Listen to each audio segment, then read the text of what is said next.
Sorry, what was that? No, you said for 216. It's been fun. Yeah, maybe it is 3-7. What's this? No, I'm not. You are unmuted.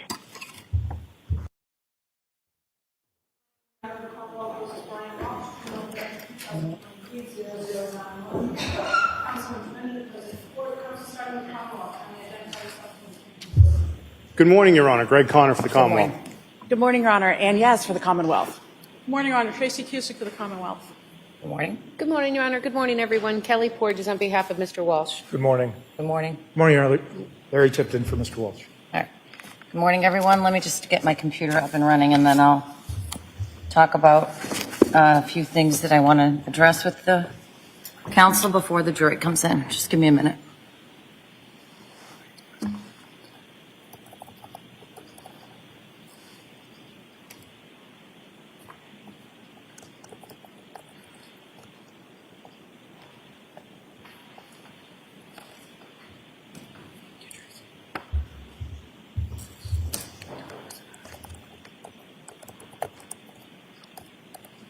All right, so I guess I'll hear from the parties first about the issue that we discussed at the side of the bench.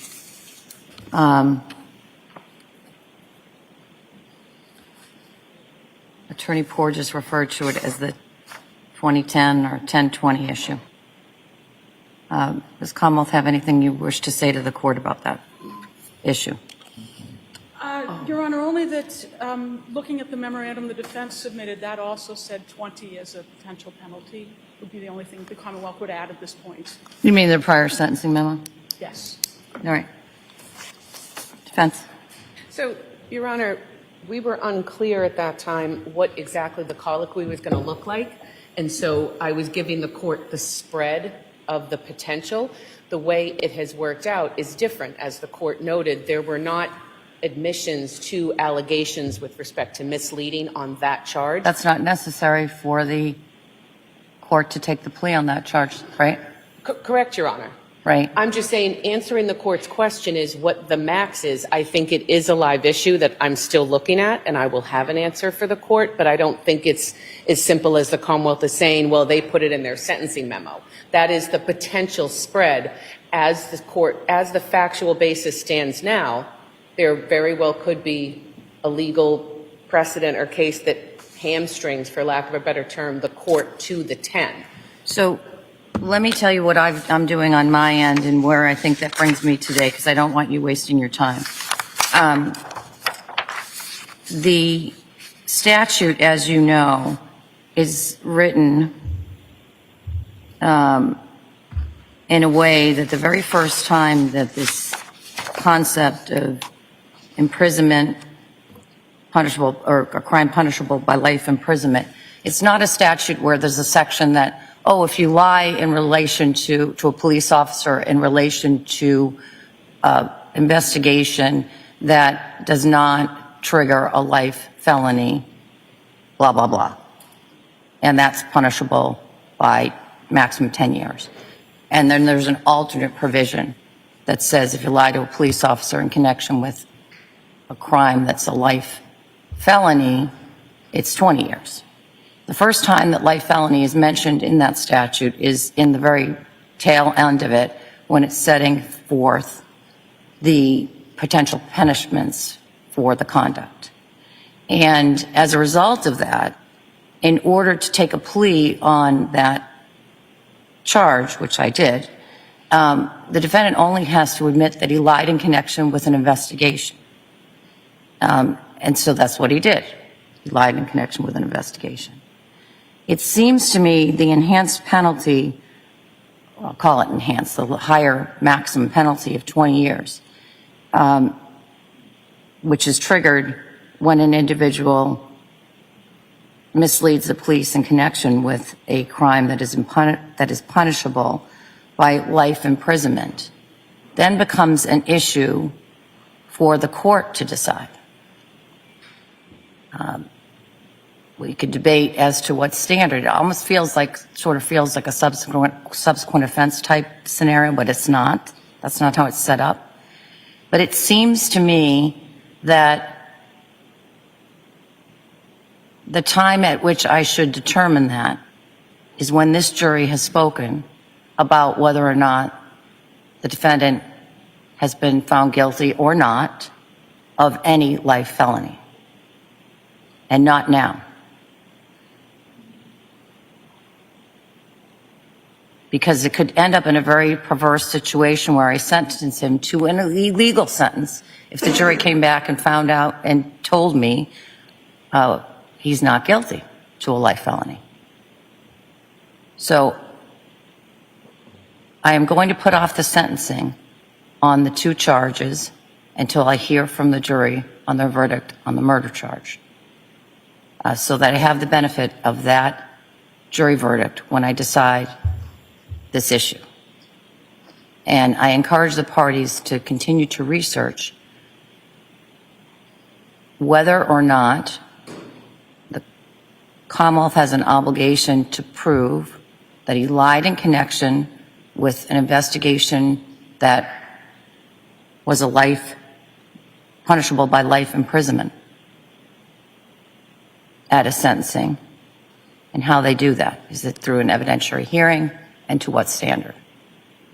Now, if the jury's verdict is one way, it would seem to me that the Commonwealth could met out that burden if they get a conviction. And if they don't, it seems to me that it becomes a bigger task for the Commonwealth if the burden of proving that part for the higher penalty is beyond a reasonable doubt. So that's where I stand with regard to that.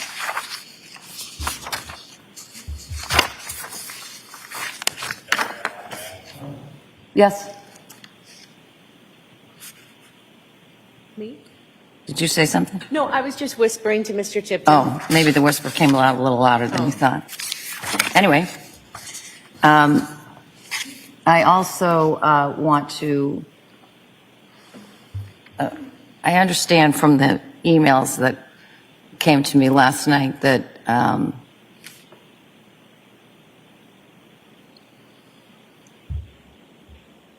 the defense is no longer agreeing to all the William Fastow messages coming in. Is that right? I'm not trying to hedge, but the court indicated that you were inclined to perhaps keep some out. And so my intention is, if any, then all, but I think Mr. Walsh deserves the benefit of knowing what the court's ruling is before I have to negotiate with the Commonwealth. So I apologize for that, but I am asking for some guidance there. All right. That's like a...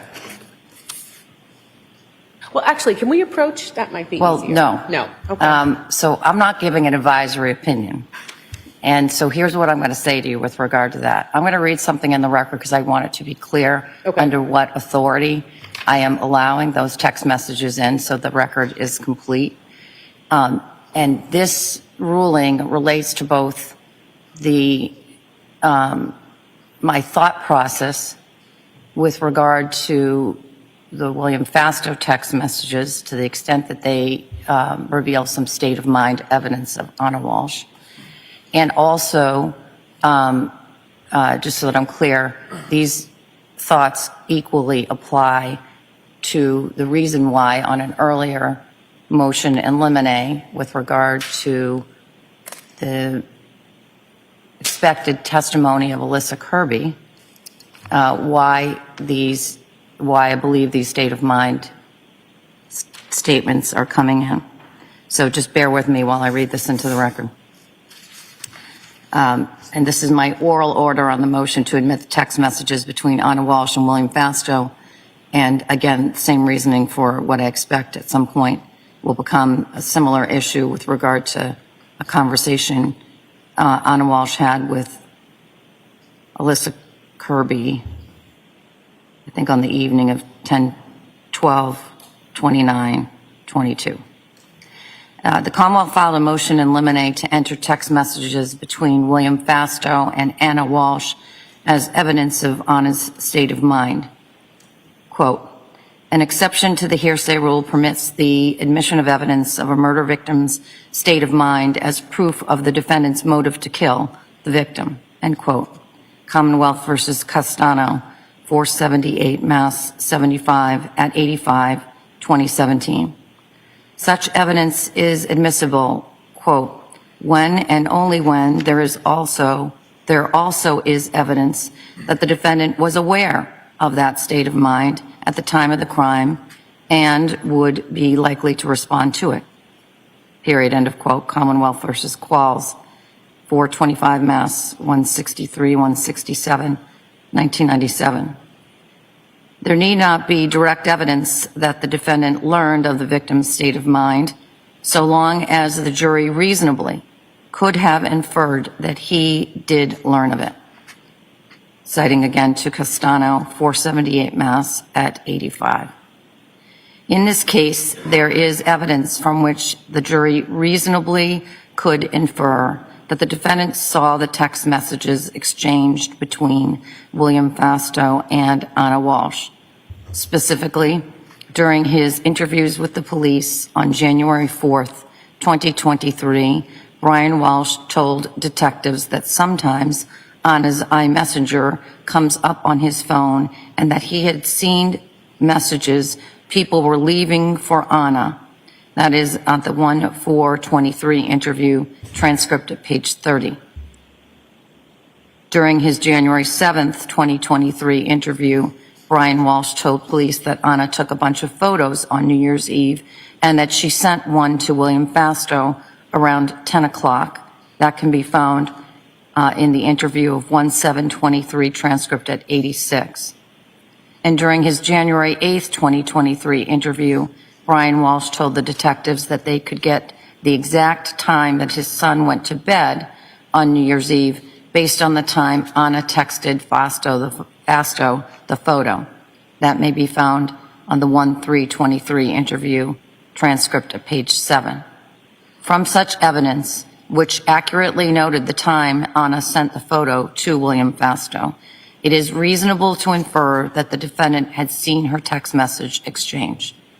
Contrary to the defendant's contention, the text messages at issue contain some evidence of Anna's state of mind at the time of the crime. In particular, she sends messages regarding her feelings of confusion in her married life, her intimate relationship with Fasto, and her desire to make future plans with Fasto. While there was some discussion of redacting portions of the messages that are not relevant to the state of mind evidence, and I will reserve ruling on those as I now know the parties' positions has changed. I will reserve ruling on those. I continue to believe that there are certain messages that are not relevant to Anna's state of mind. And if the defendant objects during the proceeding of Mr. Fasto's testimony to those, I will rule on those real time, as we do in many cases.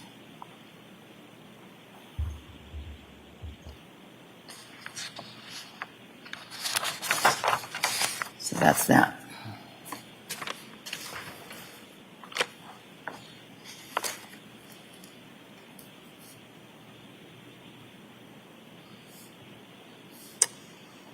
Madam Court Reporter, we're starting at 1:45 today. Exhibit 145. Yes. And what about ID number? 5 for ID. I is the next one? 5. Thank you.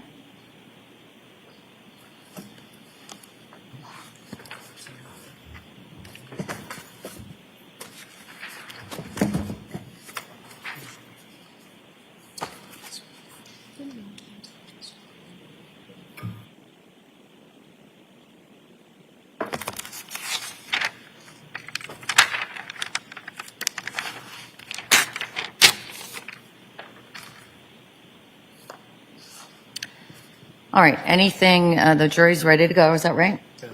And is there anything that the parties need to raise with the court? Your Honor, if I could have 1 minute, we have done some redactions of the Fasto messages that I think would take out some of the concerns that you had. We're having a printer issue this morning, so we couldn't make a color copy of it. But if I could just get a black and white copy for the defense and for you, I think that might help the situation. All right, as I said, I'm happy to rule on it real time. I'll just have. And it I don't know sent how you're parsing through those messages and how you can present them as I rule on it. So maybe are you saying it's going to be difficult for you to do that job if I'm ruling on them real time? I think so. So I think it might be a little bit simpler if we could look at the redactions ahead of time, and I could just have that made. I'll have the copies made right now. I can start with Mr. Fastow, and then we can have those brought up. And when we're ready to do that, we could go sidebar. All right. It's my interest in getting the jury out here and getting the day's work. And I'm ready to start. All right. Anything from... May Ms. Cusick be excused so she can take them right down? Sure. Thank you, Your Honor. And anything from the defense before we bring the jury in? Defense, is there anything that you wish to bring to the court's attention before the jury comes in? Bring them in.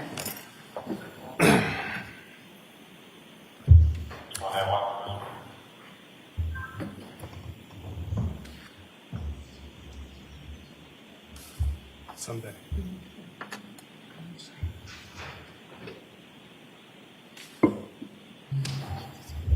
Yes.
Hear ye, hear ye, hear ye. All representatives of the Honorable Justice standing in front of you, Justice of the Philadelphia Superior Court.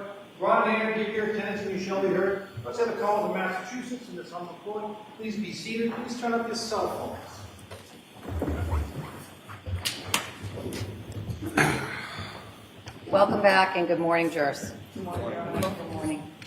Jurors, we'll start today with our questions. Jurors, were you able to comply with my order that you not speak to anyone about this case? Have you given up on answering to me? Let's try that again. Were you able to comply with my order that you not speak to anyone about this case? Yes.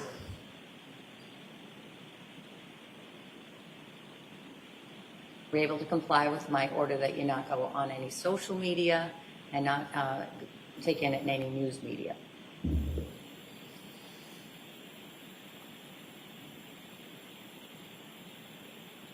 And were you able to avoid talking to anyone about this case? Yes.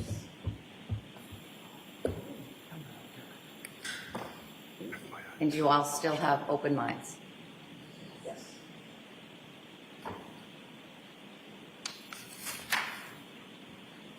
With those 4 questions all answered in the affirmative, we're ready to start today's work, and I thank you for your continued vigilance to those rules, jurors. Commonwealth may call its next witness. Thank you very much, Your Honor. The Commonwealth calls William Fastow.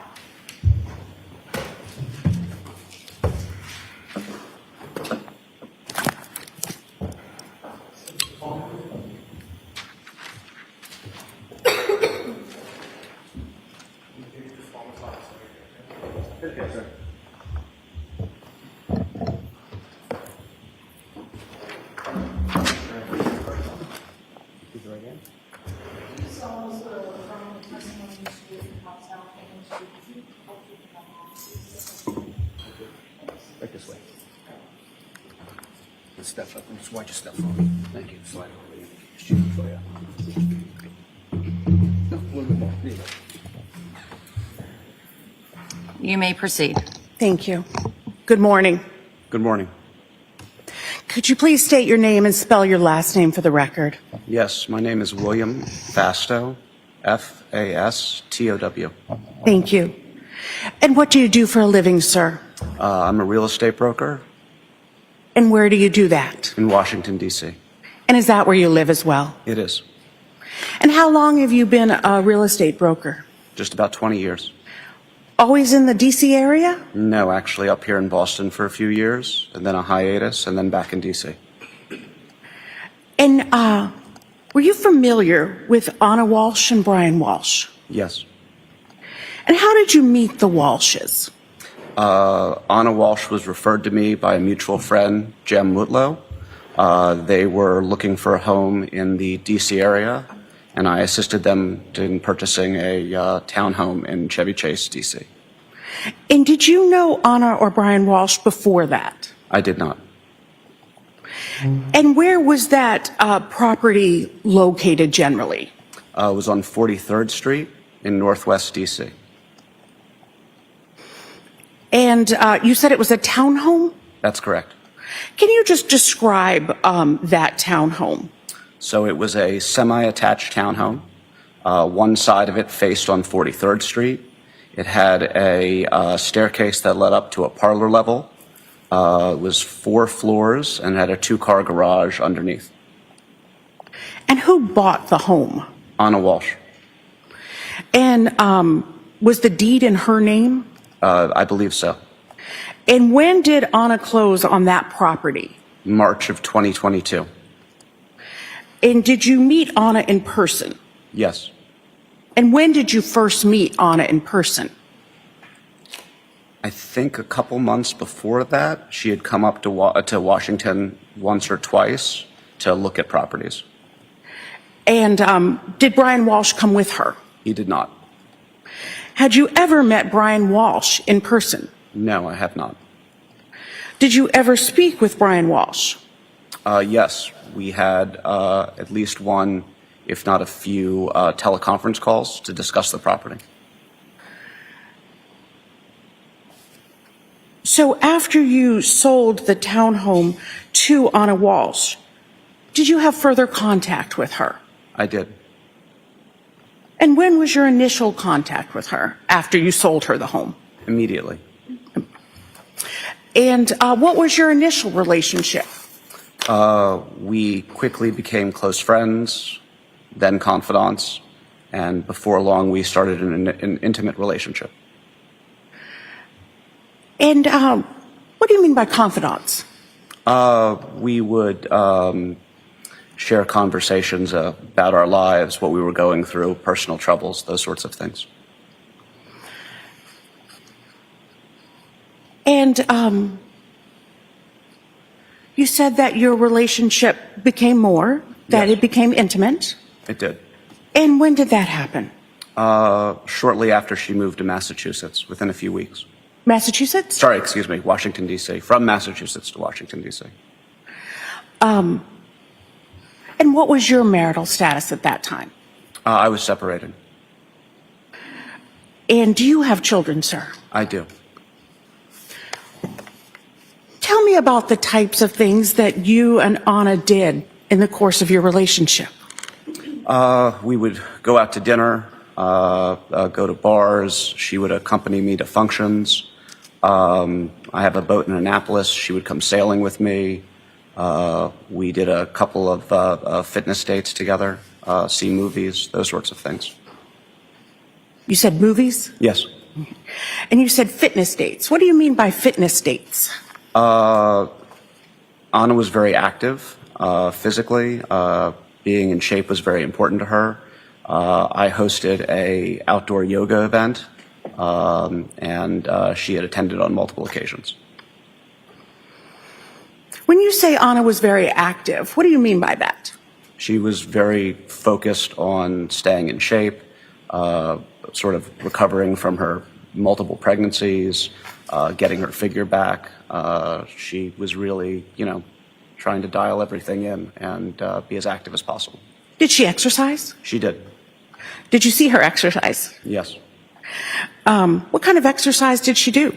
She had a home gym that she worked out in I believe there was a treadmill and some weights and a small weight bench there, and then the yoga classes we discussed. I also think she may have taken a couple Pilates or other yoga classes on her own. So how often would you see Anna Walsh in the course of your relationship? Typically 2 to 3 times a week. And would you see each other on the weekends? Yes, when she was in Washington. And how often would you and Anna communicate once your relationship became intimate? Pretty much daily. And how would you and Anna communicate with each other? Phone calls, text messages, and a private messenger through Instagram.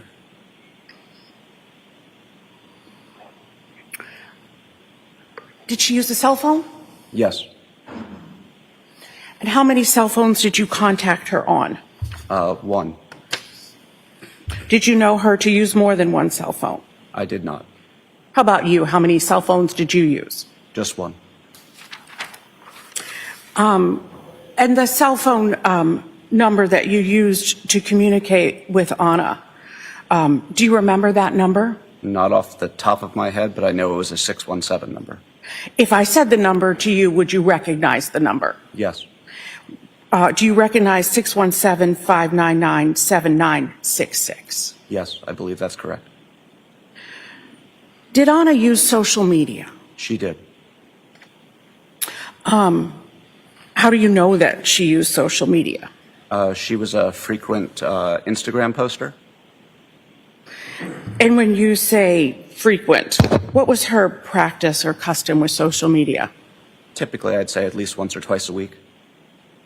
Any other platforms that she used? I think she had a Facebook account. And did you comment on her posts? I did. And did you comment on her post using your name? Yes, I did. Your full name? Whatever, yes, that my account's under. So the townhouse that you sold Anna, is that where she lived? It is.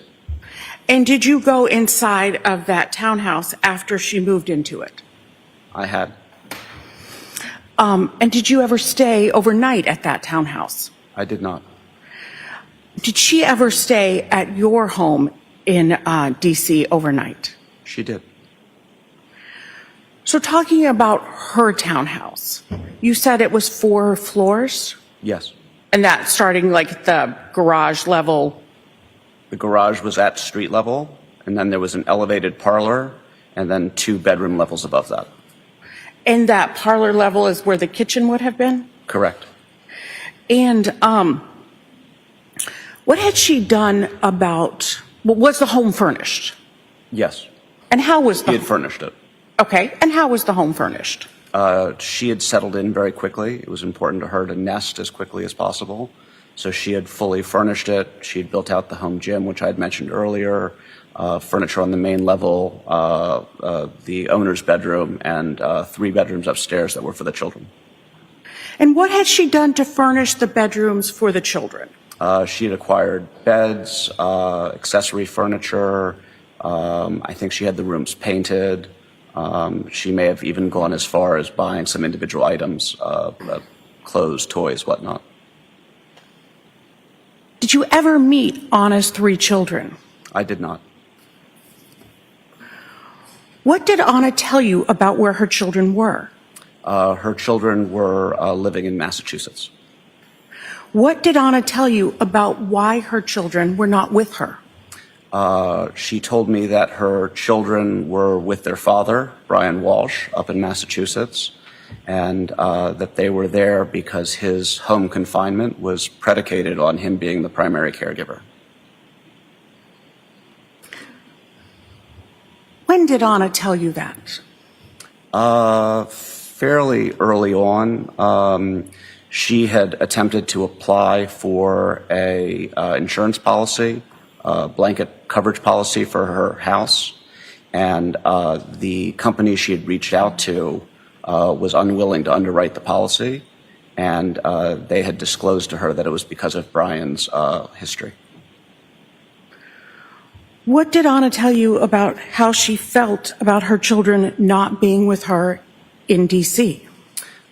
Initially, she felt that it was something necessary for her to get through, but as time came on, it became a significant issue for her. It deeply upset her, and in time, she was even despondent about it.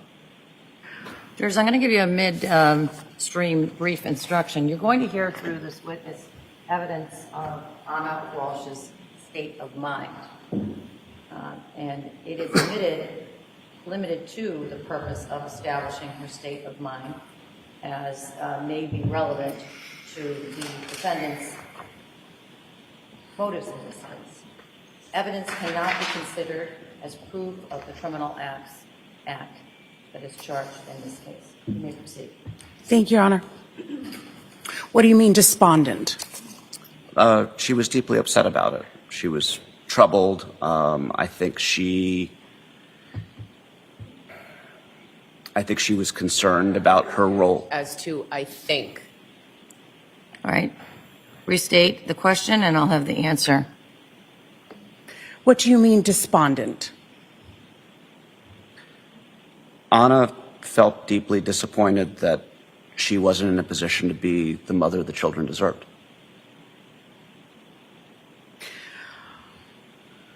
Did she tell you she discussed the children not being with her, with Brian? Yes. What did she tell you? It was a point of contention for them. Brian's attorney had... May we approach sidebar? Yes, you may.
Did you keep your relationship with Anna secret? I did not know. Did you tell people about your relationship with Anna? Yes. Did you socialize together with any of Anna's friends? We did not. Did you socialize with any of your friends? We did. Did Anna ever discuss with you telling Brian Walshe about her relationship with you? Yes. Anna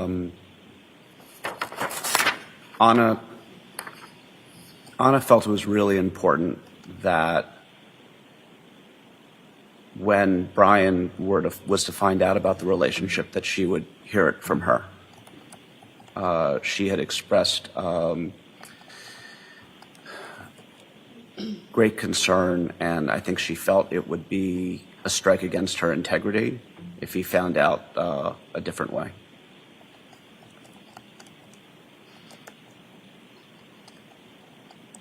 So, at some point, did your relationship become more serious? It did. When would you say that your relationship became more serious? In the early to mid-summer, around July. And how would you describe it? Anna had traveled to Massachusetts for Brian's sentencing, and the expectation was that she was going to be able to bring the children and him back to Washington, D.C. following a favorable sentencing for his art fraud issues. And that sentencing was delayed because of investigations of Objection, Your Honor. Yes, sustained. At that point, were you seeing other people? Prior to that, yes, And at that point, did you stop seeing other people? I did. And did you begin spending holidays together? Yes, And did you spend Thanksgiving together of 2022? we did.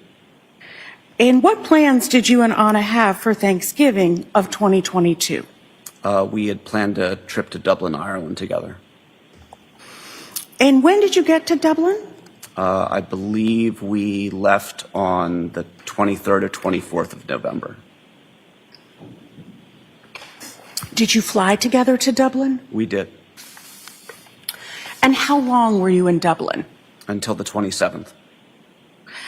And then where did Anna go after Dublin? She flew to Serbia to see her mother via Paris. I'm sorry, via Paris, you said? Yes. Okay. And where did you go after Dublin? I returned to Washington. And did you and Anna have plans for Christmas Eve? Yes, And what did you do for Christmas Eve? we drove out to Annapolis to have dinner with friends of mine. And where did you have dinner? The Annapolis Yacht Club. And where did you and Anna go after dinner in Annapolis? We went back to my home in Washington. And did you spend the night there together? We did. And what did you do on Christmas morning? It had snowed the night before, so Anna's flight had been delayed or canceled. She left because I was taking custody of my children either later that day or the next day in anticipation of taking a winter vacation with them.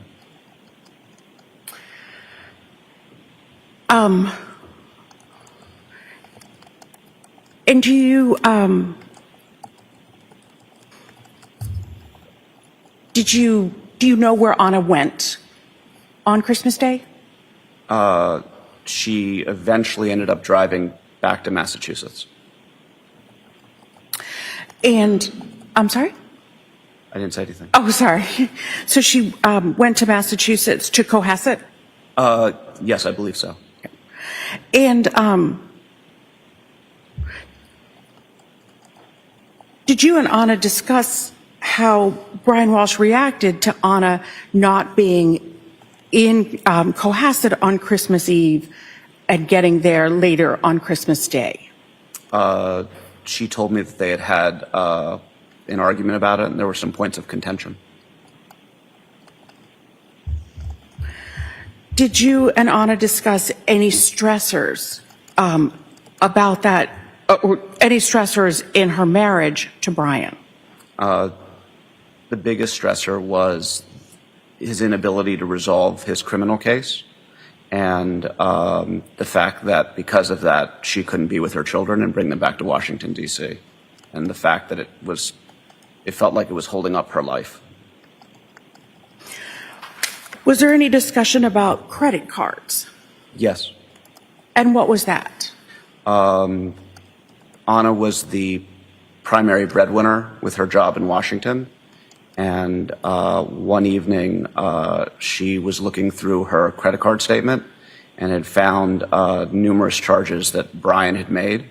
And they had a conversation about it that was heated. It was about some sports memorabilia that he had purchased for some sort of sports memorabilia business.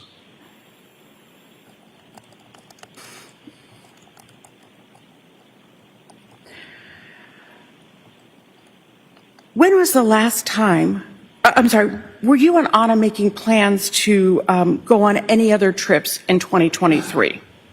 Yes. I was in Idaho with my children for New Year's, was flying back to Washington, D.C., and we had planned to celebrate New Year's together on the 4th.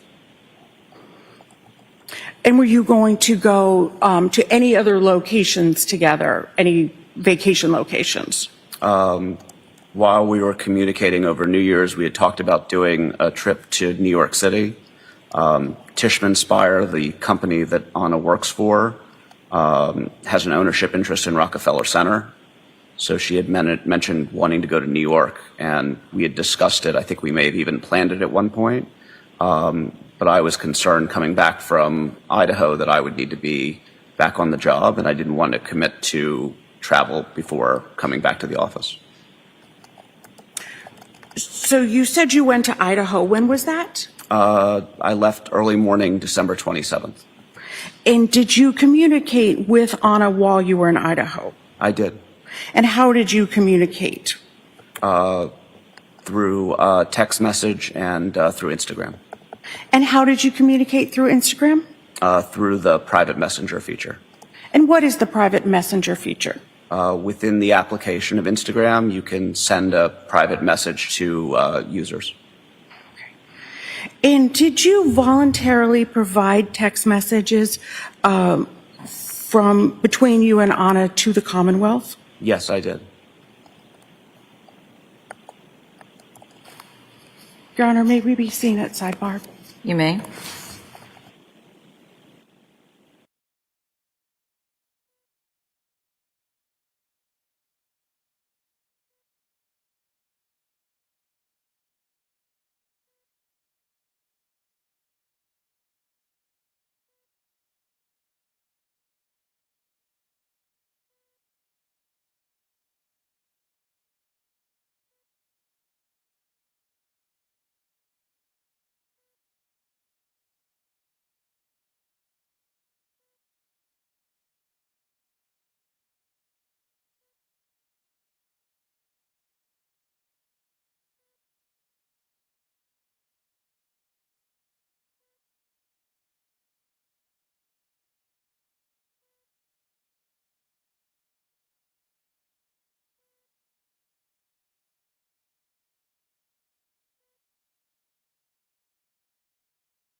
a brief break. So if you can use the facilities, grab some water. We'll be back out shortly. All rise for the court, please. Jurors, close your notebooks. Follow me.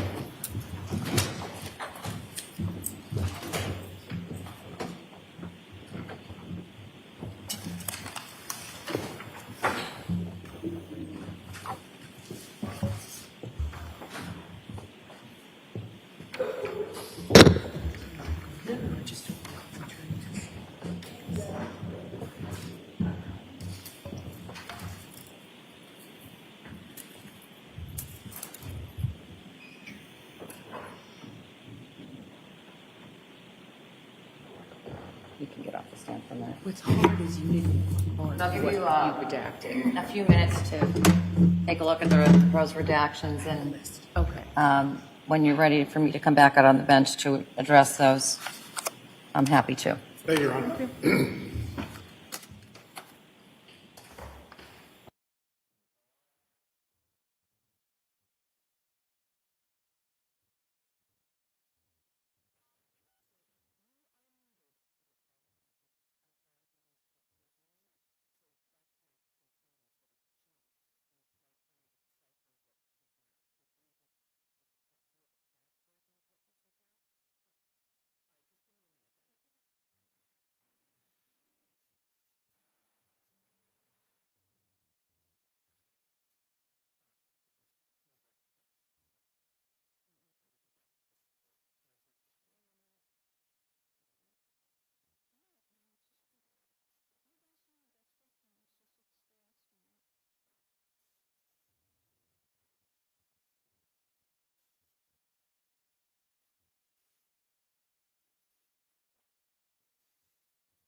You are unmuted.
Did we reach agreement on the text messages? We did not. We were hoping for a ruling from you. All right. What page? So, Your Honor, it's difficult because they numbered the pages, but they took out whole pages and sections, so they don't correspond. I have visually done it. That might be easier to approach so I can show you side by side.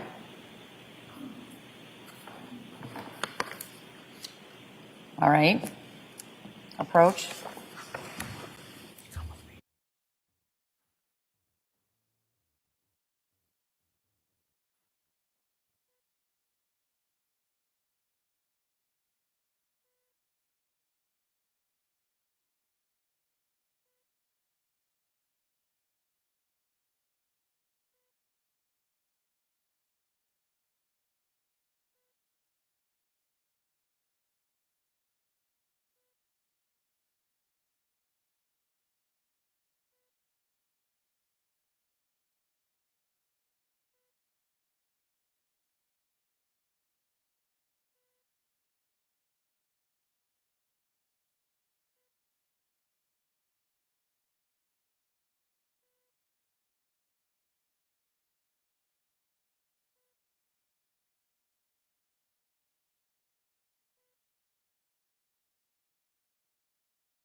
can actually have the witness back on the stand so we can.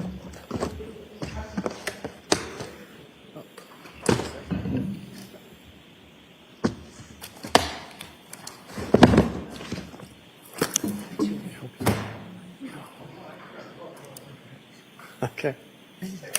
Different things will come in to repeat. A lot of stuff. Just hold up the jurors so the witness can get in the witness box so we're not having an intersection here.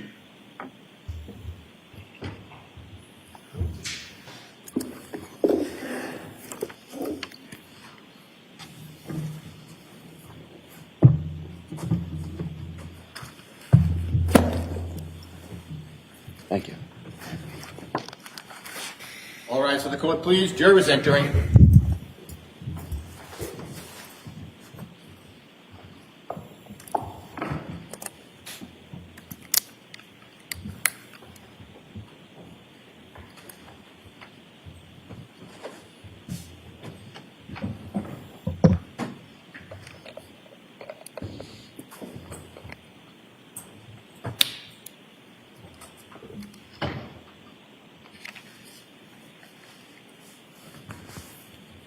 Doors back open. You may be seated. And you may proceed. Thank you.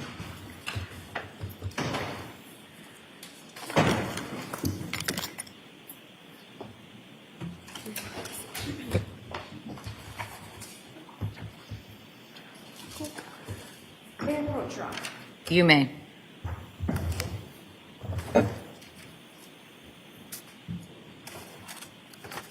Mr. Fastow, do you recognize that document? Yes, these are the text messages that I provided law enforcement. Thank you. And who are these text messages with?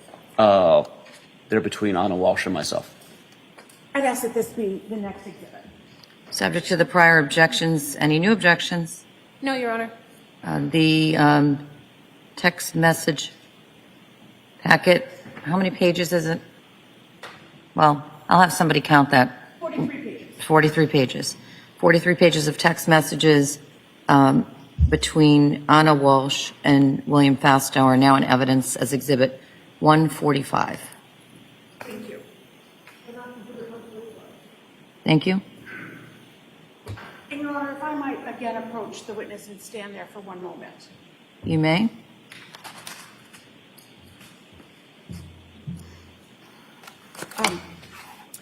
Mr. Fastow, this is a printout that you gave, correct? Yes. And if you could just tell us who's in the blue and who's in the gray? Anna Walshe is in the gray. My messages are in the blue. Thank you. And in the course of this, you and Anna text some pictures as well, is that right? That's correct. And going to page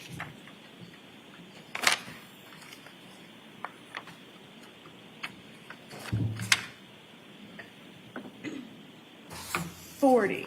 Yes. What is that a picture of? That's a toothbrush that Anna had given me that she had left at my house, and I had packed it to bring with me to Idaho. And what does that toothbrush say on it? It says Cohasset Dental. And sir, these text messages also discuss intimacy, is that right? Yes, I believe so. And your trip to Dublin? Yes. And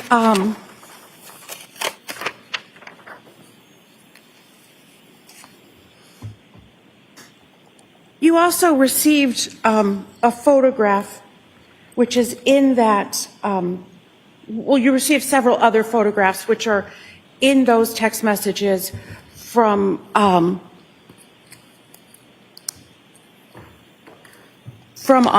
and one of them is on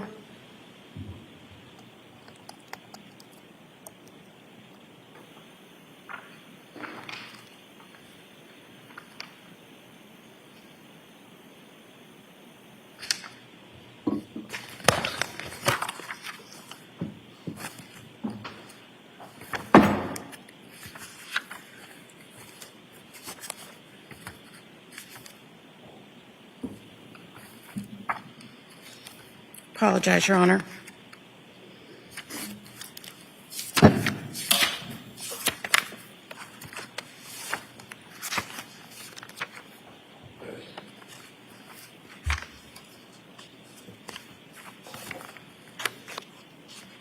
One of them is with her son, is that right? One of the pictures? Yes. Yes.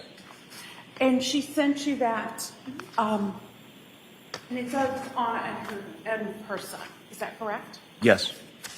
And she's showing you something that he made her, is that right? Yes, I believe that's correct. May I approach Your Honor? You may. And is this that photo? Yes. And is that the next she's trying to show you? Yes. I'd ask that this be the next exhibit. Objection, Your Honor. It will be marked, the photo will be marked and admitted as Exhibit 146. Thank you.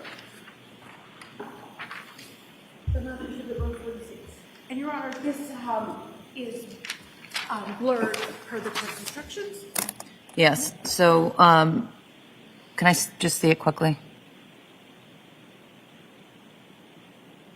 All right, so can I see counsel at the side of the bench?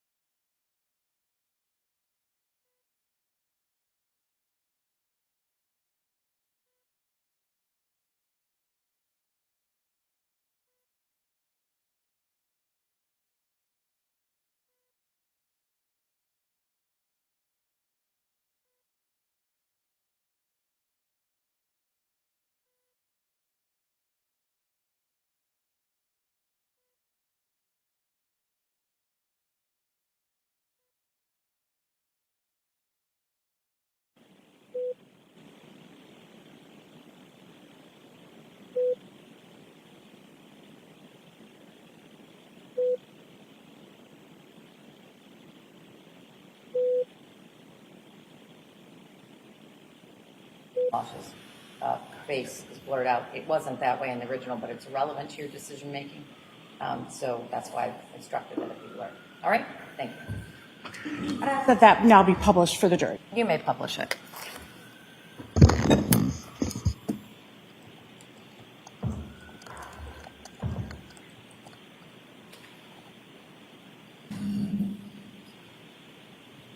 Thank you.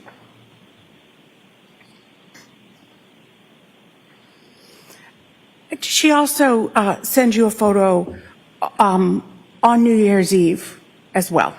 She did.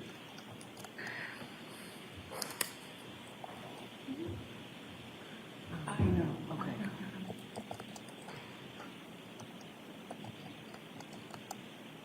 May I approach? You may. I'd ask if you recognize this photograph. Yes. And what is this a photograph of? This is a picture of Anna, our mutual friend Jen Mutlow, and one of her children. I ask that this be the next exhibit. Any objection? None, Your Honor. The photo of Anna Walsh, Jem Metlu, and the minor child are now in evidence as Exhibit 147. Your Honor, this photograph is not redacted of the child, so I'm not going to publish it at this time. Okay. Go back to Exhibit 147.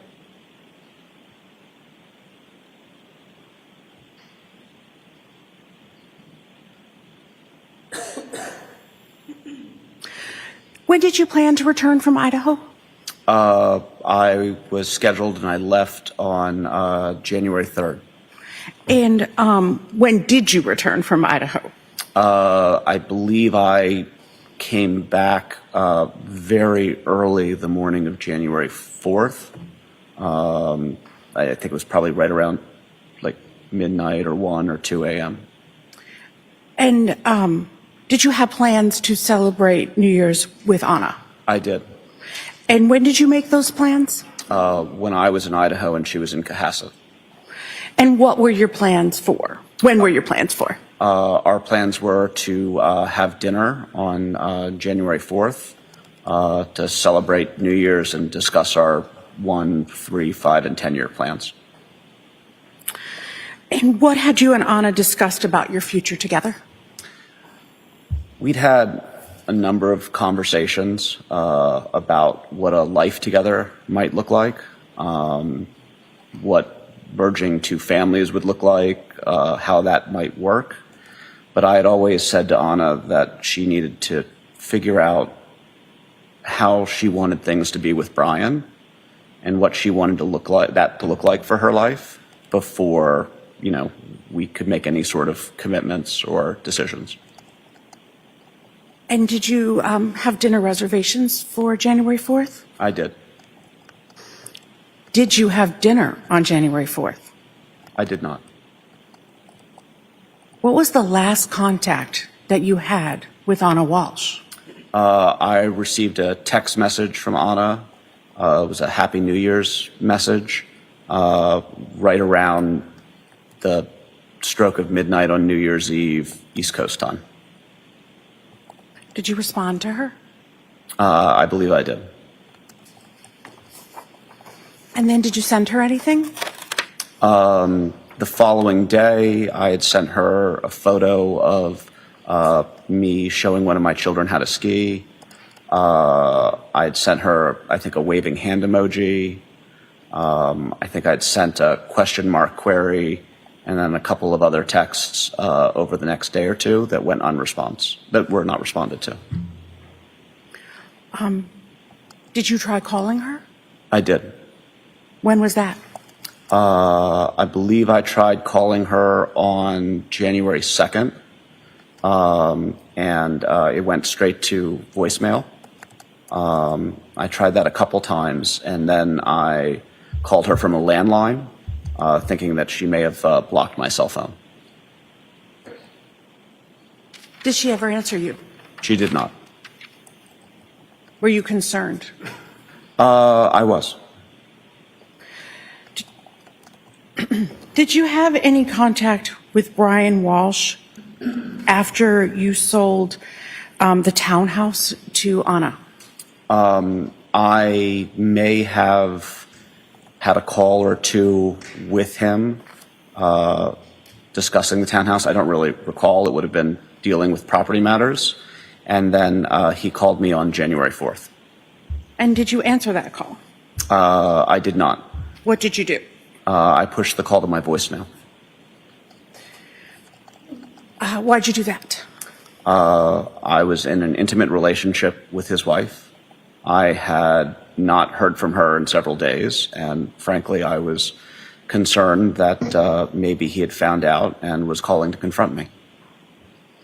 Did he leave you a voicemail? No.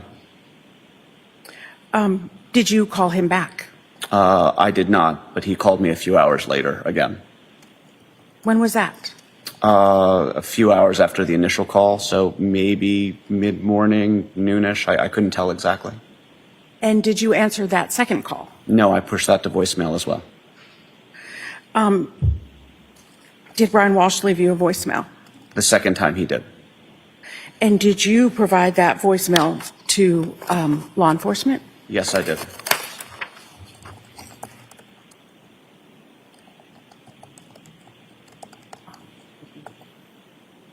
Your Honor, I'd ask that the voicemail be the next exhibit. Any objection? No, Your Honor. The voicemail message from Brian Walshe to William Fastow is now in evidence as Exhibit 148.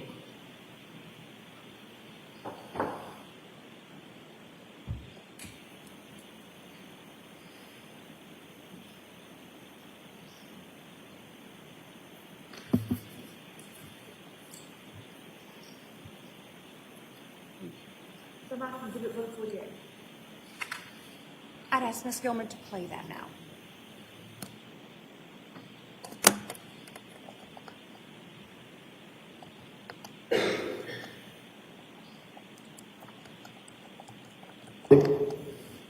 Good afternoon, William. It's Brian Walshe. I hope all is going well.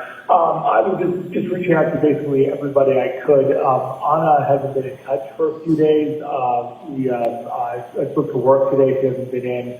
They went to the house and she wasn't there, or it was like she's been there recently. So just wondering if you've spoken to her in the near, recently, like Sunday or the last 2 days. Just so let me know, or if you know anyone that might have had contact with her, calling everyone. So sorry to bother you. Sure, everything's fine, and you can reach me at 617-929-8646. Thanks. What did you do after receiving that voicemail, sir? I immediately called Brian back. And what happened when you called Brian back? I told him that I was concerned. We had discussed that Anna had been missing since New Year's Day. And I was actually driving at the time that I made the call. I told him that I was nearby the house and that I could stop by the house and check to see if she was there, if that would be beneficial. And what did you, did you do that? I did. And how did you get into the house? Brian provided me the garage code. I opened the garage and entered the garage bay underneath the house. And was there a car in the garage? There was not. Was there usually a car in the garage? Anna usually parked in the garage, yes. And did Anna have a car? Yes. Do you know what kind? I believe it was a Volkswagen Taos. Did she have one car, two cars, if you know? Just one car that I know of. Do you know, did you look inside the house? I checked the door leading from the garage to the house. That door was locked, so I couldn't enter the house. Did you notice any damage to the house? I did not. And what did you do after going to the house? I called Brian, let him know that there was no sign that she was there, that her car wasn't there. It didn't look like anyone had been home. And then I actually came back later that evening and checked the garage again in the hopes that she might have shown up. And did you see anything at that time? No, it was the same.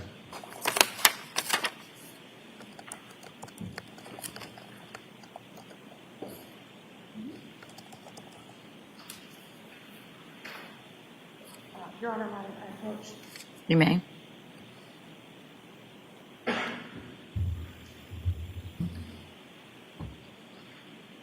Do you recognize that necklace? Yes.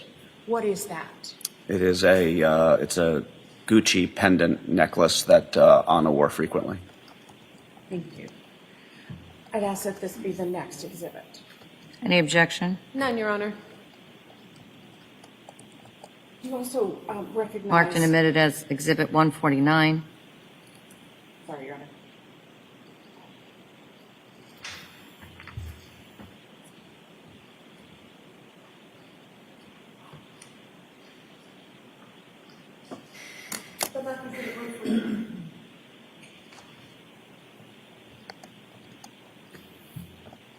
Do you recognize anything else in the photograph? She's wearing a Cartier watch, which was her primary timepiece. And I believe it's hard to tell with the resolution of the photo, but it looks like she is wearing her engagement ring. Thank you very much.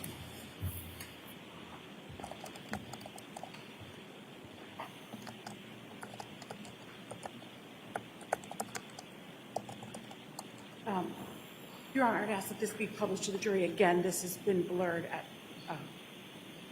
You may, and you can publish it electronically, and you can do it the old-fashioned way also. I'd ask to do it the more modern way. All right. Go right ahead, Thank you. as you wish.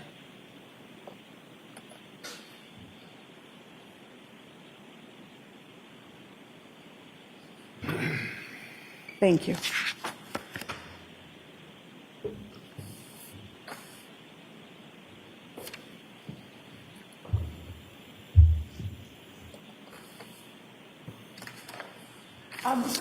You had said that you had communicated with her after New Year's Eve. Did you only text her, or did you also communicate through Instagram or other platforms? I tried to call her through using the cell phone, the landline in Idaho. I sent her text messages, and I probably messaged her through Instagram, but I don't recall. No, I'm sorry. I'm specifically referring to when you texted her like Happy New Year at New Year's at midnight. Was that on text message, through Instagram, or something else, if you remember? It would have been text message or Instagram. Okay. Thank you. And have you seen Anna Walshe since December 25th of 2022? I have not. Thank you, Mr. Fastow.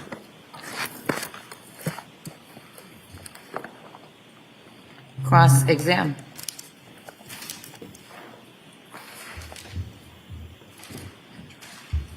Good morning.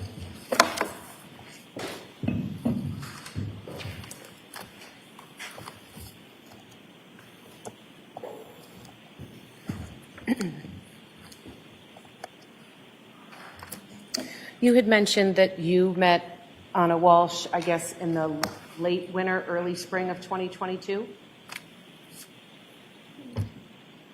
Yes. And you were introduced to her through a mutual friend, Jem Mutlu? Correct. And Mr. Mutlu is also in the real estate business? He is. Okay. And at first you were introduced because Mrs. Walshe was looking for a property in the D.C. area to relocate her family. Correct. And you assisted her in, finding the townhouse? I did. Okay. And when you were looking or showing her that townhouse, at some point you FaceTime with Mr. Walshe, who was back in Boston, so he could see the property as well? Yes. And this was a property for the whole family? Yes. Okay. I think you said that quickly you guys became confidants? Yes. Okay, and when you say confidants, do you mean really good friends? Would you share secrets? Would you commiserate about being, hardworking? What do you mean by confidant? We were both at very vulnerable times in our lives. I was dealing with a separation and what was soon to be a full-fledged divorce. Okay. And initially, unbeknownst to me, but became quite obvious, is that she was dealing with a pretty substantial family legal trouble. Okay. Let me start with, you had mentioned your separation. When you met Anna Walshe in that late winter, early spring, you were recently separated. My wife and I have been estranged since late November to early December I guess it would have been 2021. Okay, so just a few months. Yeah. Okay. And you had 2 young sons? Yes. Okay.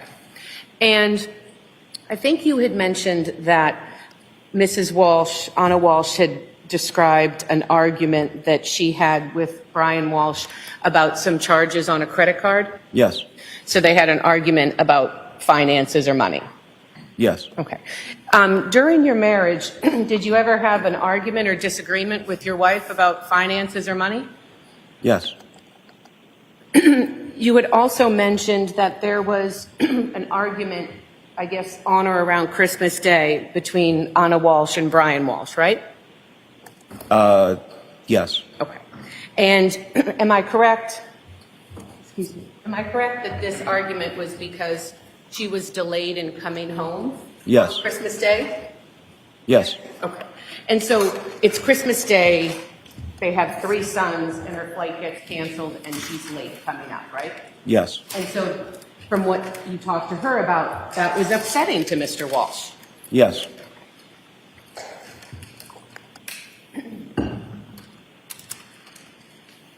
The property that she purchased for the family, that was about $1.3 million?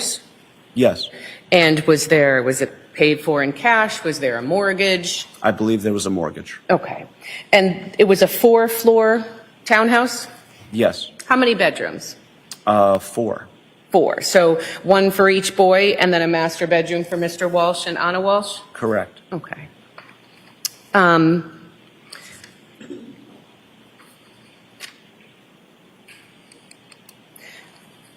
When you initially became friends with Anna Walsh, I think you said you would communicate with her through text message and Instagram? Yes. And Instagram, you said it's private. I think the kids say DM, you would DM each other? Sure. Okay. So when you were communicating on Facebook, you weren't posting romantic, intimate messages on her public Facebook page? I was not. Okay. And I think you had told us that you would comment on her page, but would you comment like, love you, can't wait to see you soon? Or would it be something like, oh, fun night or great pic? It was more the latter. Okay. So they weren't flirtatious, open messages? No. Okay. And you had mentioned on her Instagram that I think, or maybe you didn't, she would post a lot. Yes. Okay. You were never in any of those photographs. I believe that she referenced me in one of those photographs. She had attended a yoga event that I had hosted. Okay. And she had posted a picture of herself at that event, and I believe that she had tagged me in that photo. Well, you were the host, right? Yes. You set it up. Yes. So she went, it was like, hashtag thanks Will for yoga type thing. Yes. Okay. And your Instagram page, you weren't posting pictures of the two of you on that page. I was not. Okay.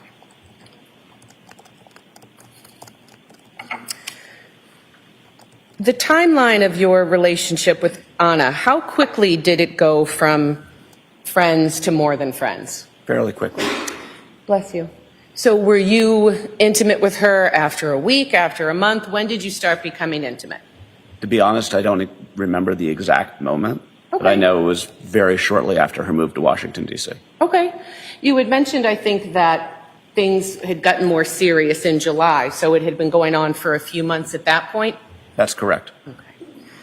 So from the spring of 2022 through New Year's Eve of 2022, during your conversations or time with Anna Walsh, she never told you that Brian was suspicious of you? I had asked Anna what Brian's reaction would be if she ever found out. My question is not what you asked her. My question is, at no point did she ever come to you concerned and say, I think my husband knows I have an affair or he's suspicious of you?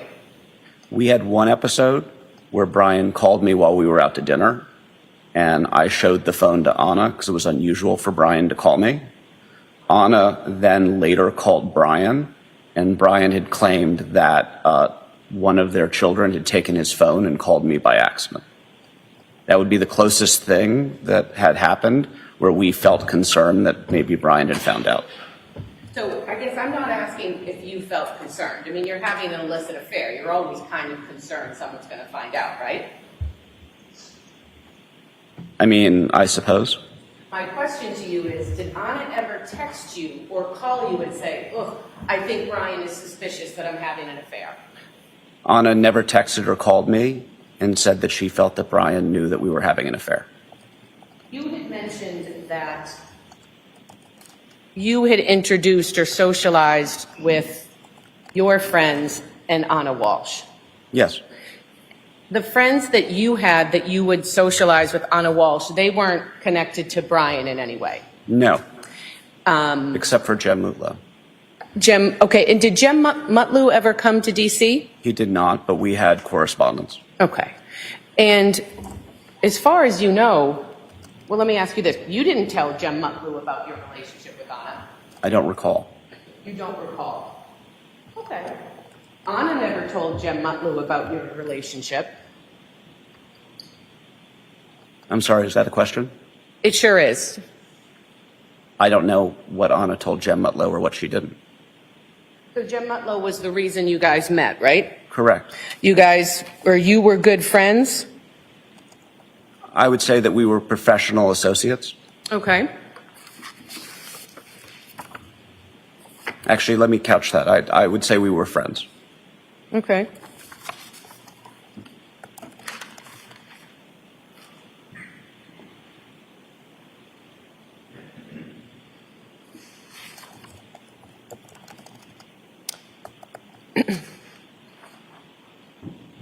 Did you and Anna ever socialize with Jem Mutlow together? Not to my knowledge, no. Not that I recall. So did you ever go to dinner with Jem and hold hands with Anna, flirt with her in front of Jem? No. So would it be fair to say that you were keeping this from a mutual friend of yours? I don't know if I was keeping it from him. Jem Mutlow and I had numerous conversations during the time that I knew Anna. We've had conversations following Anna's disappearance. And frankly, it's a little difficult for me to tell you what Jem knew or when or what I told him. I mean, this is something that's played out over 3 years, so. Your answer is you don't know if you ever told Jem Mutlow about your romantic relationship with Anna Walshe. I don't know if I told her before she disappeared. Okay. So you talked to him after? Yes. And you told him after that you were in a romantic relationship? He certainly knew after that we were in a romantic relationship. Because you told him? Yes, I believe so. But you don't know if you told him when you and Anna were dating? I cannot recall if I told him before or after. Okay. You had mentioned on direct that you and Anna had conversations about your future. Yes. And going into the Christmas holidays, I know you were going to Idaho. Anna Walshe was planning to head back. At that point, there was never any specific plan for Anna to tell Brian about her relationship with you. Not that I'm aware. Well, you've been asked questions and testified about this before, right? That's correct. And when you testified, am I correct that either Mr. Connor or Ms. Yaz were asking you questions about the nature of your relationship with Mrs. Walshe? Is this reference to the grand jury testimony? Yeah. In fact, let me probably ask you this. Have you had a chance before you flew up today to review your grand jury testimony? I reviewed my grand jury testimony with the state via a call that was, I think, over a month or two ago. Okay. So you were specifically asked in March of 2022 if there was any specific plan to tell Brian about your relationship with Anna, and you told the grand jury that day that there was not.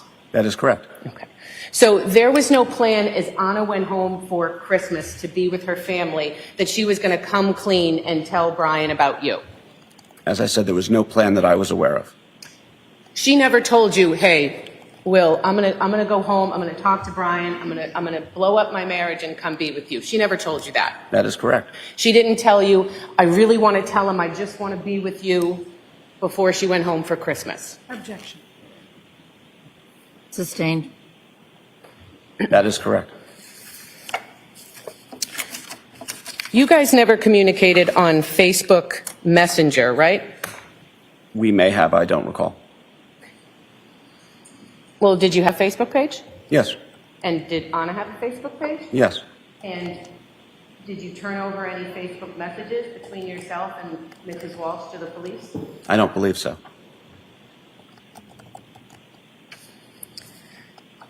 I think you had told us that Anna would never want, or maybe I'm paraphrasing, but Anna would never want her husband, Brian, to find out about the two of you inadvertently, right? Correct.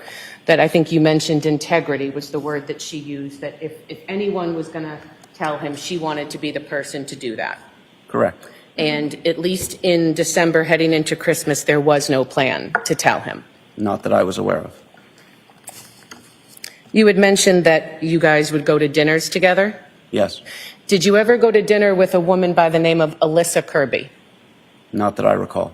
And Alyssa Kirby is a good friend of Anna's that also lived in D.C.? Yes. And she would socialize with Alyssa Kirby? Yes. You also mentioned that you go to bars together. Yes. Would Alyssa Kirby ever join you and have a few drinks, the three of you? Not that I recall. I think you mentioned that you brought her to some work functions? Yes. Okay. And at those work functions, as far as you knew, there was no one who knew Brian Walshe at those work functions. That's correct. And again, not to belabor this, but I think you went on boating trips, you went to the movies. This was with either just Anna or with your friends. Yes, the only exception to that was I did go to a work event that Anna's company held. It was a Tishman Speyer Architects Forum. Okay, and this was in DC? Yes, And Tishman Speyer is one of the things they do, is there a real estate management company? And I'm probably fumbling that. I think that they're a real estate management and development and investment company. Okay, and you're a realtor? Yes, Okay, so when you were there, were you kind of talking shop with other people there or colleagues there? I was there in a professional capacity. In a professional capacity, yes? Yes, Okay, and again, as far as you knew, there was no one at this professional, or this function you went to for professional reasons that Mr. Walsh would know? not that I'm familiar with, no. And I'm assuming, because you mentioned you were there in a professional capacity, you guys aren't holding hands and kissing and flirting with each other in front of other people? We are not, but I was her guest. Excuse me? I was her guest. I was invited by Anna Walsh. No, I understand, but at this function that you described, you were there professionally as a real estate agent. You guys aren't playing kissy face and holding hands in front of people. No. You had mentioned that Mrs. Walsh had talked to you about Brian's federal case, right? Yes. And in the summer of 2022, the expectation and hope was that Mr. Walsh would not have to go to jail. That was my understanding. And the plan was for the entire family to relocate down to DC Yes. and live in that townhouse. Yes. And I think you had said that Mrs. Walsh was the breadwinner. Yes. And so her job was, you know, she had kind of the big job, so then that's where the family would go. Yes. I want to talk to you a little bit about her job and her hours. I think you had said you'd see her 2 to 3 times a week. Roughly, what were her hours Monday through Friday? I don't honestly know. I assume they were 9 to 5, unless she had to work late for either an event they were hosting or management responsibilities with one of the properties that she was in charge of. Okay, so it wouldn't be uncommon that she might have to work late or go to a function. Yes. Okay. And were there ever any times where she'd have to go in early for a meeting or something came up? Probably. Okay. And you mentioned, I guess, professional functions. How often would that happen? I couldn't say. Okay. I'm going to just object. Well, I'll talk to you about that in a minute, but we're going to go to our morning break.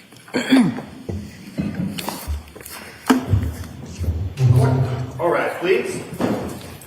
Put your notebooks, follow me.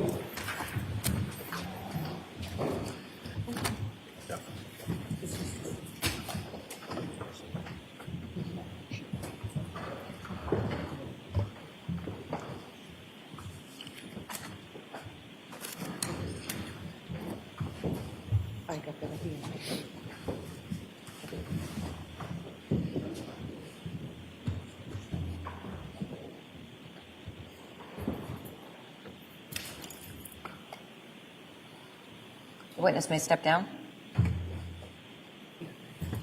Objection. I think she's asking things that he said he doesn't know. So she wants you to lay the foundation. I didn't hear what she said, She sorry. said he didn't know. Everybody can be seated. We don't all have to Didn't all be know. standing. He didn't. Know what she did, her words. Oh, that's fine. She's just asking you to lay the foundation that he has a basis for knowing. Okay. Anybody need anything? No, thank you. All right. All rise.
Just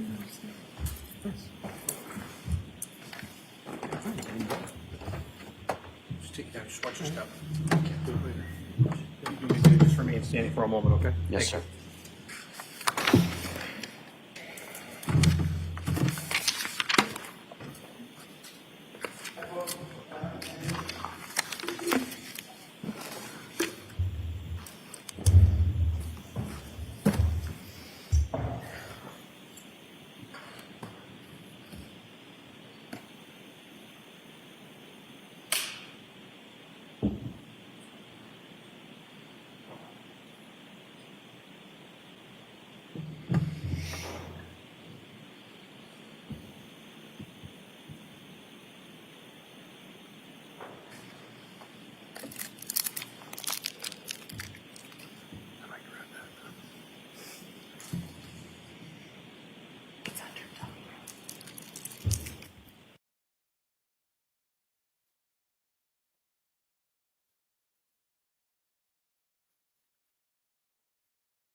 Jury's entering.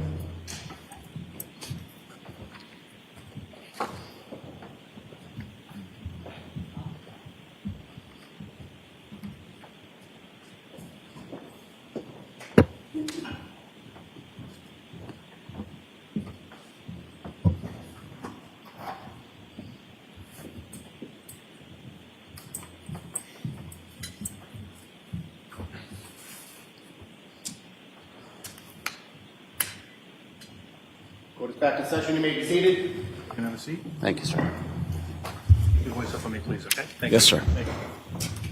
You may proceed. Thank you, Judge. Good afternoon, or good morning again.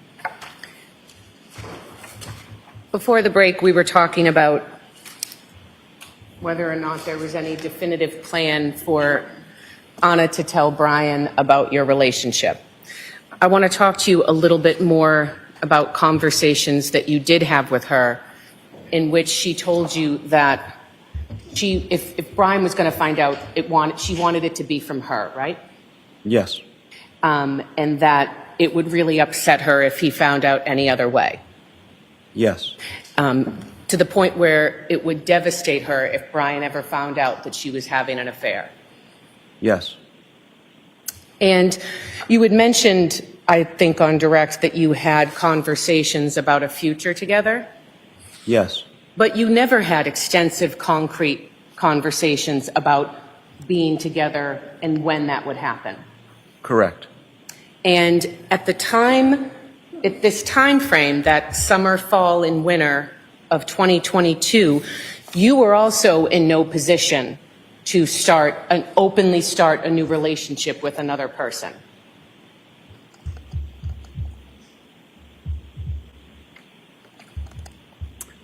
If you mean that I had not finalized my divorce, that is correct. No, you were in a position that because your older son would have been devastated if you started bringing another woman around.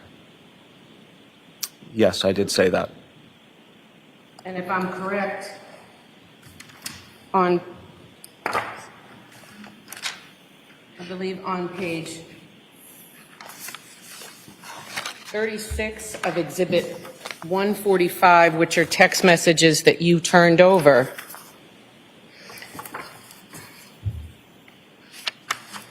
oh, apologize. No, it is 36.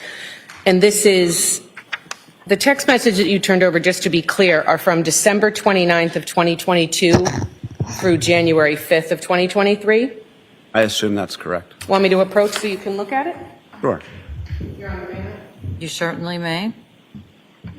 Am I correct in the text messages that you provided? It starts at December 29th of 2022? Yes, that's what it says on the cover page here. And on page 36, and I can approach again if you need it, you say, "He can't imagine me with someone else. Like all children of separated parents, he deeply wants us to reconcile.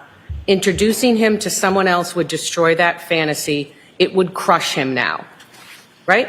Yes. And that was right around Christmas time and New Year's that you texted Anna Walsh that. Yes. So you had no intentions of having any immediate plans to openly start dating Anna Walsh with your 2 young boys. Correct. You were a concerned dad. You loved your son. You were protective of his feelings. Yes.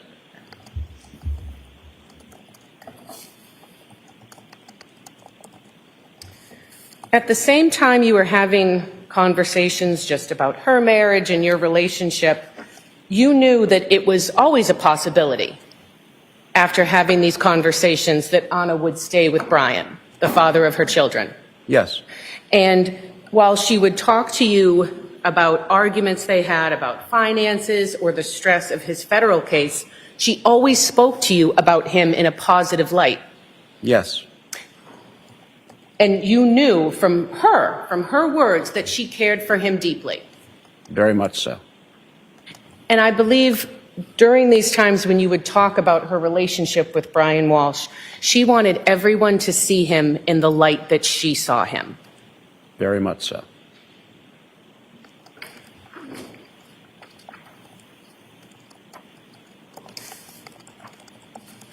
The text messages that you turned over to the police,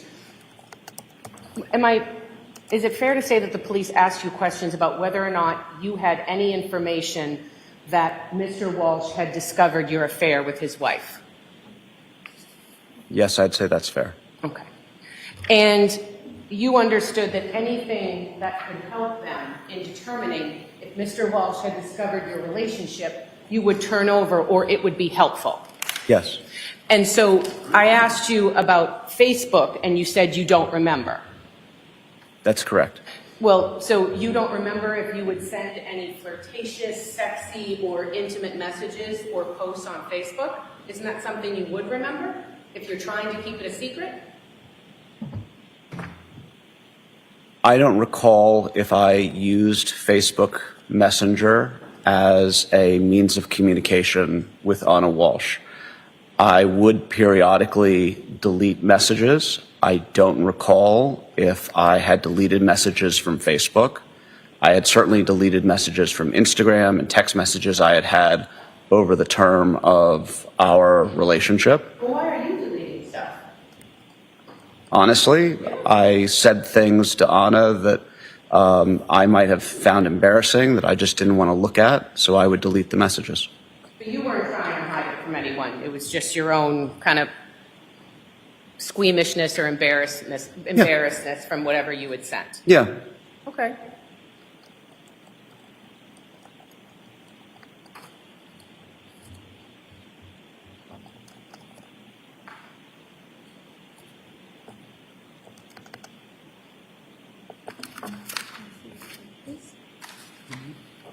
One moment, Your Honor. Yes.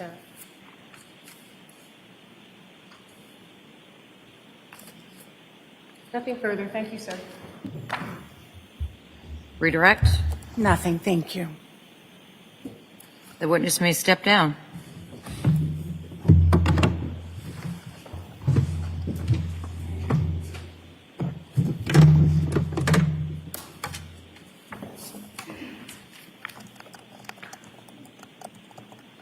Commonwealth may call its next witness. Commonwealth would call Christopher Murphy.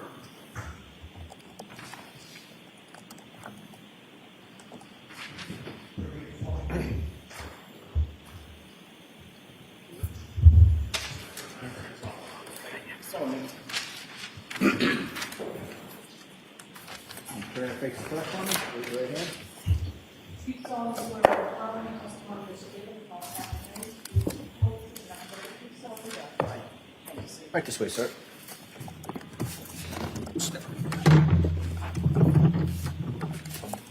Thank you. May I proceed, Your Honor? You may. Thank you. Sir, could you please state your name and spell your last name for the record? Christopher Murphy, M-U-R-P-H-Y. What do you do for work, sir? Construction. Where were you working in January of 2023? I was working at a painting company. I'm sorry, I haven't been working there for 3 years, so It's okay. it's been a while. All right. So you were working at a painting company. Yes, How long do you think you were at that painting company? a year. And in that time, what were your responsibilities at that company? I was a salesperson. Okay. In January of 2023, were you running any specials at that point in time? Yes. What was the specials? We were offering 15% off any work that people needed to have done. And so how are you contacting people at this point in time to offer the special? We were calling all our past customers that we had, we used to work for, and we do like a cold call kind of thing. And I called, a bunch of people that day, and the defendant was one of them. Well, let me get to that. Okay. So when you were calling people, do you remember what phone number you were calling from? Was it a work number? It was a work phone, yes. And if I were to tell it to you, would it help? Actually, I'll ask you right now. Do you remember that work number right now? No, I don't. Because it's been 3 years. You haven't enough time to remember where you worked. I don't remember my own number. But all right. So at that point in time, was the number 774-534-2005 your work number? Possible. Okay, possible. So now, you said that you were calling people offering this special. And so at any point in time, did you have the opportunity to reach out to Mr. Brian Walsh? Yes, I did. Okay, can you explain to us how? Well, we got a list of customers that we had, that were past customers, and each salesperson got a certain list. My area was in the Hingham area. So I just went down the list and called customers, and he was, one of the customers on the list. What day did you make this call? January. Okay, early or late? Yeah, early, yeah. Okay. And did you ever have the opportunity to connect with Mr. Walsh? I did, yes. And so what was the conversation you had with him? Again, just talking about, work that possibly needed to be done, and he stated that he didn't need any work to be done. Okay. And then did you ever have any subsequent communications with Mr. Walsh? Excuse me, I'm sorry, can you repeat? Did you ever have the chance to talk or communicate with him again? Once, I believe. Okay. And how did that occur? It was really quick. Quick? Was it a phone call or a text message? It was a phone call. Okay. And who called who? I called him first, and then I received a text later on during that day. Okay. And you said you received a text? Yeah. To a cell phone? Yes. All right.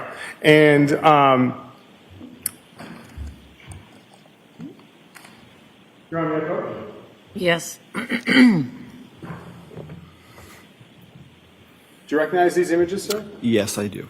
What are they, sir? They were pictures sent to me describing a ceiling that needed to be repaired. Okay. Now, the pictures that you're looking at here, sir, are they the pictures that were sent to you, or are they pictures of the phone with the pictures on them? No, they're pictures of the phone, but they were sent to me, yes. Certainly. And are they your phone? Yes. This Commonwealth would seek to have these marked as the next two exhibits. Any objection? None, Your Honor. Pictures of the phone, of the messages, are now in evidence as Exhibit 150, 151.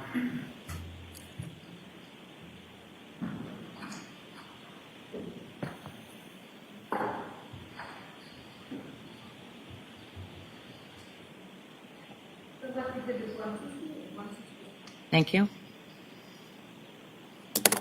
Your Honor, may I publish? You may. Thank you. Ms. Gilman, if we could have what's now been marked as Exhibit 150, which has a file name of Christopher Murphy, pick page 1. Sir, can you see this on the screen? Yes, I can. Okay. So, whose phone is it we're looking at on the screen? That is my phone. Okay. And, sir, we're looking at your phone. What is the message that begins this thread? Could you read it out loud? I'm sorry. Let me just change glasses here. Oh, that's okay. It just says his address. Okay. Does it say any names with it? Phone number. Could you just read the message, sir? It says, hello, Brian Walsh, S16 Chief Justice, Cushing Highway. And does it have a phone number attached to it? Yes, it does. All right.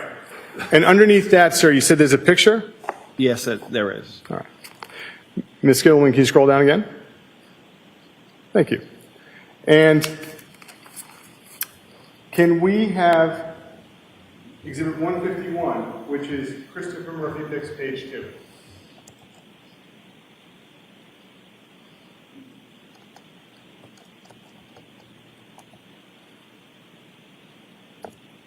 Sir, I'm going to direct your attention to the bottom of this thread. Ms.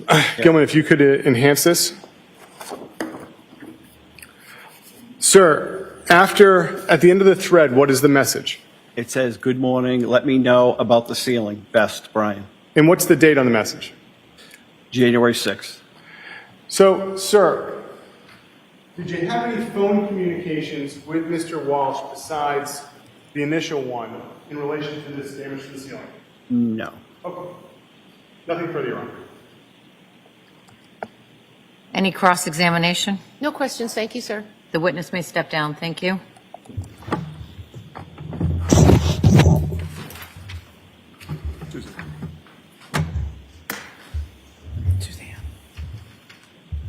Commonwealth may call its next witness.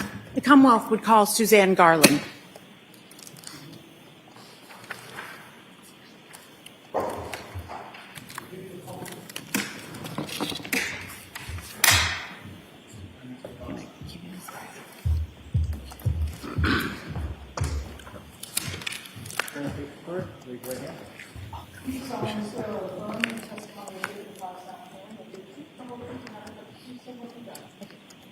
Right this way.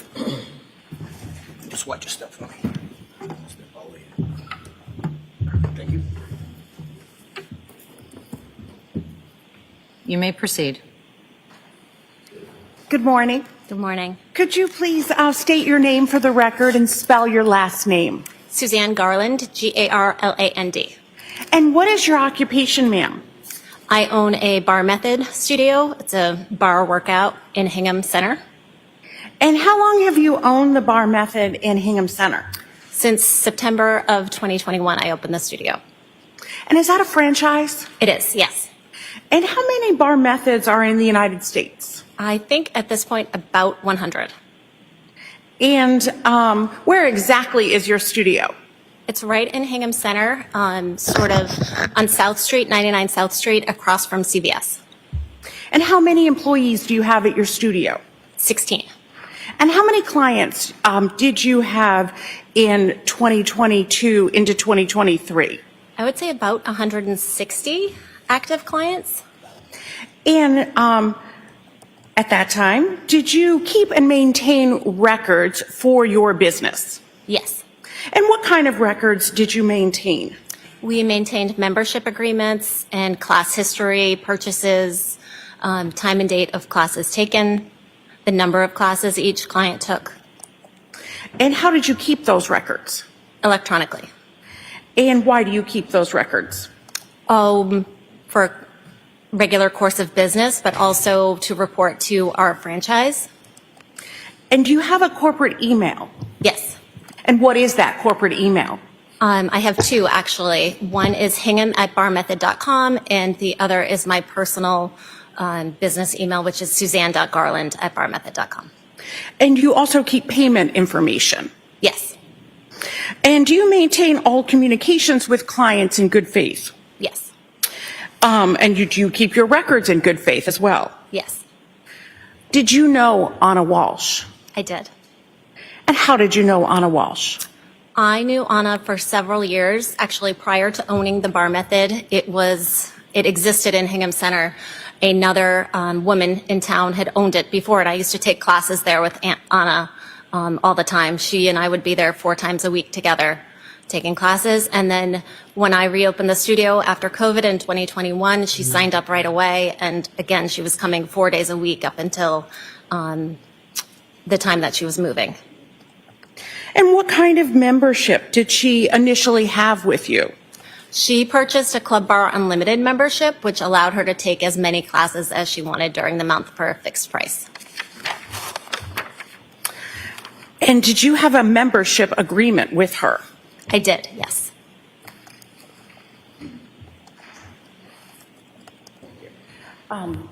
May I approach, Your Honor? You may.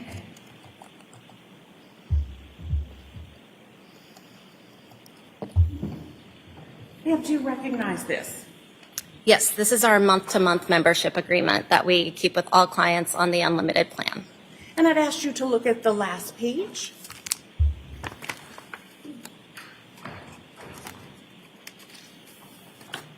Sorry.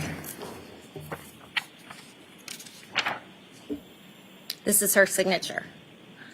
It's at the agreement with Anna Walsh. Yes. Thank you. Your Honor, I'd ask that this be the next exhibit. Any objection? No, Your Honor. Marked and admitted into evidence, the membership agreement of Anna Walsh for Bar Method is in evidence as 152.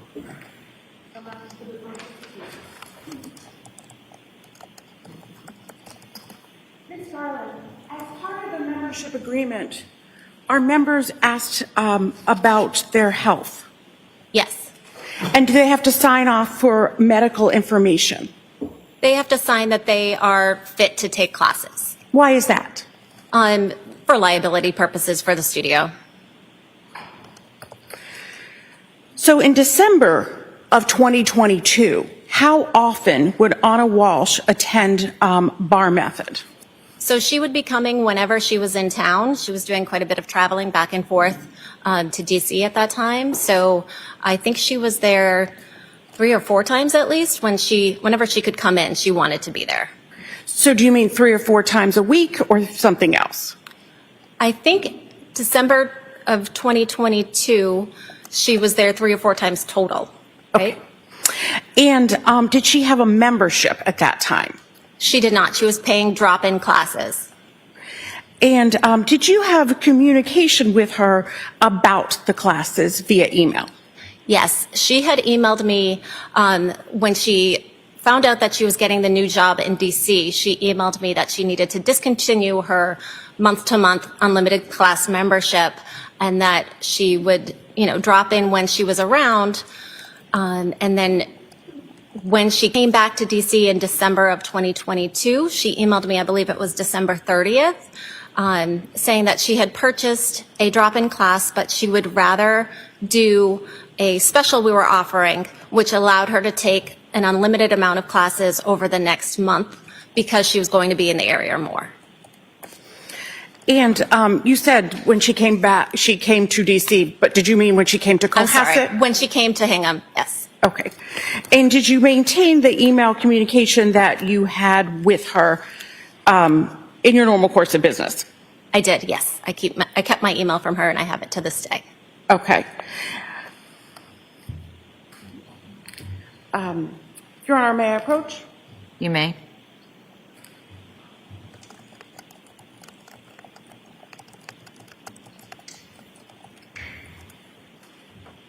I'm showing you 3 documents, if you could look at those. Do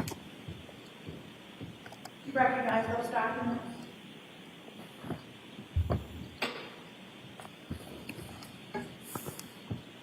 Yes. And what are those documents? These are email communications from Anna to me.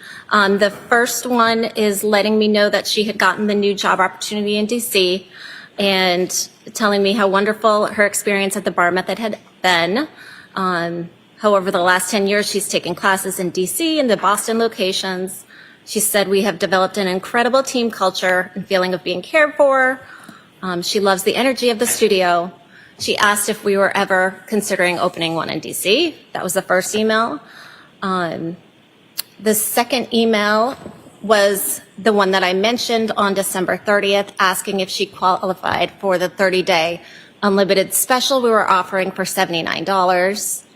If so, could she exchange the single class that she booked for it, which is $29, and apply that towards the $79 special? And then I responded to her on January 1st because I was away on vacation at that time. And I said, technically, you don't qualify it since she had been in the studio recently, but I would honor it since her situation was so different than the norm. Your Honor, I'd ask that those be the next 3 exhibits. No objection. All right. They'll be marked and admitted into evidence. So the 3 different emails are one from, what are the dates of those emails? The first would be from February 27th of 2022. Okay, that's in as 154.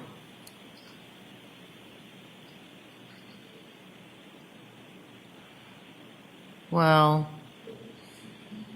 did I mess that up? 153? Okay, so as it was coming out, I looked back up and saw there was no 153. So 153 is the email from 2/27/22. 154 is what? Date? 154 would be 12/30/2022. Okay, and the third one? The third one would be January 1st, 2023. All right, those three are now in evidence, 153 to 155.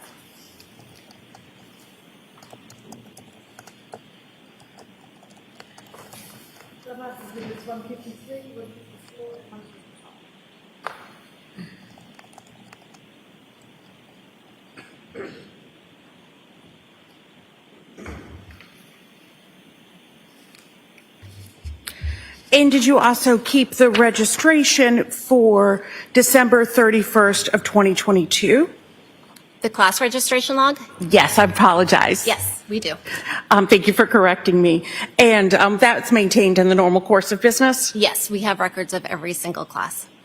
And I'd ask that this be the next exhibit. Any objection? None, Your Honor. The class registration for the bar method is in evidence. That's 156.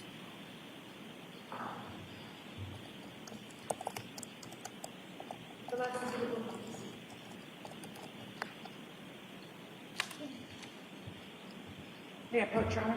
You may.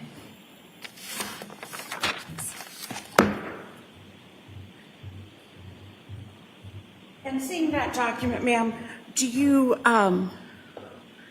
does that show, what does that show? This shows that Anna Walsh created a reservation for class on the morning of December 31st. She did that on December 30th at 11:18 p.m.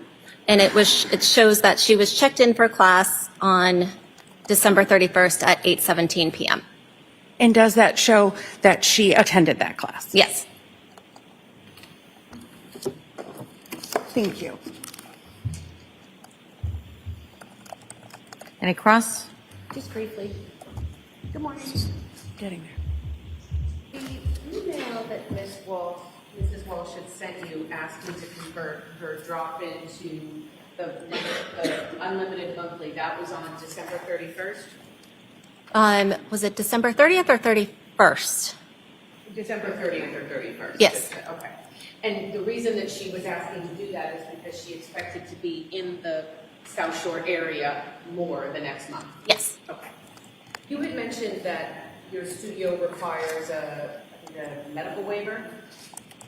When you sign the month-to-month agreement, you do acknowledge in there that you are healthy and that you have conferred with your doctor.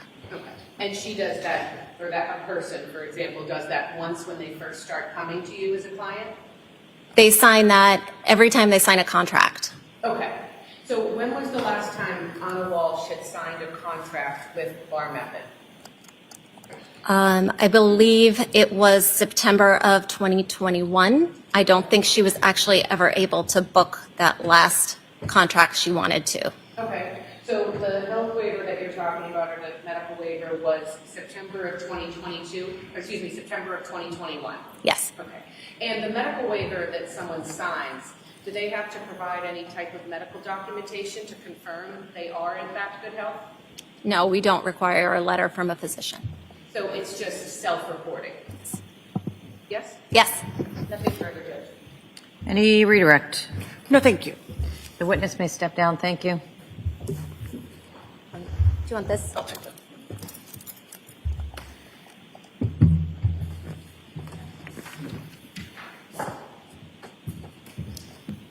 Commonwealth may call its next witness. The Commonwealth would call Ashley Semino. She's going to do all of it.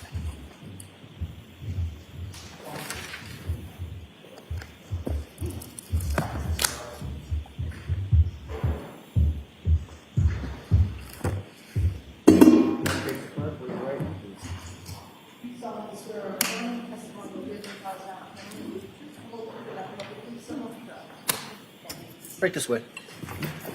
Just watch your step on it. There you go. Thank you.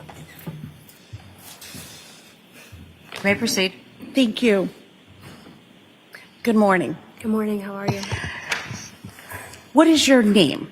My name is Ashley Semino. Can you just pull the microphone just a little bit closer? Thank you so much. And can you spell your last name for the record? Yes, Semino, Cimmino. And what is your occupation, ma'am? I'm a special education teacher and a bar instructor. So how long have you been a special education teacher? About 7 years. And you said that you're also a bar instructor. Yes, that's correct. And where are you a bar instructor? Currently at the Bar Method in Hingham. And where else have you taught bar classes? The Bar Method in Boston, both the Back Bay location and the Financial District location when they were open. So how long have you been an instructor for Bar Method? So I started working there in about 2010. And so it's been about 10 plus years since I started instructing. And how do you become an instructor for Bar Method? So we go through an intensive training. We sit with a trainer from headquarters. This person goes through an entire day with us. We have to take an anatomy exam, and we go through at least 3 to 6 months of training after that, co-teaching with a veteran instructor. And following that, to maintain our certification, we have to take a annual exam. So do you need to be certified? Yes. And you have to maintain that certification yearly? Yes, every year we take an exam. Were you familiar with Anna Walshe? Yes, when I first met her, she was on a NIP. And where did you first meet Anna NIP? At the Bar Method in Boston. And when was that? Do you remember? It was probably around 2011. At that time, I was working at the front desk, and she would frequent the lunchtime class. And which Bar Method in Boston? The Back Bay location. So that was on Clarendon Street. And how often did you see her when you were at the Bar Method in the Back Bay location? Almost every day. Did you ever see Anna NIP outside of the Bar Method studio in Boston? Occasionally, if we were bumping into each other on the street, but that would be it. Well, did you ever see her at a different job that you might have had in Boston? Yes, she had come to one of the Celtics games that I was working at. What did you do for the Celtics? I was a dancer. And what was her demeanor when she came to Bar Method in Boston? She was always so warm, seeing somebody every day. Objection. Overruled. We'll let the answer stand. Move on. While in Boston, did you ever meet Brian Walshe? He did come into the Bar Method, yes. And how many times did you meet him? At least once or twice. Now, directing your attention to Saturday, December 31st of 2022, were you working that day? I was. And where were you working? At the Bar Method in Hingham. And which class were you teaching? I was teaching both classes. There's one around 8:15 and one around 9:15. And who was in your 8:15 a.m. class? Anna was. And how long had you been an instructor at Bar Method in Hingham at that point? That was my first day teaching at the Bar Method in Hingham. And when did you first notice Anna Walshe? So I wasn't familiar looking, we all get class lists of our class prior. So one of the Bar Method qualities is that we are able to call our clients by name as we're teaching them. And actually it was because of Anna in Boston that we always clarify with our clients, is it Anna or is it Anna? So I had asked our front desk staff that day, and she was like, I believe it's Anna. So when I started class, I just made a little note of it, but she wasn't there at the start of class. When did she come in? She came in about 10 minutes late. And what did you do when she came in? It was kind of like this oh my God moment, because with COVID, we had closed the Boston studios, and I had had 3 children simultaneously at the time, so I took a little step back from teaching. And when those studios in Boston closed, I decided it was either going to Wellesley or Hingham, and I chose Hingham. And what type of interactions did you have with her during the class? During the class, I was instructing her. I was giving verbal adjustments, hand-on adjustments. But when she came in, we kind of had, oh my God, I can't believe that you're here. And what type of exercise do you do during a bar class? How does it work? So a bar method class, you work all your muscles in your body. You work your muscles to exhaustion, and then you stretch them to become longer and leaner, but also stay healthy and safe with your body. So can you explain how you do that? Sure. So we start off with a warm-up. You could do up to 60 push-ups in class. We move into a portion of class where you're working your thigh muscles. You work a portion of your seat. You go into curl, and there's some stretching in between. And typically a class is 45 minutes to an hour, and you use light to heavy weights depending on the client's choice. And do you remember how long that class was? That was a 45-minute class. And how did Anna Walshe perform during that class? She was a powerhouse. Clients are given the option during my setup that they can do push-ups on their hands and knees, hands and feet, or up at the bar for a modification. And she was doing the push-ups on the balls of her feet, on her hands. She was completing the motions. She was someone that you wanted to take class with because she made you work harder. Did you notice any injuries on her during your class on December 31st of 2022? No, and she did not make me aware of any that would change any of the exercises that we were doing.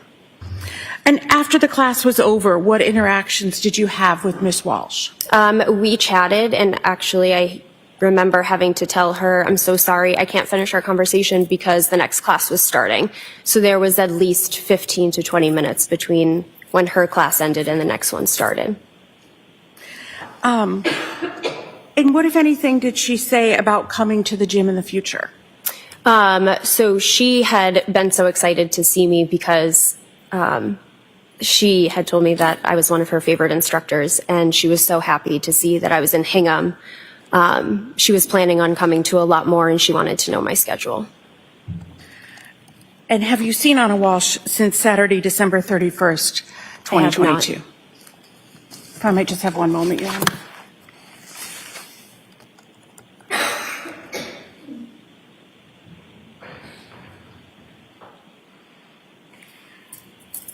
Nothing, thank you, Your Honor. Cross. Good afternoon. Afternoon. When was the last time you spoke to the prosecutors or police about your testimony today? August, I believe? Okay. You didn't speak to them today or yesterday? No. Okay. And you had mentioned that you are a special education teacher? Yes, I am. Okay. And then you also still teach bar? Yes, that's correct. And you're a mom? I am. Okay. Are you, and I'm not trying to be flip with you, but you're not a doctor? No. You're not a nurse? I am not. Did you perform any type of medical tests on Anna Walshe on December 31st? No, I do not. Are you aware if she had any pulmonary issues that were undiagnosed? Not that I saw. Are you a pulmonologist? I am not. Are you aware of any undiagnosed cardiac issues that she may have had on December 31st? No. Are you aware of any neurological issues that she may have been suffering from on December 31st? No. And prior to December 31st, what was the last date that you saw Anna Walshe? I couldn't tell you. Over a year? Probably. Nothing further, Judge. Any redirect? No, thank you. The witness may step down. Thank you. Thank you.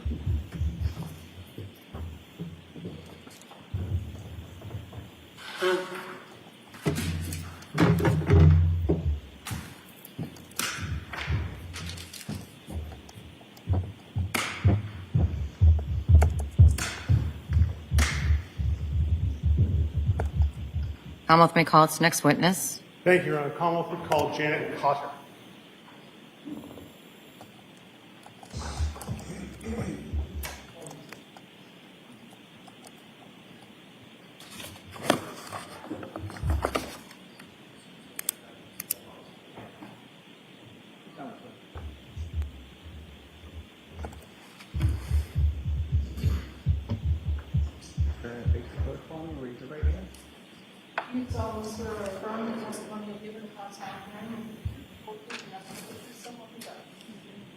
Right this way. Just watch your step for me. Step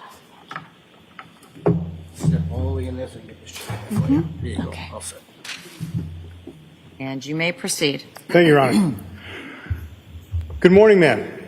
Good morning. Could you state your name and spell your last name for the record? Janet Cotter, Cotter. Ma'am, what town do you live in? I live in Hingham, Massachusetts. In January of 2023, did you reach out to the Cohasset Police Department? I did. Why? I had had an interaction with Anna Walshe at a nail salon and had subsequently read about, what had happened to her. And So I'm going to interrupt you there. I'd like to ask you about that interaction. certainly, Okay. Now, when did the interaction, first off, did you know Anna Walshe at all? I did not. Okay. When did this interaction with Anna Walshe occur? On New Year's Eve in 2022 And where did it occur?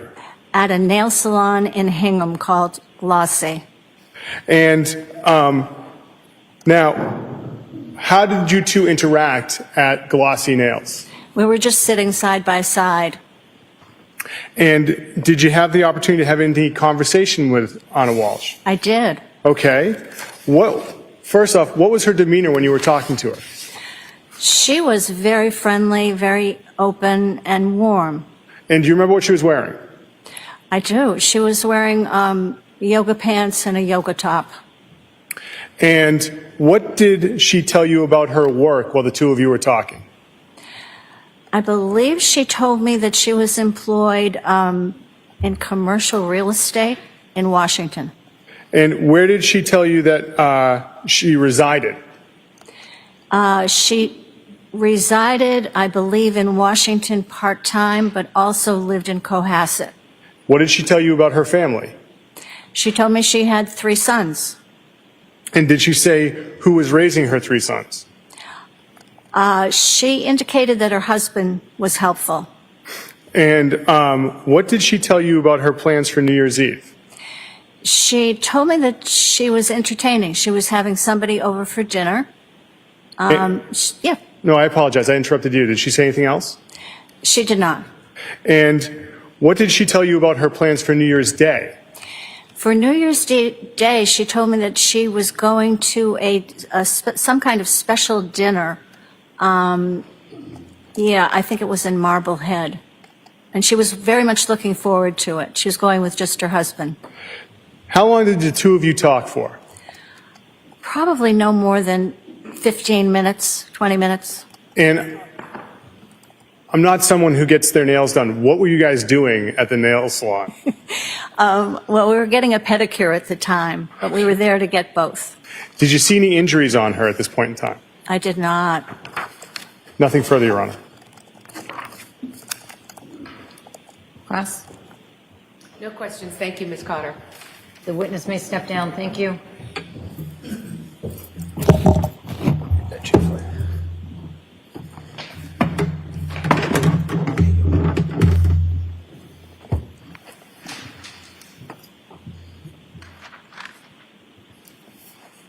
Commonwealth may call its next witness. The Commonwealth would call Julie Bassler.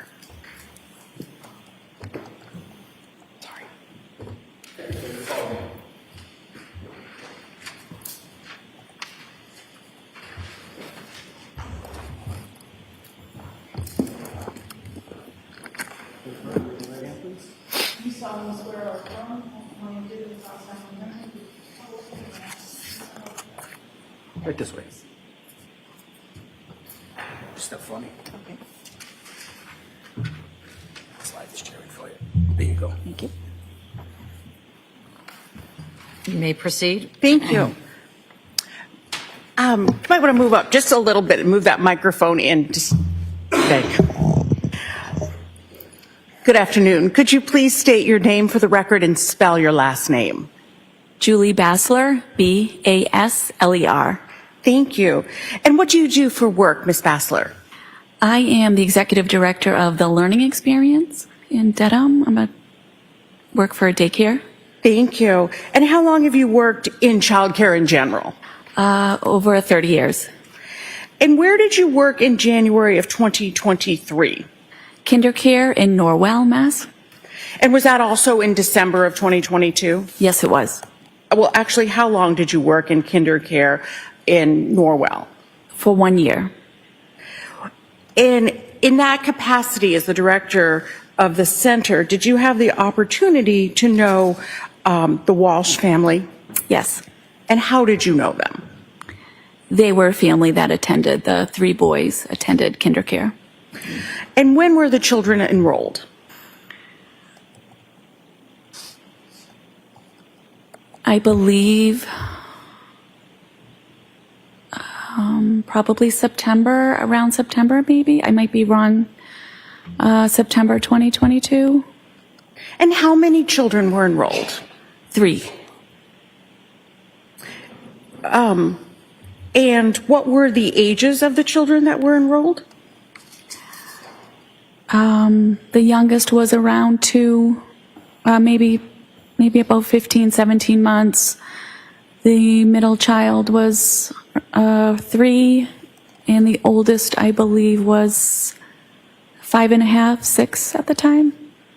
And did the oldest child stay at Kindercare, or did the oldest child move to the public schools? He went to the public schools, yes. So in December into January of 2023, how many children were in the school? 2. And how many days a week at that point, and I'm talking about December of 2022 into January of 2023, how many days a week did the 2 children attend the center? 5 days a week. And who dropped off the 2 Walshe children? Brian Walshe and sometimes the grandmother would be with them. And by the grandmother, do you know the name of the grandmother? I unfortunately forgot. And do you know whose mother? Brian Walsh's mom. And what time was the typical drop-off for those children? What time did Brian Walshe typically drop them off? I really can't remember, maybe 8:39, maybe 9, closer to 9. And what about pickup? Who would do the pickup? Brian Walshe as well. And do you see Brian Walshe in the courtroom today? Yes. Can you please point him out? Yes. And can you say an article of clothing? A pink tie and white shirt. Your Honor, might the record reflect that the witness has identified the defendant? The record will still reflect. And how often did you see Mr. Walsh's mother at the center? Maybe once a week. And what time of day would that be? Usually in the mornings, around 9, drop-off time. And did you ever see Anna Walshe at the center? I saw her a few times. Usually I would see her at pickup. And what days would that be? Usually a Friday. And how many times do you think you saw Anna Walshe at pickup? 3 or 4. How many classrooms are at Kindercare? Maybe 9 or 10. How many students? I would say at that time around 100. Can you tell us the layout of the Kindercare in Norwell? Sure. You walk in the front door and you need the key code to enter the building. And then there is a good-sized lobby. And you go through another door with another keypad code to get into the building. But the director's office and the assistant director's office is, when you walk into the lobby, there is a door that opens. And if we were in the office, that door would generally be open to, greet parents and families. And you could also go through that office to the hallway. So depending on which door you went, you would walk into a long hallway. And if you went to the left, it would be the preschool ages. And if you go to the right, it would be infant and the toddler ages. And when Mr. Walsh dropped off the children, how would he generally enter kindercare? Usually we would say hello, and most days he would come through the office, and the boys like to go through the office. And what, if anything, did you do to help him to get into the center? Sometimes we would, we would just have them go through the office. That would be where the boys usually came through, and he usually came through the office area. And what was he like in the mornings? Very, would say hello and good morning, and, trying to get the boys to their classrooms. And did you have conversations with him? Yes, we would talk. We would say hello, and, we would ask each other how was your day? Just small talk. Like I said, part of my job was to build relationships with the families, get to know them, and, check on the boys, ask how the boys, morning was or how their night was, things like that. At any point, did you and Mr. Walsh speak about the children leaving the center to move? I think that we did once. I think we did once about possibly him taking them out. Yes. To go where? To go to Washington. And did you ask him about that? I did. Yes. And what, if anything, did he say? It just wasn't definite yet. It was in the works. Did he tell you when he expected to move?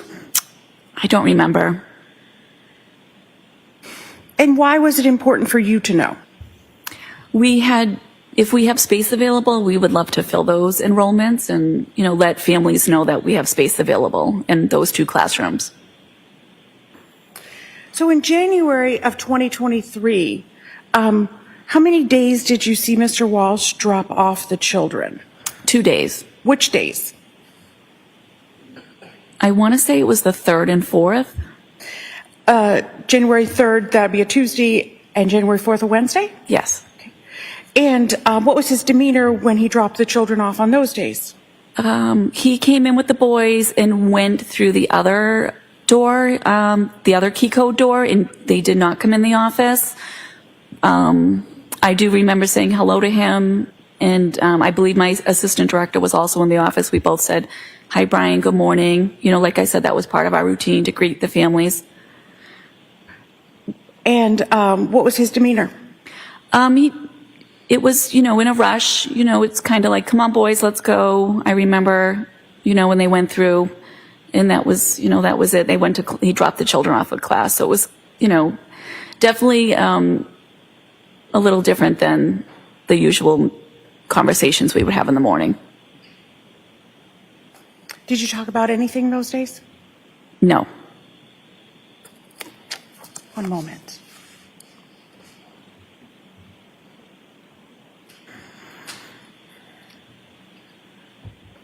Thank you. Any cross? Thank you.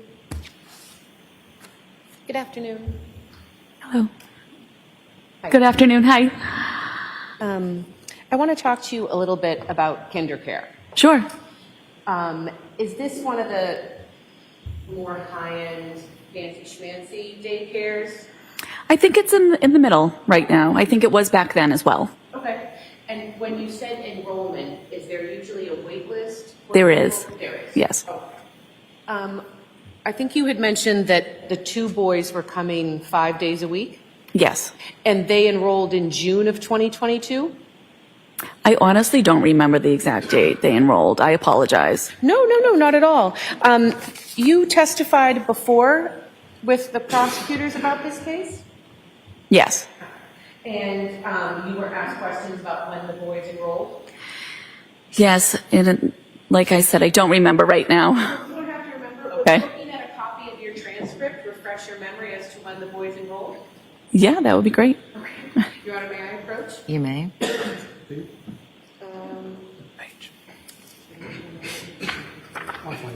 Just what page? Just ask what page. Sorry about that. I don't have my glasses, so I think it's Okay. on- I used to not need them. Okay. But I think it's either that page or that. Just take a look and let me know if it refreshes your memory as to when the boys enrolled.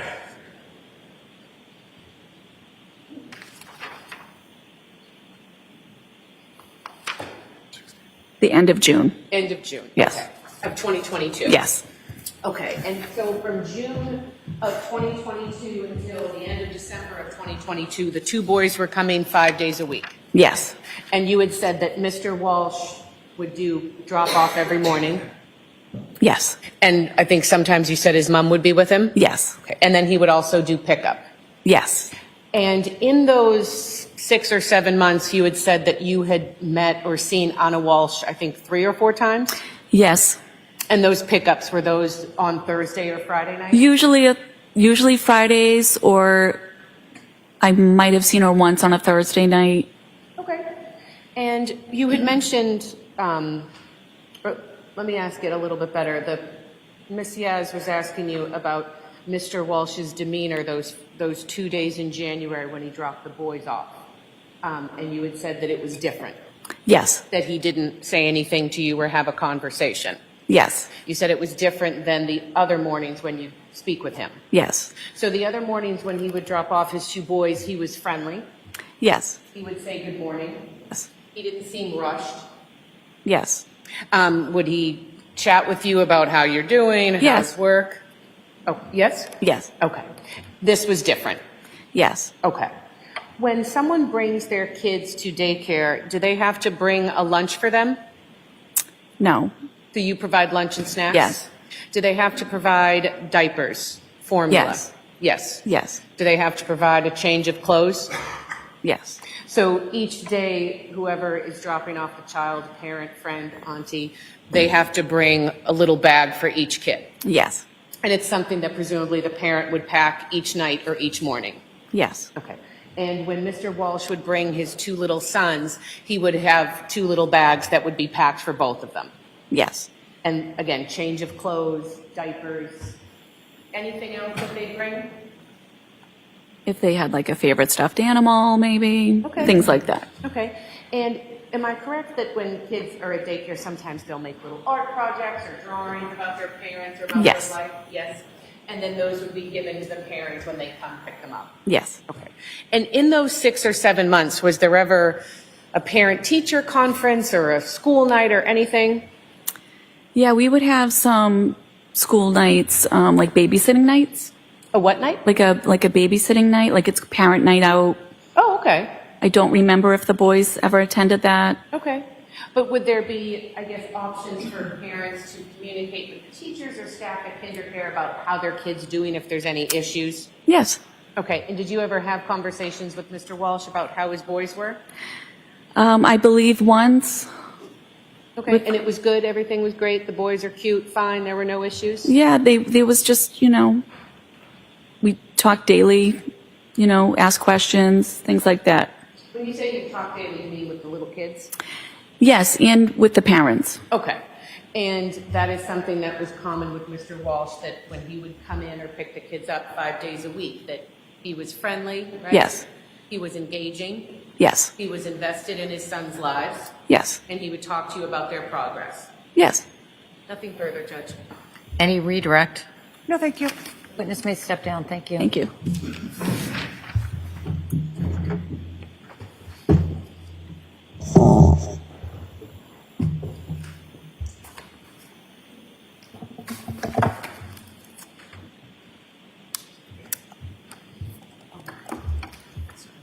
Commonwealth may call its next witness. Commonwealth would call Sandra Waldrop.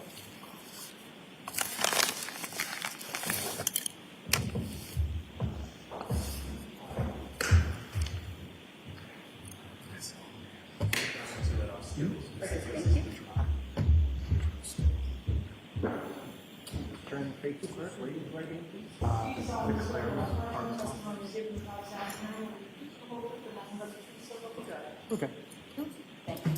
Right this way. Just watch your step. A little bit further in. Oh, there you go. And I sit down? Yep, you're all set. You may proceed. Thank you, Your Honor. Good afternoon, ma'am. Good afternoon. Could you please state your name for the record and spell your last name for us, please? Sandra Hempel Waldrop. Last name is Hempel, Hempel, Waldrop, Waldroup. Where do you work, ma'am? I work at the Claremont in Abington, an apartment complex. Where is the Claremont located in Abington? At 500 North Quincy Street in Abington, Massachusetts. And what do you do for the Claremont? I'm the general manager. And how many units are at the Claremont? 91.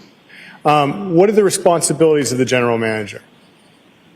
Well, my responsibilities, I'm also head of maintenance, so I do everything. If there's nothing that I do not do, I do everything. And how long have you held that position at the Claremont? Since 2018. What does the Claremont have for surveillance videos on the outside? Could you rephrase? Sure. Do you have any surveillance cameras at the Claremont apartment complex? Yes. Okay. And how many cameras do you have for the outside of your apartment complex? Oh, for the outside. Yes. Give me 1 second. Sure. 2, 3, 4. 4 on the outside. I believe 3 in the back parking lot and 1 at the front. Now, how many dumpsters are there at the Claremont? A total of 3 dumpsters. 2 gated areas, 2 dumpsters in one, and 1 dumpster on the top hill. On the top of the hill. And the Claremont, is it near any other apartment complexes? Yes, it's so right behind us, our back parking lot, there is the Chestnut Glen. Years ago, it used to be the same owner. It used to be connected.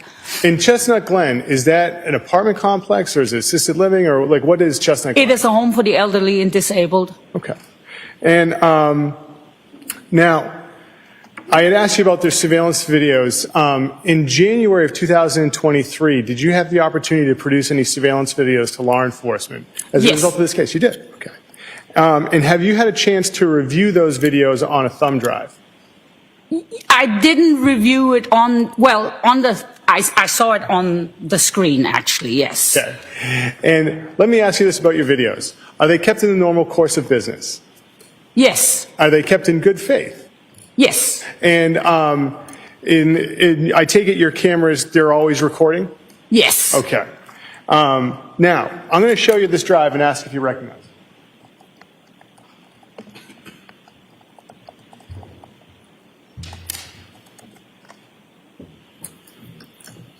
Yes. And how do you recognize it? Because I initialed it and signed it. This is what I watched on the screen. This is the thumb drive. Yes, sorry about that. So what you watched on the screens were your videos? Yes, that is correct. The Commonwealth would seek to have this drive marked as the next exhibit, Your Honor, with the videos from the Claremont of January 3rd, 2023. No objection. No objection. It's marked and admitted into evidence as, are we at 157? Thank you very much.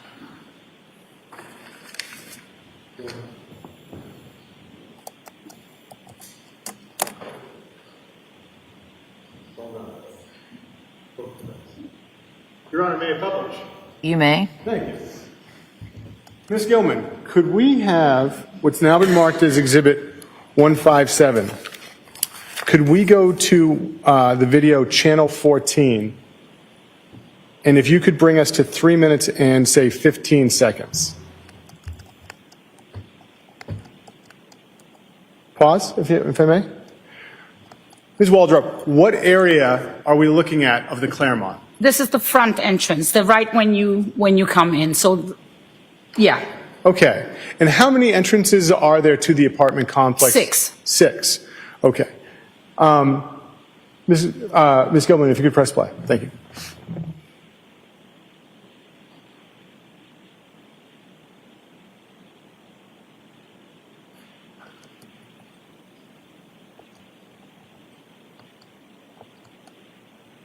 Ms. Gilman, could you pause?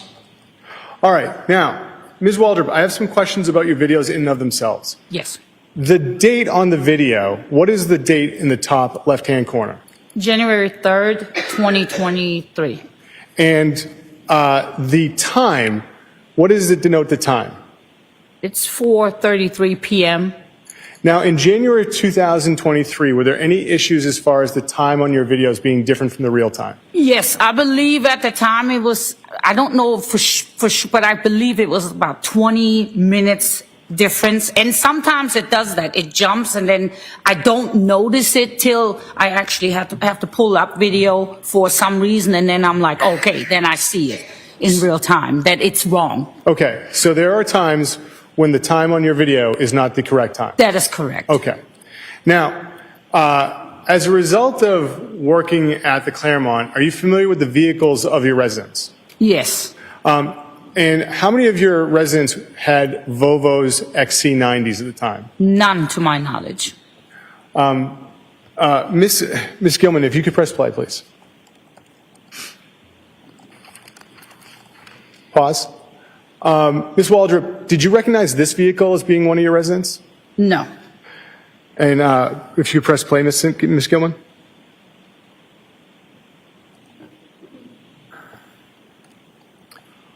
On this same video, Ms. Gilman, could you bring us to 13 minutes and 59 seconds?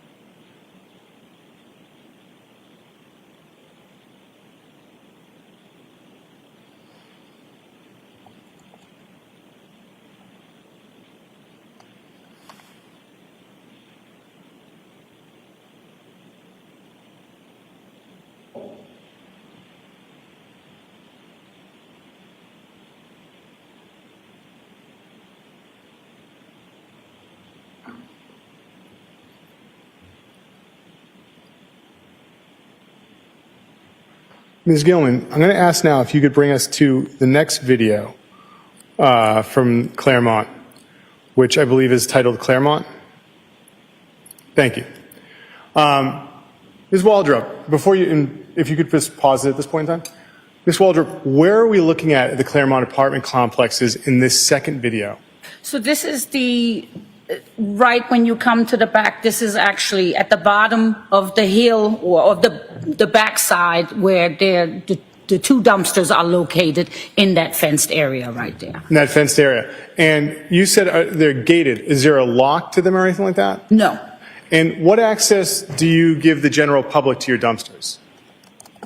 It's people who don't live there. Can they use them? No, they're not supposed to. No. And there's signs that, you know, that, yeah, it's private property and they are on the surveillance. I mean, it's on surveillance. So they're not meant to use our dumpsters. No. Could you press play this, Gilman?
Thank you, Ms. Gillen.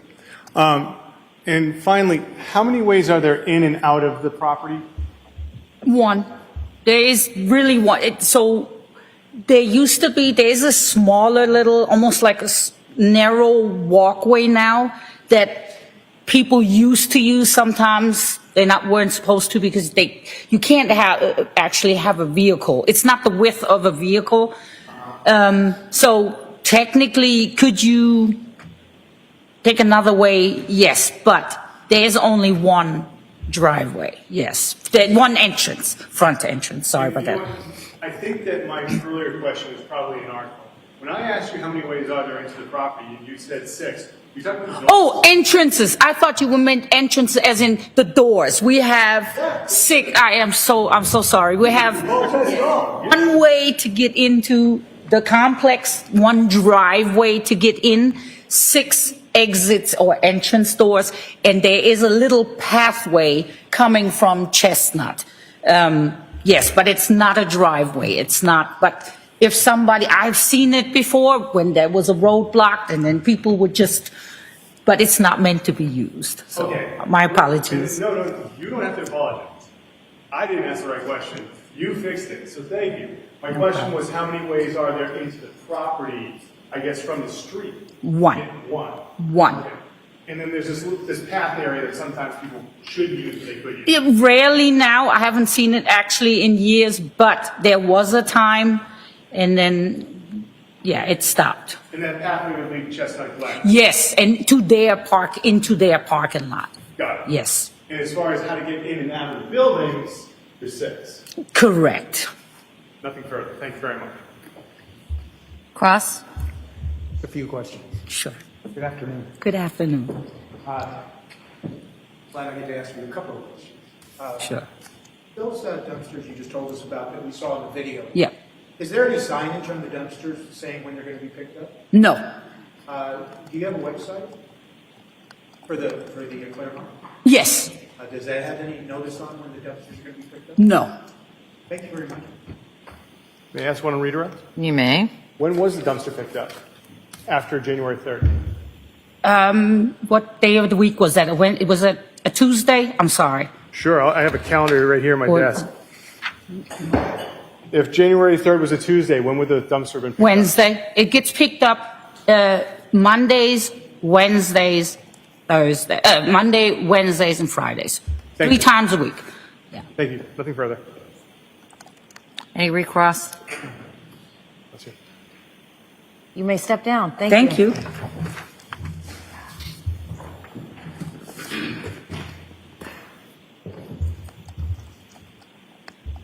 The Commonwealth would call Connor Keith.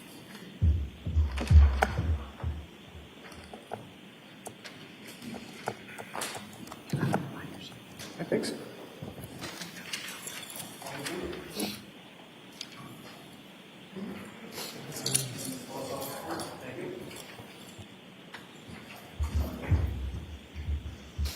Try to fix the flip-flop and raise your right hand.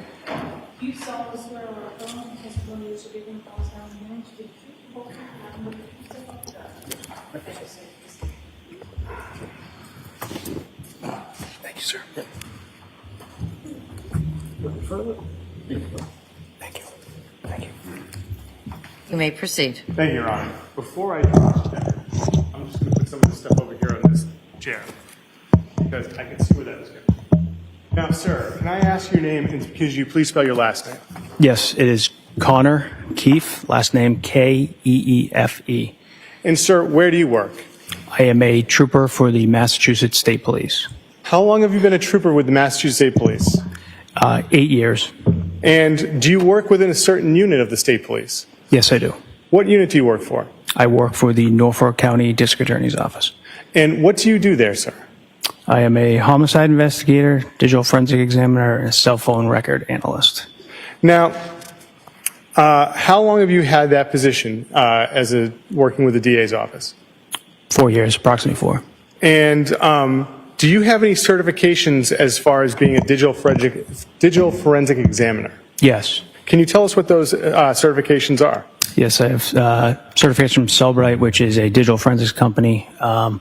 Celebrite Certified Operator, Celebrite Certified Physical Analyst, Celebrite Advanced Smartphone Analyst, and the Celebrite Apple Forensic Fundamentals. And just what is Celebrite? It's a digital forensics hardware and software company. And how did you get the certifications in those Celebrate topics? Usually a in-person class test at the end. Did you pass the test? Yes. Now, have you received other trainings concerning digital forensics? Yes. From who? Magnet, Gray Key. And who administers these trainings? The companies themselves. And have you received trainings from any other law enforcement agencies? Yes. Which ones? I've taken cell phone record analysis classes from the FBI and LexisNexis, which is another cell phone record analysis. Now, in addition, could you just tell us your educational background? I have a bachelor's degree from Providence College. And have you served in the military? Yes. Can you tell us where you served? I was an officer in the Rhode Island Army National Guard for 8 years. Got out as a captain.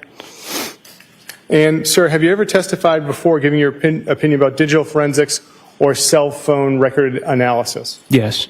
Now, on Thursday of January 5th, 2023, did you have the opportunity to become involved in an investigation into the disappearance of Anna Walshe?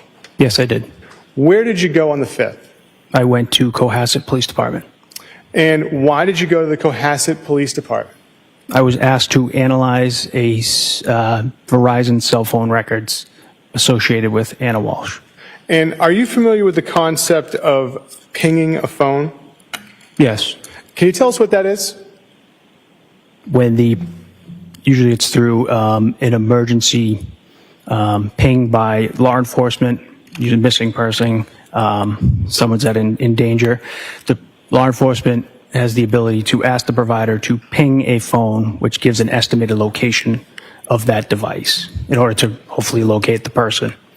And so when you went to Cohasset Police Department on January 5th, did you have the opportunity to review any data corresponding to that type of pinging activity? Yes, the data we received then was called RTT data from Verizon. It is round trip time, and in that report, Verizon is able to provide an estimated distance that a device is from a cell site, a cell tower. And so I take it the data you were reviewing had been provided by Verizon. That is correct. So at this point in time, I would seek to admit the data from Verizon for 3 different phone numbers, one being 617-599-766, the second being 617-895-8082, and then the third being 617-939-8648. Verizon data. If there's any objection. Any objection to those? No objection. Counsel, on the first one, I'm sorry, I'm keeping track of the numbers. What's the first? It's 76? It would be 7966. That's where I missed it, 7966. All right, so now in evidence as Exhibit 158 are the Verizon records of 617-599-7966, and then 159 is the phone number ending in 8082, and 160 is the phone number ending in 8648. Yes, Your Honor. They're in evidence.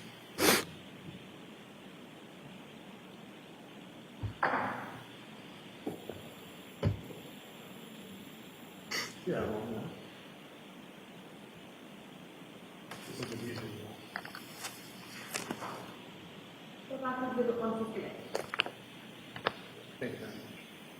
Ms. Gilman, could we have the RTT file for 617-599-7966?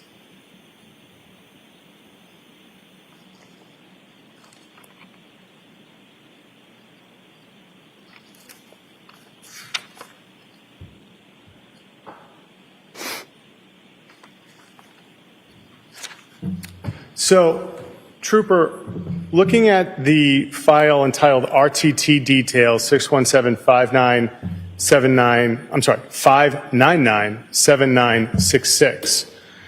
Is there a date range in that file name? Yes, there is. What is the date range? It is January 1st, 2023 to January 5th, 2023. And these are some of the records you had the opportunity to review for the ping data. Is that correct?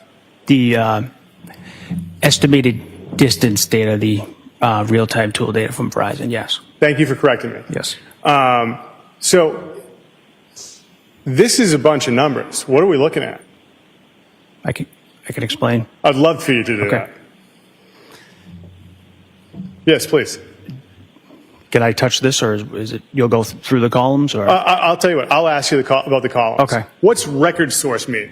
Record source is the technology used for this event on the network. So for this, 12 is Samsung and 1 is Nokia. So the technology on the tower that completed this event.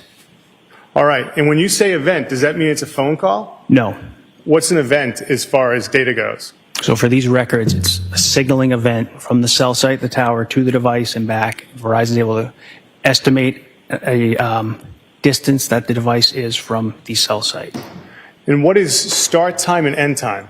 That is the beginning of the event, the signaling event. And then I take it end time's the end of the event? Yes, sir. All right. Subscriber MSISDN, what's that? That is the phone number associated with these records. And what is an IMEI? That is the International Mobile Equipment Identifier. It's the unique identifier of the device itself. And so then a device will have its own identifier in addition to a phone number.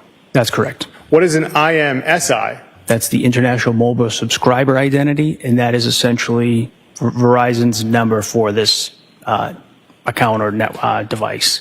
So it's for the subscriber on that device. What's manufacturing, or I'm going to, MFG model, what's that? The manufacturer model, so Apple iPhone 12 Pro Max. And Ms. Gilman, if you could scroll over. Sir, are there any columns that are blank here? Yes. What are those? Those are the Ericsson, so that there was no Ericsson technology used in these records. So then that's why they're blank? Yes, sir. All right, if we could scroll over to say column L. Thank you. What is market 4G, then column M, ENB, what are those two? Those all pertain to the cell site, so it's essentially the cell site number and the sector in which the event occurred. And so which one's which? There's a cell site and there's a sector, so maybe I'll take it one at a time. Okay. What's market 4G? Why is there a 5.7 there? 5.7 indicates the market in which the event happened. So think of it as an area code like Boston 617. So Verizon knows to route this transaction to the right area. And then eNode B, column M, is 52. That is the cell site number. So that's the cell site number in which the transaction occurred.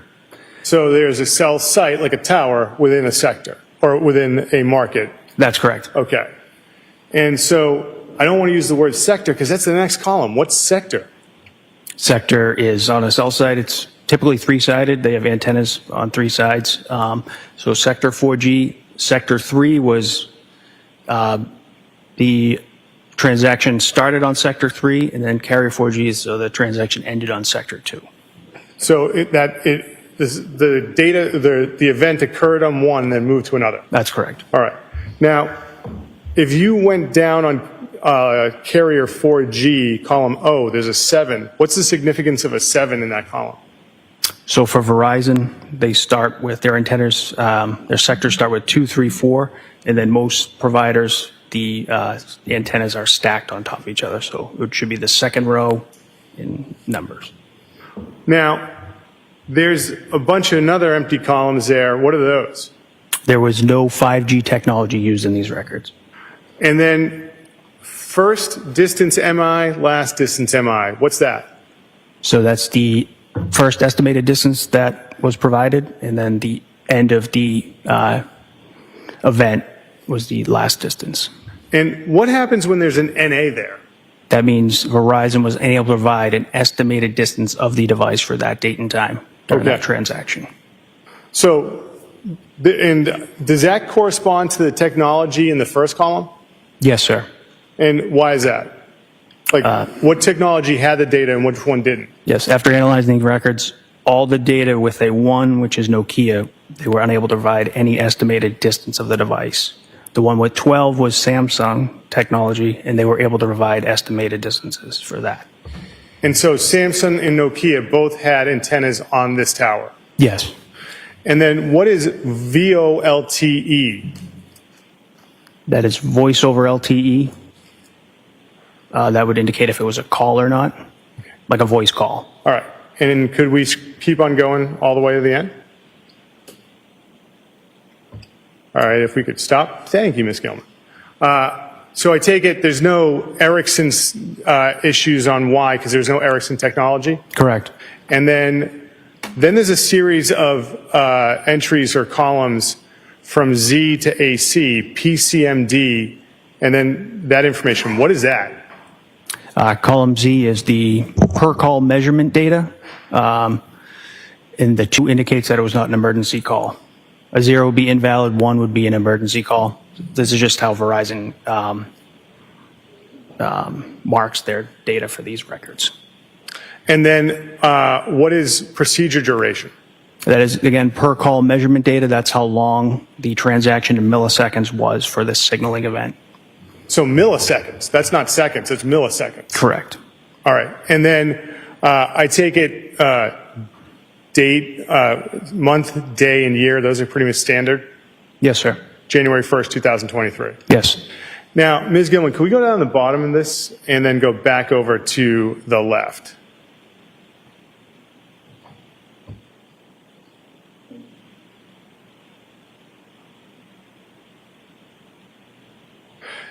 And now, sir, there's a series of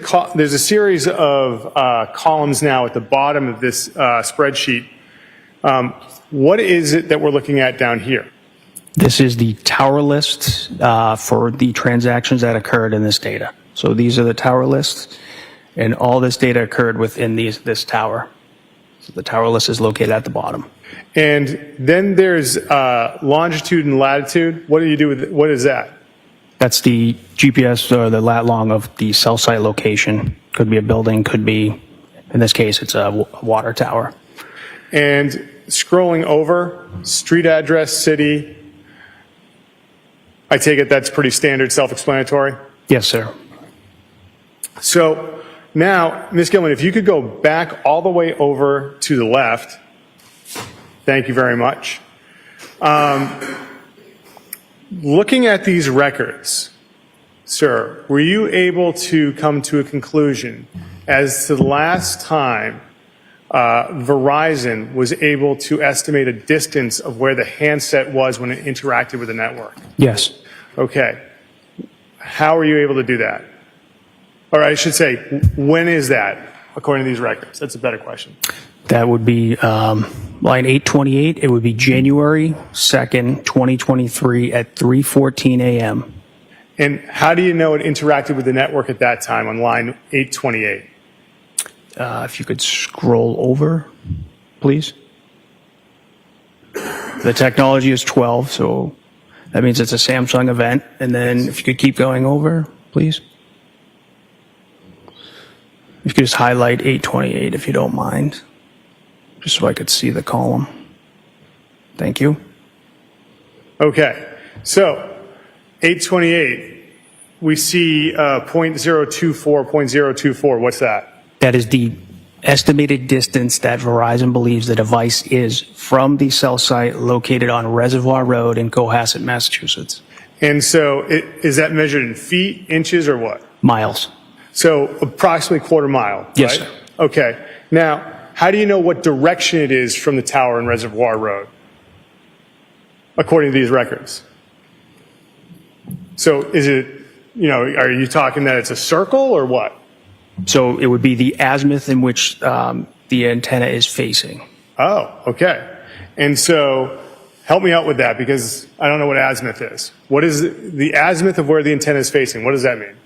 So the provider puts these antennas on the cell site in certain directions, 360 degrees, usually it's 120 per azimuth. in which they're placed on the tower. And so as far as the direction of where the phone was from the antenna, can you tell us, based on these records, what the general direction of the phone was when it interacted with the network on January 2nd at 3:14 a.m.? It was from the cell site, the tower, it was southwest in the area of 516 Chief Justice Cushing Highway. So it was in the Cohasset. area of 516 Chief Justice Cushing Highway? Yes, sir. All right. Now, Ms. Gilman, on this file, there is a second folder. Could we go to that second folder?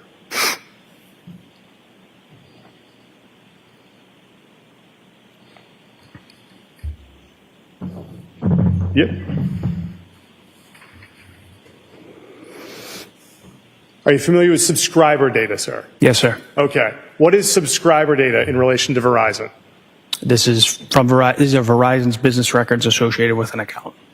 Looking at the spreadsheet that is on the screen, subscriber MTN 617-599-7966. Is this the subscriber data from Verizon? Yes, sir. All right. What is the first column search value? That is the phone number of these records, associated with these records. Okay. And what is the search start date and end date? That is the report date that these were run. Okay. So January 7, 2023. And then column D has MTN. What is MTN? That is mobile terminating number. That's the same as the search value. That's Verizon's, the number associated with these records. And Ms. Gilman, could you just expand column D for us? Thank you. All right. And then account number, what's that? That is Verizon's internal account, an account number for this, this line. Now, we get to last name, first name, business, address. What's that? That is the account holder of this number. Okay. And Ms. Gilman, could you scroll across to the right? All righty. Now we have a column P and Q. What are we looking at here, sir? I'm just waiting. That is the subscriber under this account for this phone number. Okay. So there's an account holder, and then there's a subscriber. Yes, sir. And so the account holder, I take it they pay it? Yes. Okay. They're responsible for it? Yes. Okay. And what is the name for columns P and Q? Walshe, Anna. Counsel, is that a good place to stop for lunch? It's always a good place to stop for lunch, Your Honor.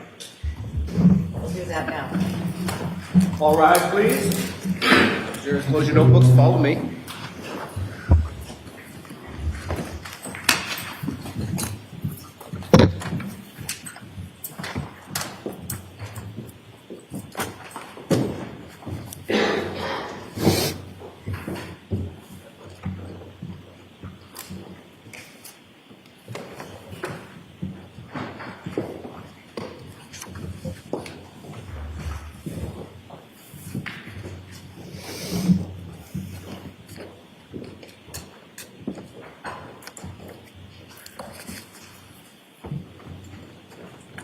Thank you, Your Honor.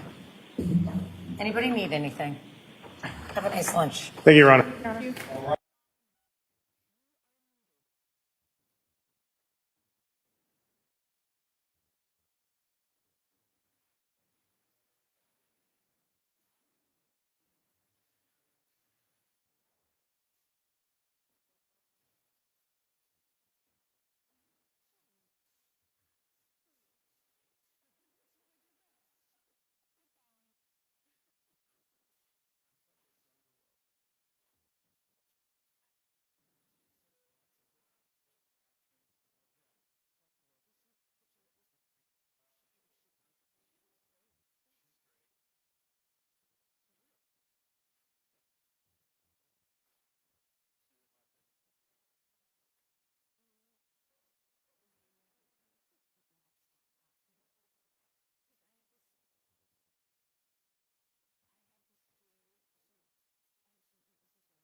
Not a work, it wouldn't work. One, sorry.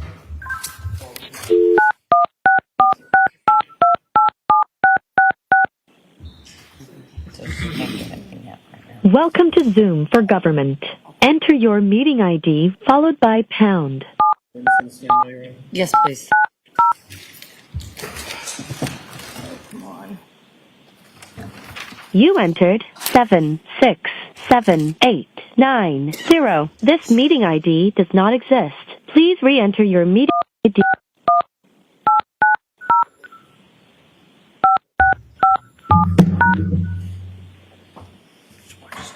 Just remain standing. Enter your participant ID. Please enter the meeting passcode followed by pound. You have joined the meeting as an attendee and will be muted throughout the meeting. All rise, jurors The entering. host would like you to unmute your microphone. You are unmuted.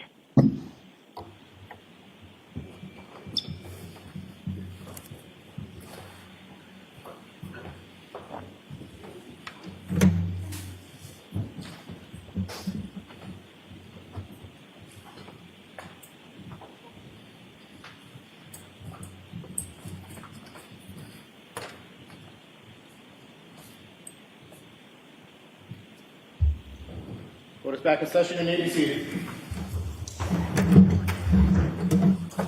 You may proceed. Thank you. Ms. Gilman, can we go back to that RTT file for the phone number ending in 7966? And can you scroll all the way down to the bottom, Ms. Gilman? Thank you. Trooper, I believe we left off with RTT that the last time Verizon was able to give you a location, an estimated location of the handset was around 3:14 a.m. on January 2nd. My question to you is, according to these records, and if you could go all the way down to the bottom, Ms. Gilman, according to these records, when you analyze them, were there any other times after that that there was any interaction between Verizon and the handset? Yes. Can you tell us about that based on the records? Yes. Again, it's estimated distance of the device, not location. Estimated distance of the device. Thank you for correcting me. Sorry, Judge. I just need to ask if you can speak up. Yes. Can the witness make sure you lean into the microphone and speak up? Yes, Your Honor. And so you corrected me. Verizon gave you the estimated distance of the device from the tower. That's correct. Okay. So my question to you is, after that time of 3:14 a.m. on January 2nd, 2023, according to the records, were you able to identify any other incidences where the phone or the handset had any interactions with the Verizon network? Yes. Okay. Looking at these records, can you tell us when you were able to determine that and what happened? So line 831. Yes. That would be January 2nd, 2023 at 4:13 a.m. Okay. The technology was Nokia.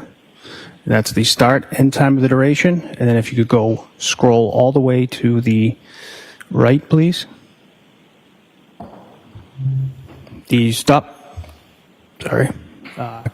columns V and W, there is NA, which means they were not able to provide an estimated distance of the device. So there was a signaling event between the tower and the device, but they were unable to provide an estimated distance of the device.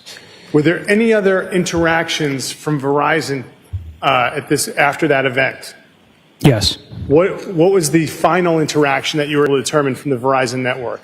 Or not interaction, the final activity of the Verizon network according to these records? Yes, if you could slide back over to the left, please.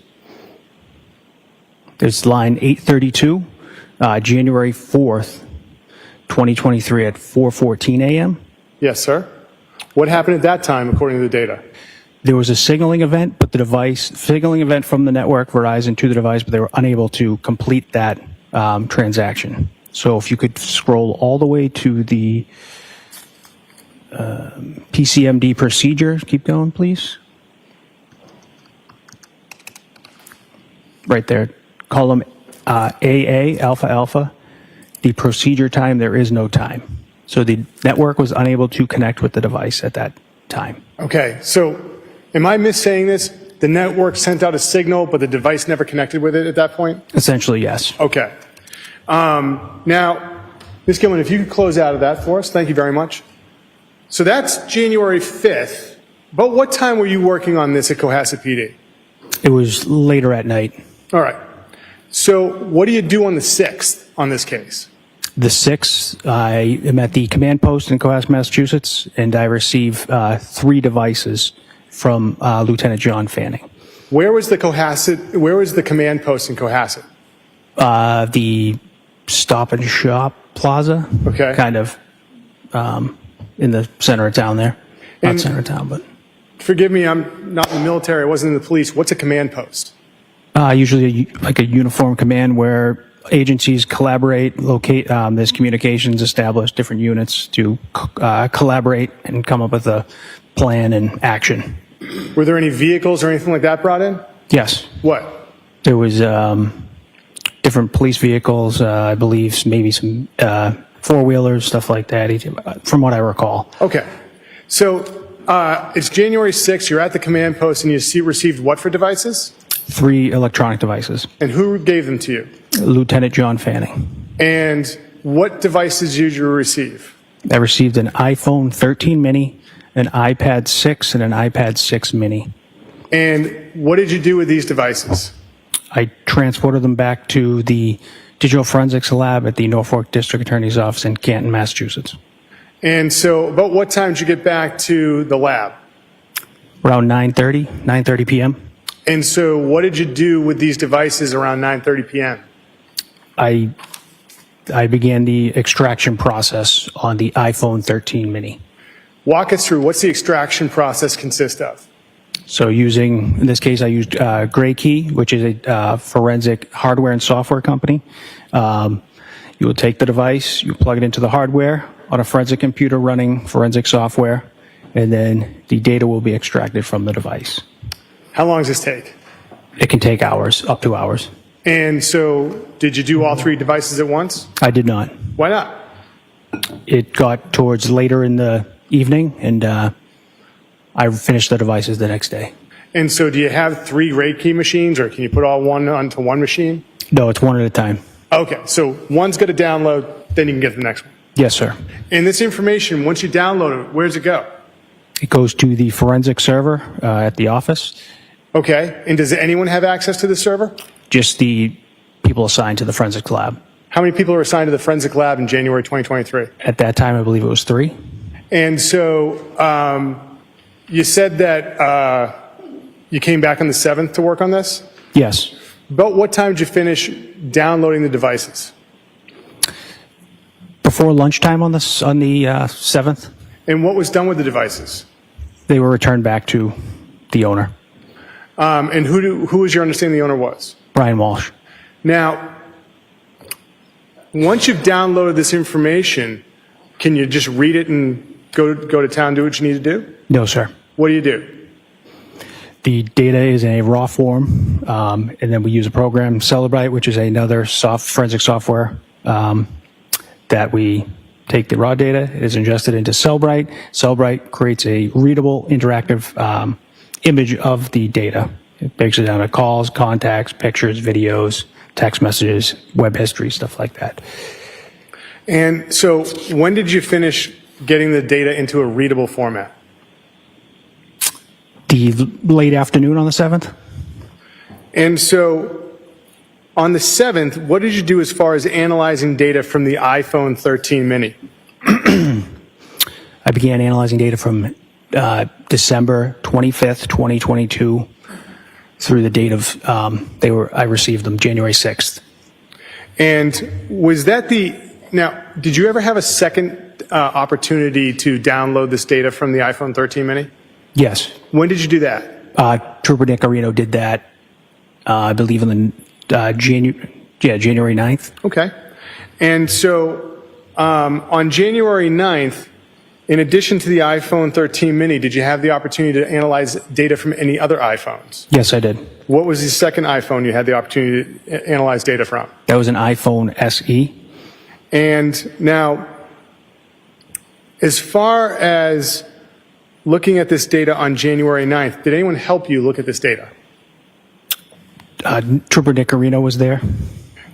Now, are you familiar with the term native location data as it applies to iPhones? Yes, sir. Can you tell us what it is? Yeah, so native location in iOS, Apple iOS operating systems. Native location is made up of location services on the Apple device, and location services are made up of GPS satellite, Bluetooth beacons, wireless connections, and cell tower information. And so native location data, how is that different than the Verizon data you just talked about? So this is data taken directly from the device, and the other data is from a cell phone provider. Okay. And so which one is more specific as far as a location then? The native location data. And so when you were talking about the handset being in the area of 516 Chief Justice Cushing Highway, based on the Verizon records, what are you able to determine based on the native location data of the location of a handset? It is more accurate to a specific location. And at this point in time, Your Honor, I would seek to enter in the electronic files of the location data of the iPhone 13 mini and the iPhone SE.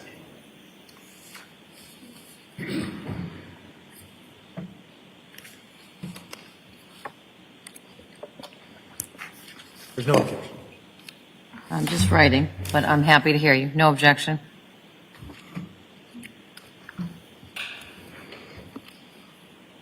So the native location date, or the location data for those two devices, the iPhone 13 mini and the iPhone SE, Yes, Your Honor. is now in evidence as 161. Thank you.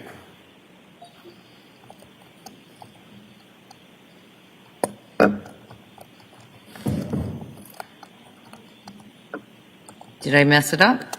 I believe that our last exhibit was 158, Your Honor. No, I have No, we had the Verizon records, which were 158, 159, 159 and 160 were the Verizon records? Oh, I see. We had one drive that had 3 sets of records on it, and it got one tag. That's why.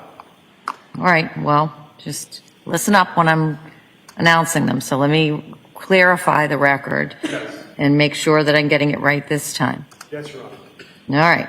So there were 3 sets of records. They were the Verizon for those 3 different phones ending 7966, 8082, and 8648. And I had previously announced on the record that they were 159, 158, 159, and 160. And now I'm being told that they're on one thumb drive, and all of those 3 records for those 3 Verizon, or those 3 phone numbers that have Verizon records, are now in evidence as Exhibit 158. That is correct, Your Honor. Okay. That will mean that this records, the location data for the iPhone 13 mini and the iPhone SE is now in evidence as Exhibit 159.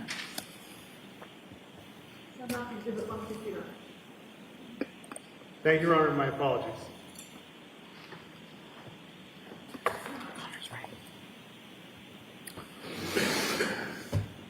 So, Ms. Gilman, could we have what's now been marked as Exhibit 159, and could you go to the file for the location data for the 13 mini?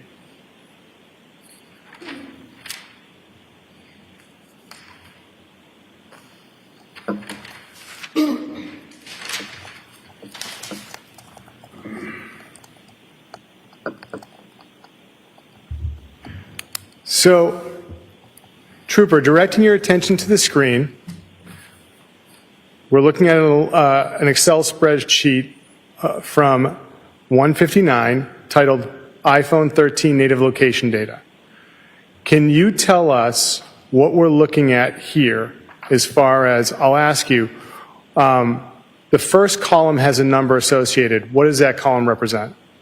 That indicates the number of records, line by line, in this file. When it says type, what's that supposed to indicate to you? Type of data in the file, location data. And then the next two are blank. And what are we looking at as far as this series of records, location, date, time, and description? These are native location data that I exported from the iPhone 13 mini. Okay. And that is date, time, and then the latitude, longitude. So when you get this information of the latitude and longitude, what do you do with it? Well, you've got this spreadsheet. What do you do with it? I take the data that has been exported in an Excel form, and then I ingest it into a program called LexisNexis Tracks, which creates a KML file, keyhole markup language file. It's a Google Earth file. And then that brings up Google Earth. I ingest that file into Google Earth, and it presents a readable, interactive map of the data. So this gets into another program, and that becomes a readable map of data. Yes, sir. Okay.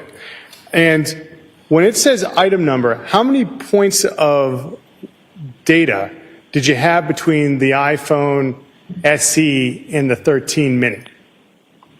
Upwards of 40, 50,000 points. And so how is it that the phone has all these different locations in it? Why has it got this 40, 50,000 between these two phones?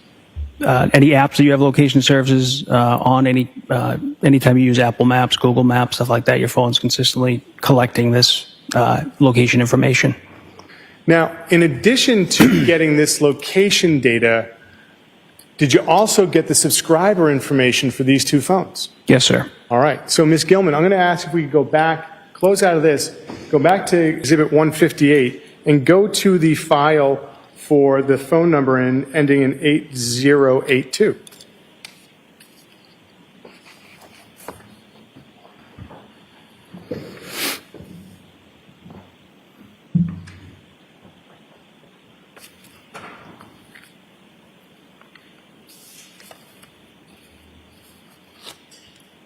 Thank you, Ms. Gilman.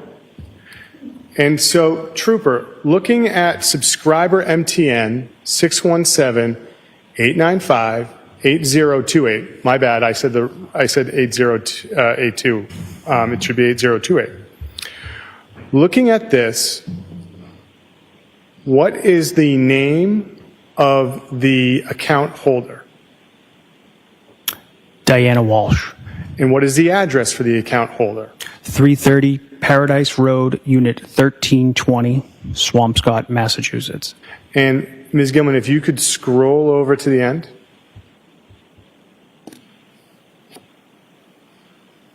If you could stop right there. MTN effective date, what does that mean? That means when this number became active on the Verizon network. All right. And that would be December 22nd, 2022. And so is this number, 8028, the iPhone 13 mini, or is it the SE? The iPhone SE. Okay, 8028 is the SE. Now, Ms. Gilman, could we have the file for 8648? Subscriber information from Exhibit 158.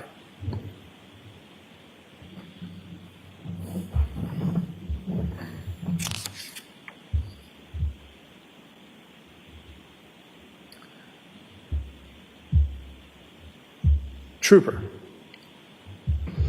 looking at this subscriber MTN 617-939-8646. Someday I'll learn how to read. 8646. Can I see counsel at the side of the bench? Yep.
You may continue. Thank you.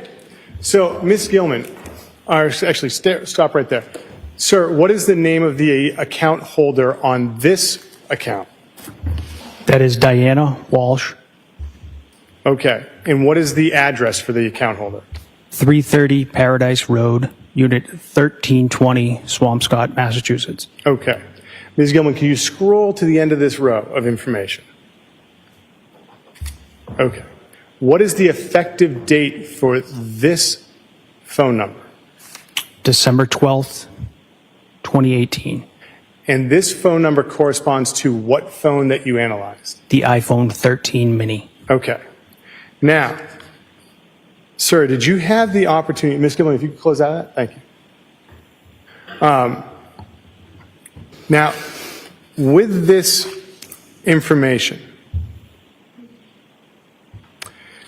did you have the opportunity to see where the iPhone 13 mini traveled on January 5th, 2023?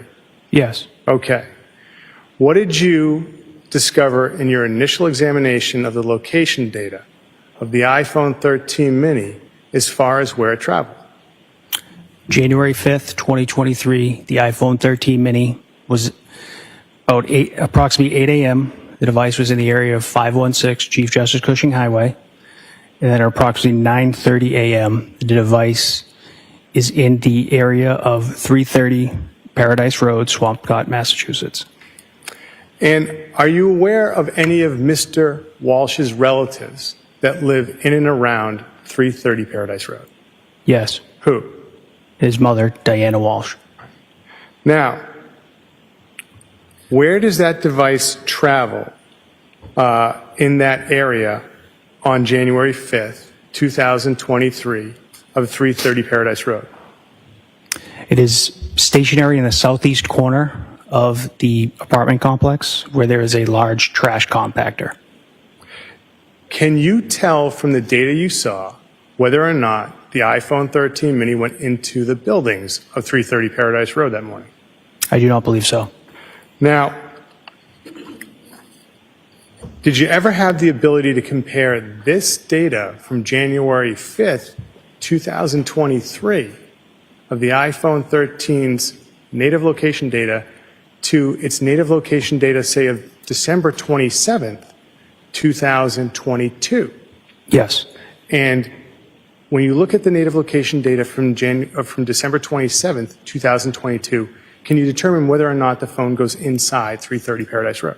I can't determine if it physically goes inside the building, but is in a different area, in the general area of the building as opposed to the southeast corner.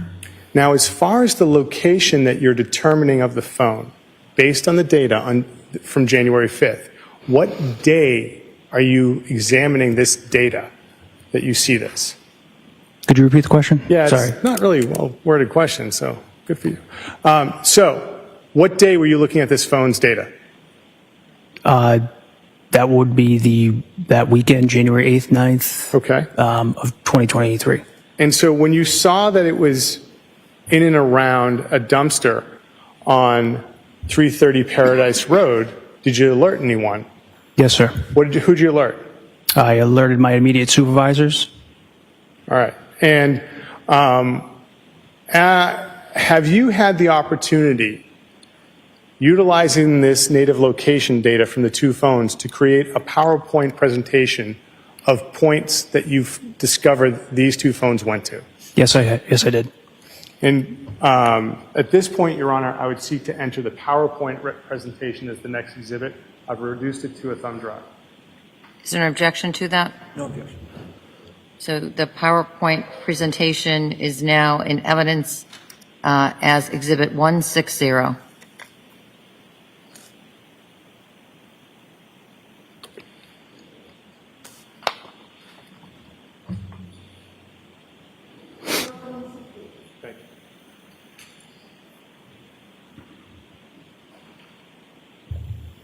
So at this point, I would seek to publish the PowerPoint presentation, Your Honor. You may. Thank you, Your Honor. Ms. Gilman, could we have the PowerPoint presentation for iPhone SE and iPhone 13? And can we go to the first slide? Okay. Trooper, is this the PowerPoint presentation you created? Yes, sir. All right. So what number or in what device are you looking at native location data and mapping in this slide? This slide refers to the iPhone SE, the phone device ending in 8082. And Can I see counsel at the side of the bench?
all right. So which one's the accurate number? The accurate number is from the Verizon records ending in 8028. Okay.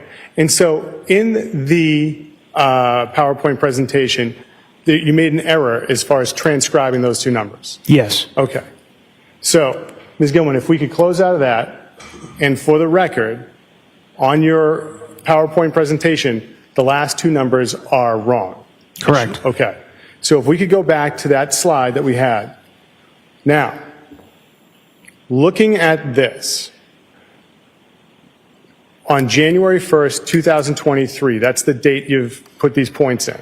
Correct. What is the significance of the red dots?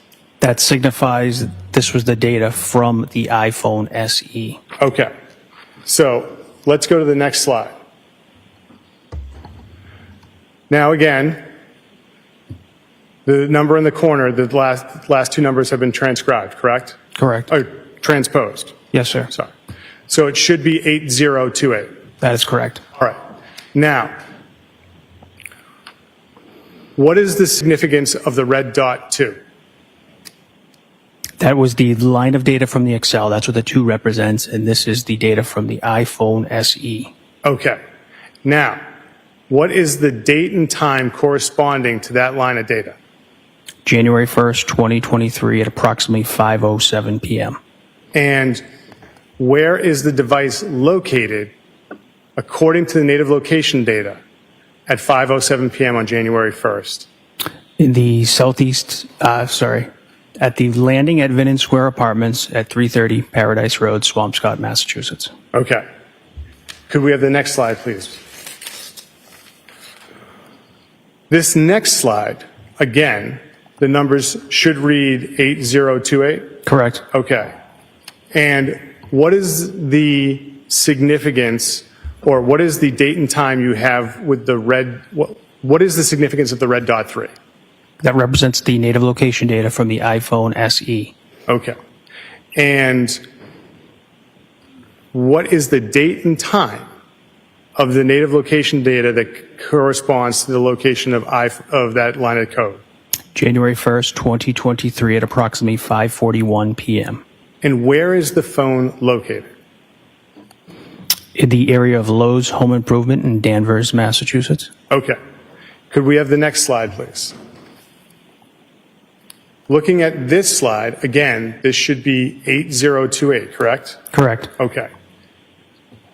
What is the significance of the red dot for? Again, that's the native location data from the iPhone SE. And what is the date and time corresponding to the data for line number 4? January 1st, 2023 at approximately 6:24 p.m. And where is the phone located at 6:24 p.m. on January 1st? In the parking lot of CVS Santander Bank in Danvers, Massachusetts. Okay, could I have the next slide, Ms. Gilman? Now, this next slide, again, the numbers should be 8028, correct? Correct. All right. What is the significance of the red dot 5? The native location data from the iPhone SE. And what is the date and time corresponding to the number 5? This represents January 1st, 2023 at approximately 6:53 p.m. And where is the phone located? In the Stop and Shop Plaza in Swampscott, Massachusetts. Could we have the next slide, please, Ms. Gilman? And again, 8028 is what it should read, correct? Yes, sir. All right. What is the significance of the red 8? The native location data from the iPhone SE. And is that dot's telling you where the phone would be, right? Yes. Okay. What is the date and time of the where that phone is at point 8? January 1st, 2023 at 8:08 p.m. And where is it located? In the Stop and Shop Plaza in Cohasset, Massachusetts. Could we have the next slide, please? Now, same question. This should be 8028? Yes, sir. All right. And what is the significance of red dot 10? Represents the location of the native location of the iPhone SE. And so that's where the phone would be located? Yes. And what is the date and time of where the iPhone SE is according to point 10? On January 1st, 2023 at 8:31 p.m. It Okay. is located in the area of 516 Chief Justice Cushing Highway, Cohasset, Massachusetts. Going to the next slide. And again, same question, 8028 is what it should read in the corner? Yes, sir. All right. And what is the significance of the number 12 with a red dot underneath it? Represents the native location of the iPhone SE. And what is the date and time corresponding to point 12? January 2nd, 2023 at 9:30 a.m., approximately 9:30 a.m. And where is the phone located according to point 12? In the Home Goods TJ Maxx parking lot in Norwell, Massachusetts. Then going to the next slide. And so now, what is the phone number here? Now the phone number, this is the native location data for the iPhone 13 mini. Phone number 617-939-8646. Is that the same number that corresponds to the Verizon records? Yes, sir. Okay. Now, what is the significance of the blue dot with the 1716? To distinguish between the iPhone SE and the iPhone 13, this data from the iPhone 13 mini is blue, highlighted in blue, and 1716 is the line of data from the thousands of data points from the Excel sheet. So before this point, there would be 1,715 points of data before this? Yes, yes. Okay. And so what is the date and time that corresponds to the 1716? That is January 2nd, 2023 at approximately 4:15 p.m. And where is the phone located according to this line of data, 1716? In the entrance parking lot of Home Depot, located in Rockland, Massachusetts. Going to the next slide. What is the significance of the blue dot with the 1801? It is the native location of the iPhone 13 mini. And what was the date and time that corresponds to the native location 1801? January 2nd, 2023 at approximately 5:14 p.m. And what phone number is this for? The number ending in 8646. And where is it located? The Derby Street Shops by the Shake Shack in Hingham, Massachusetts. If we could go to the next slide. What phone number corresponds to this slide? The phone number ending in 8646. And this corresponds to which phone? The iPhone 13 mini. And what is the significance of 1872? That represents the native location data for this point. And what is the date and time that corresponds to 1872? January 2nd, 2023 at approximately 6 p.m. And where is it located? The Stop and Shop Plaza in Cohasset, Massachusetts. Could we have the next slide, please? Looking at this slide, what phone number is this for? The phone number ending in 8646. And what is the date? What is the significance of 1895 with a blue dot? It represents the native location of the iPhone 13 mini. And what is the date and time that corresponds to that data? January 2nd, 2023 at approximately 6:13 p.m. And where is it located? The Walgreens Shaw's Plaza in Cohasset, Massachusetts. Could we have the next slide, please? Now, sir, what is the significance of the blue dot 3776? This represents the native location data from the iPhone 13 mini. And you say iPhone 13 mini is the number ends in 8646? Yes, sir. And what is the date and time that corresponds to this data? January 3rd, 2023 at approximately 4:30 p.m. And where is this phone located? The device is in the area of the Claremont Apartments in Chestnut Glen in Abington, Massachusetts. Can we have the next slide, please? What phone number corresponds to this slide? The phone number ending in 8646. And that corresponds to which phone? The iPhone 13 mini. And what is the significance of the blue dot with the 3840? That is the native location data. And what is the date and time? January 3rd, 2023 at approximately 4:48 p.m. And where is the phone located? The Point Apartments in Abington, Massachusetts. Could we have the next slide, please? Thank you, Ms. Gilman. Looking at this slide, what phone number does this correspond to? The phone number ending in 8646.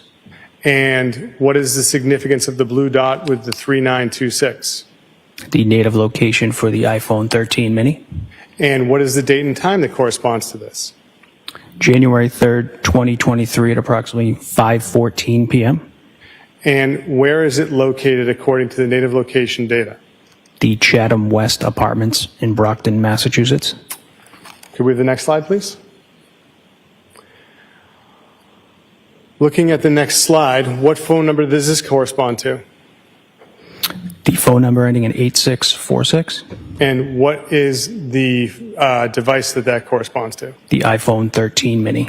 And what is the significance of the blue dot with the 5228? That is the native location of the iPhone 13 mini.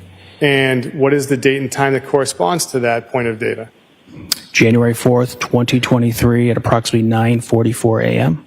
And where is the phone located? The Home Goods TJ Maxx Plaza in Norwell, Massachusetts. Okay. Looking at the next slide, please. What phone number does this correspond to? The iPhone 13 mini ending in 8646. And what is the significance of the blue dot with the 6461? The native location data. And what is the date and time that corresponds to? January 4th, 2023 at approximately 12:47 p.m.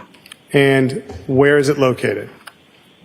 The Shaw's Walgreens Plaza in Cohasset, Massachusetts. And could we have the next slide? Looking at this slide, which phone number does it correspond to? The iPhone 13 mini ending in 8646. And what is the significance of the blue dot with the 8194? The native location. And what is the date and time that it corresponds to? January 4th, 2023 at approximately 4:25 p.m. And where is it located, sir? The Lowe's Home Improvement in Weymouth, Massachusetts. And could we have the next slide? Looking at this slide, which phone number does this correspond to? The iPhone 13 mini ending in 8646. And what is the significance of the blue dot with the 15333? That is the native location data. And what is the date and time that corresponds to? January 5th, 2023 at approximately 9:30 a.m. And where is the phone located? The southeast corner next to a large trash compactor. Of what area? The Vinnon Square Apartments, the landing at Vinnon Square Apartments at 330 Paradise Road, Swampscott, Massachusetts. Now, if we could close out of that. Sir, what do you do to corroborate native location data? We use cell site location information. So from the provider, again, we use LPRs and surveillance video. Okay. LPRs? What are those? License plate readers. Okay.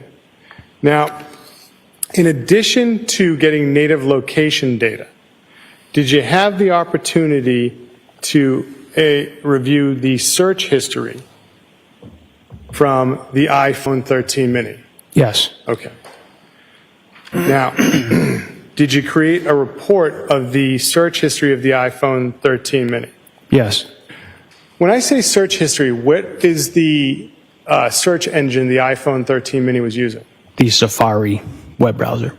I'm sorry, I should have said that. What browser is it using? Safari. Okay. So if I'm wrong, correct me. Yes, sir. All right. So it's using the Safari web browser to go onto the internet. Yes. And so how is this different than, say, the internet history if this is just the search history? So this would just be the search terms related to Safari, so the term entered on Safari, whereas the web history would include pages visited, the amounts visited. It would have more details. And with the web history, did you also create a select report for the web history of the iPhone 13 mini for December 31st at approximately 9:30 a.m.? Yes. Okay. I'm going to show you a binder and ask if you recognize the documents inside of it.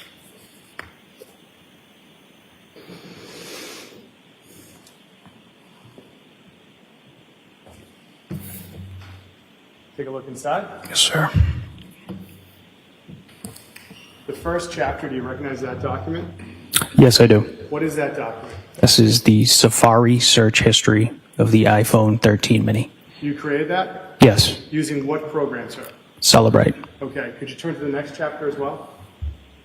It's all the way to the end.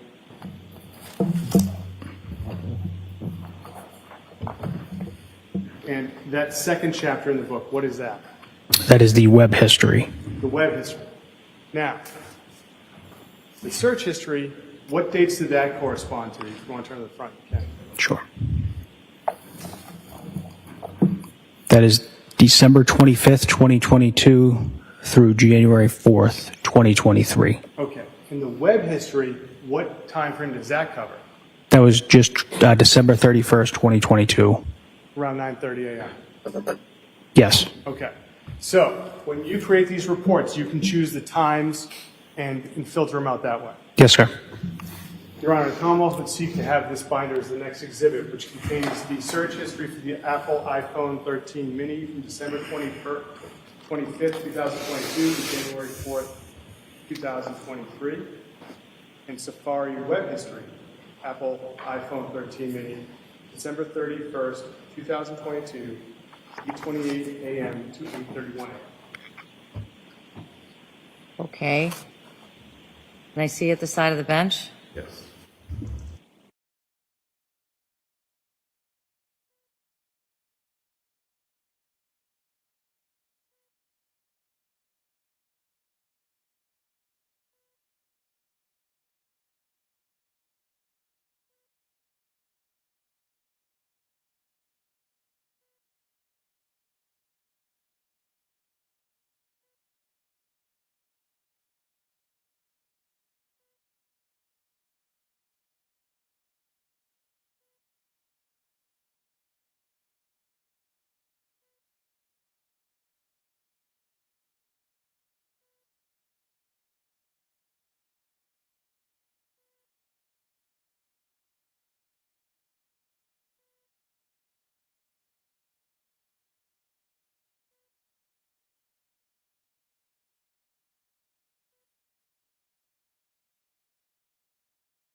So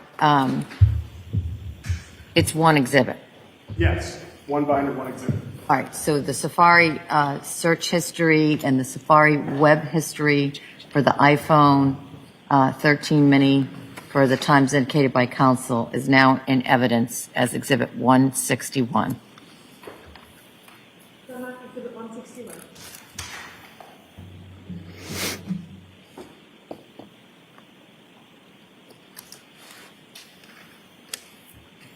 Your Honor, may I publish the Safari search history? Yes, you may. Thank you, Your Honor.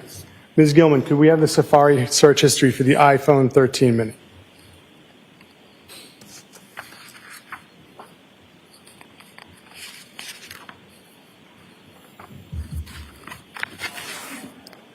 So, Trooper, can you see this? Yes, sir. I'd like to ask you some questions about the columns at the top. Yes. Okay. So, what is the number column? The number of data in this, sequentially in this file. Okay. What's timestamp? Date, time the search occurred. Okay. What is source? Source is the database in which the data was extracted from. So on this first line of code where it says Safari, are there other databases that this draws from? Yes. What is the other database that this draws from? The Knowledge C database. And so what is the difference between the two databases? Knowledge C is a larger database within the iOS operating system. Takes app data, app usage, phone information, internet history. So it's a larger database. Safari is just the Safari database. Now, if there is a search in the Safari database, and then there's a search in the Knowledge C database, are they two different searches? No. It's the same search located in two different places within the phone? That's correct. Okay. So the data will repeat within this report? That is correct, sir. Okay. What is value? Value is the search term entered.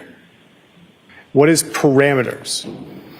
So for these blank columns, not all reports, Cellbrite is not able to extract or parse out the data for specific apps. So in this case, Cellbrite was not able to parse out any information pertaining to these columns. And so when we see account, service identifier, parameters, and there's nothing there, Cellbrite couldn't read the data or Yes. couldn't produce it? Correct. Okay. What does it mean if origin is unknown? The source origin of the search was unknown. Okay. So I'd like to direct your attention to item number 16 on page 2. What is the date and time of item number 16? The date is December 25th, 2022 at 11:52 a.m. And what is the value? Check a flight JetBlue. And so value, what does that mean as far as, just so we're clear, what is value, how is value created on the phone? Search term entered by the user of the device. Okay, so it's not being generated by the phone, it's not being generated automatically by the phone. The user is inputting the value. Yes, sir. Okay. Could we go down to item 21? What is the date and time of item 21? December 25th, 2022 at 12:09 p.m. And what is the value inputted into the phone? William Fastow, DC Real Estate. And could we scroll down to item 27? What is the date and time of item 27 on page 3? December 25th, 2022 at 12:09 p.m. And what is the value input into the phone? William Fastow, DC Real Estate. Scrolling down on page 3 to item 35. What is the date and time on item 35? December 25th, 2022 at 12:22 p.m. And what is the value input into the phone? Anna Walsh, Tishman, Spire. Can we scroll down to item 43 onto page 4? What is the date and time stamp for item 43? December 25th, 2022, 12:28 p.m. What is the value input into the phone? Christmas Day plane crash. Can we scroll down to item 50? What is the date and time stamp for item 50 on page 4? December 25th, 2022 at 12:31 p.m. And what is the value that is input? Jeff Chad Tishman Spire. Can we scroll down to item 53? What is the date and time stamp of item 53? December 25th, 2022, 12:45 p.m. And what is the value that is input? Anna Walsh, found dead. Can we scroll down to item 57 on page 5? What is the date and time stamp of item 57? December 25th, 2022 at 12:46 p.m. And what is the value that is input? Jeff Chad. Now, Ms. Gilman, can we go to page 14 and look at item 193? Sir, what is the date and time stamp of item 193? December 25th, 2022 at 8:28 p.m. And what is the value that is input? Autobahn. And can we now go to page 22, item 316? What is the date and time stamp of item 316? December 27th, 2022. And what is the value that's put in? It was at 6:57 a.m. and the value was all my exes. Now, the next one down, is it fair to say that's all my exes live in Texas? Yes, sir. And are you familiar with that being a song? Yes, I believe so. Could we now go to page 54 and go to item 804? What is the date and time stamp of 804? December 29th, 2022 at 9:13 p.m. And what is the value put into the phone? Mazza Building, Washington.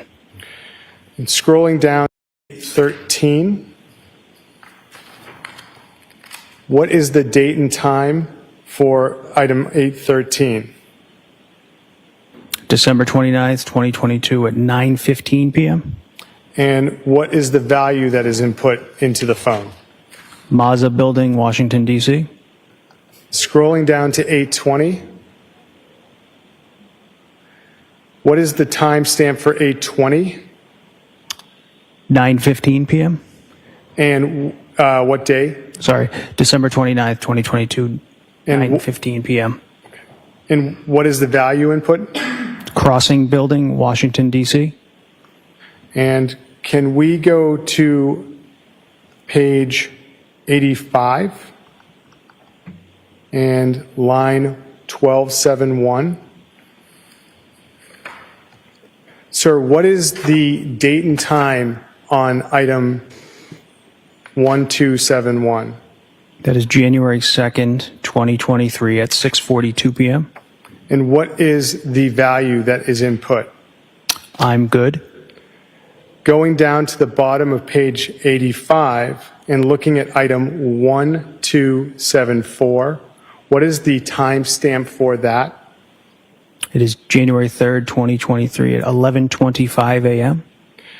And what is the value that is input into the phone? Washington, D.C. Police. Could we go to page 90? Thank you. And going to page 90, line 1, can we scroll down to 1343? Thank you. What is the timestamp for that? That is January 3rd, 2023 at 7:23 p.m. And what is the value put into it? How to file a missing persons report. Can we go down to page 91, item 359? 135. Item number is 1359. And I'm sorry, I meant to say 1358. Could you go up one? Thank you. 1358. What is the timestamp for 1358? January 3rd, 2023 at 7:27 p.m. And what is the value? Washington, D.C. Police Department. And can we go to page 92 and look at item 1368? What is the timestamp for 1368? January 4th, 2023 at 10:11 a.m. And what is the value that was input at that time? The crossing wash. Could we go down to item 1389?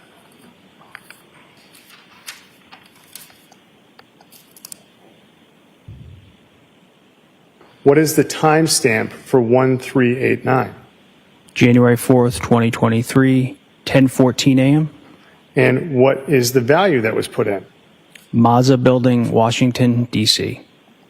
And could we now go to item 1402, scrolling down the page?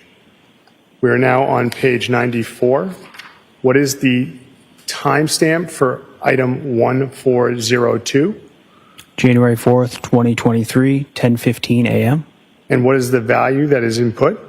Jeff Chad Tishman. Can we go to item 1414 on page 95? What is the timestamp for 1415? I'm sorry, 1414? January 4th, 2023, 10:56 a.m. And what is the value that is put in there? Will Fasto. And then underneath that, is there a different spelling of Fasto for item 1415? Yes. And then scrolling down to item 1438 on page 96. On page 96, what is the timestamp for item 1438? January 4th, 2023 at 1:24 p.m. And then underneath that is item 1439. What is the timestamp for that? Sorry. January 4th, 2023 at 1:26 p.m. And this looks different than the other values. What is this? This was a search from Apple Maps, sorry. So when you see that bolded result, is that saying it's from Apple Maps?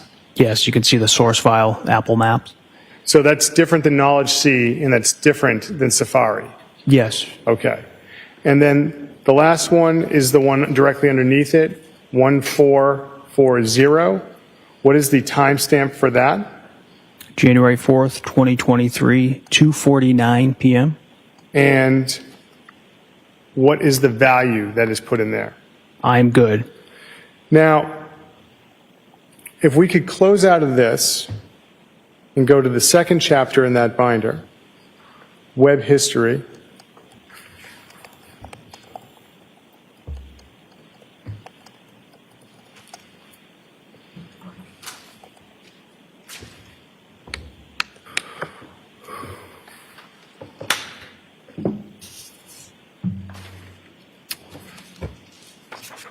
On this, sir,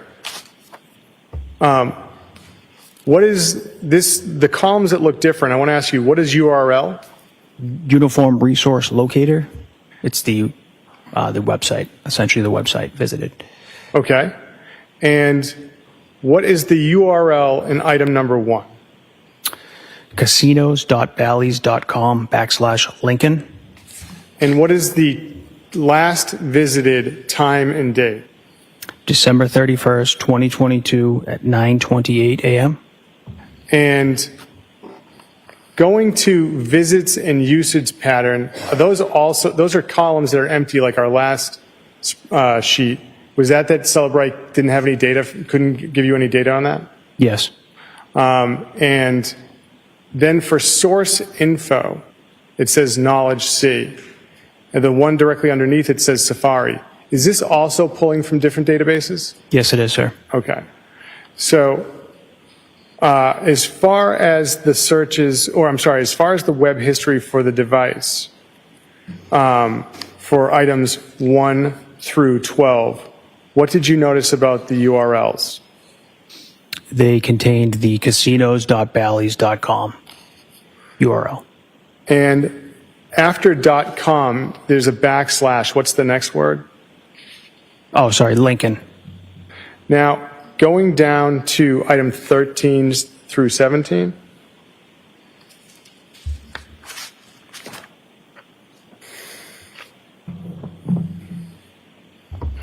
So, sir, what did you notice as far as the URLs for items 13 through 17 on page 4? The URL was mgmspringfield.mgmresorts.com. And what is the date and timestamp for 13? December 31st, 2022 at 9:30 a.m. Now, if we could then scroll to item 25.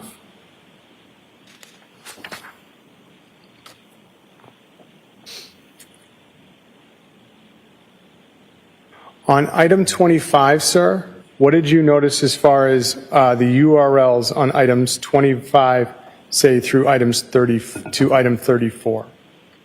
Again, they contain the mgmspringfield.mgmresorts.com.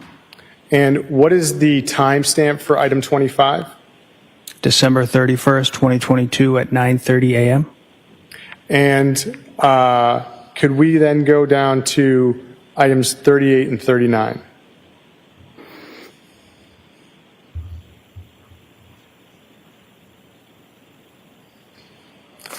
On items 38 and 39, did you notice about the URLs? Again, it was the mgmspringfield.mgmresorts.com. And what is the date and timestamp for item 38? December 31st, 2022, 9:31 a.m. Now, sir, in addition to having access to native location data and web history and search history, you can close out of that, Ms. Gilman. Thank you very much. Did you have the opportunity to, through Celebrite, look at text messaging or messaging in the phone? Yes. And then when I say the phone, I'm talking about the iPhone 13 mini. Correct. Okay. Now, with the iPhone 13 mini, can you break out the text to individual chats with certain numbers? Yes, you can. Okay. So, and with that, did you create certain reports that correspond to these chats? Yes, I did.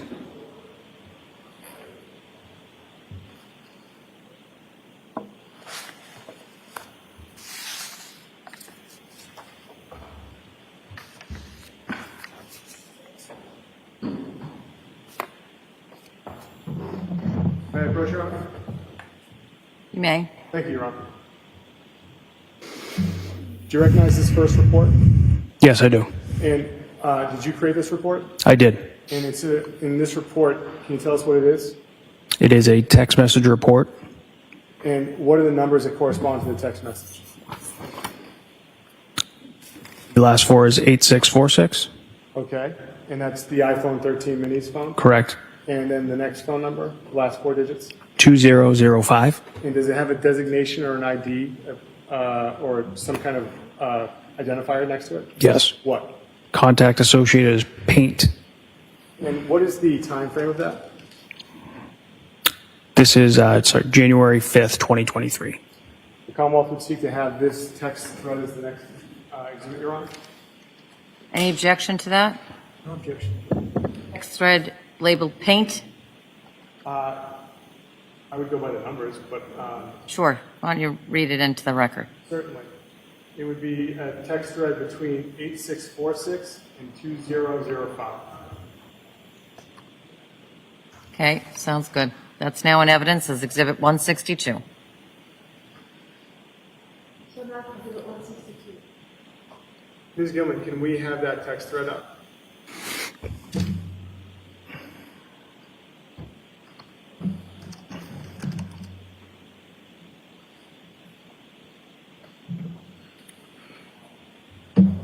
So, you said contact information when you referred to paint. Did you create that, or is that from the phone? That was pulled during the extraction process of the phone. So, but you don't do anything to put that number as paint? No, I do. The phone, Celebrite, through examining the data, gives you that contact information? Correct. Okay. So, looking at this first entry, what is the significance of this bubble being in green? Green means it was sent by the owner, the number ending in 8646. And then underneath, so the from and to, who is this from? That is from Brian Walsh. And who is it to? The number ending in 2005 with the contact paint associated. What is the body of the text? Hello, Brian Walsh, 516 Chief Justice Cushing Highway, 617-939-8646. New address from last time. Thank you. And can you tell whether or not this text was actually sent? Yes. How so? The status in the bottom left And says so then there's a time and date at the bottom. What is that indicative of? What is that telling you? the date and time the text message was sent. Can we scroll down to the next message? Sir, looking at this message, who is the sender of it? Brian Walsh. To who? The contact of paint. And in the body of the text, is it fair to say it's just images? It appears to be 2 images, yes. And was it sent? Yes. And can we scroll down to the final one? The final text, who is sending it? Brian Walsh. And what does the body of it say? Good morning. Let me know about the ceiling. Best, Brian. What was the date and time of that text? January 6th, 2023, 7:49 a.m.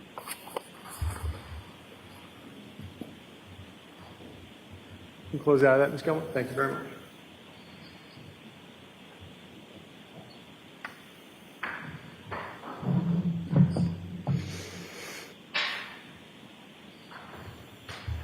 May I approach you, Ron? Yes? Thank you. I'm showing you another report and asking if you recognize that. Yes, I do. And is that a report you created from Celebrite from the iPhone 13 mini text messages? Yes, sir. And what is the last 4 digits, or actually, what is the number the text message is being sent to, last 4 digits? The number ends in 5605. 5605. Yes, sir. And this is printed on both sides, correct? Correct. Okay, so it's 2 pages, but on 1 piece of paper. Yes, All right. And you created this using the Celebrite. I did. Commonwealth would seek to have this marked as next exhibit. Any objection? The Celebrate report between 8646 and 5605 is now in evidence as Exhibit 163. Gilman, can we have that text thread between 8646 and number ending in 5605? Thank you. Sir, who's sending the first text in this thread? Brian Walsh. And can you tell us the body of this text? Hello, I called MGH, South Shore Hospital, Brigham and Women's. They don't have Anna. Thank you for your support, Brian. Please let us know if you have any updates. What was now, under this it says, there's a section that says delivered. Yes. What does that mean? When the text message was delivered to the receiving party. How is that different than the other timestamp in the bottom? Because it could be sent It was sent approximately 4 seconds before it was delivered to the device itself. The And other this, end. and I'm sorry, I talked over you. This status, it indicates that it was sent as well, correct? Yes, sir. Could we scroll down, Ms. Gilman, to the next text in the thread? Sir, who's sending this text? The number ending in 5605. And so what's the significance of blue? It is an incoming text message. And incoming to the 8646 number. That is correct. And what is the body of this text? Hugh Dunleavy, 1-347-913-2053. And this text, this has a red line on it. What does that mean? That's when the message was read on the device. And in addition, there's a status. Does that also indicate it's red? Yes, sir. And then the last timestamp, what is that telling you? That's when it was delivered. Can we scroll down to the next text? Sir, who's sending this text? The number ending in 5605. And can you read the body of this text? Hi, Brian. I believe Hugh has been in touch with you and understand the police are taking over. I adore Anna, thinking of you and the boys. Please let me know if you need anything. Teresa. And can you tell if this text was read? Yes. At what time? It was January 4th, 2023 at 8:10 p.m. And can we continue to scroll down, Ms. Gilman? Who's sending this next text, sir? This is Brian Walsh. Or the phone associated with Brian Walsh? Yes, the phone associated with Brian Walsh. Just to be clear, you don't know who's sending the actual text. You just know the phone is sending it. Correct. Okay. And so can you read the body of the text? Good evening, Teresa. Thank you for your support during these difficult days. The private investigators wanted to know if Anna had any vacation days this week. Thank you again. Best, Brian. P.S. We adore Anna too. Looking forward to her coming home soon. And she spoke very highly of you always. I am. And when was this text delivered? January 5th, 2023 at 4:12 p.m. Can we scroll down to the final text? And who's sending this? Which phone number is sending this? The number ending in 8646. And sir, what's the body of this text? Last question. Are there Tishman Spire personnel at the Mazza building? Thanks. And when was this text delivered?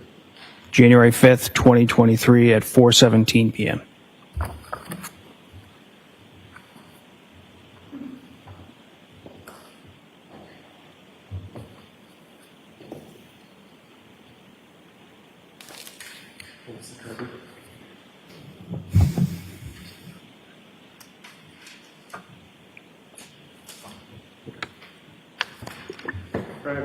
May I approach? You may approach. Thank you. Do you recognize this report? Yes, sir. Is this an additional report of text messages you created from the iPhone 13 mini? Yes. And this corresponds to a contact. What's the contact name? Alyssa. And the other phone number associated with this text thread is 8646? Yes. Your Honor, the Commonwealth will seek to have this marked as the next exhibit. So it's between 8646 and another number, or just Alyssa? Another number ending in 2189. 2189 it is.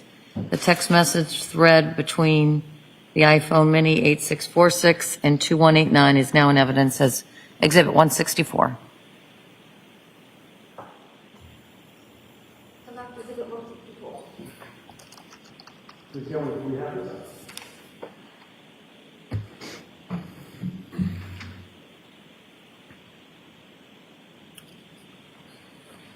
Ms. Gilman, could we scroll down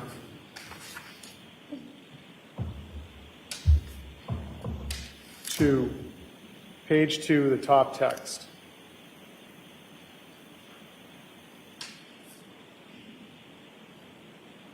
Sir, this is blue, this top text. Who's sending it?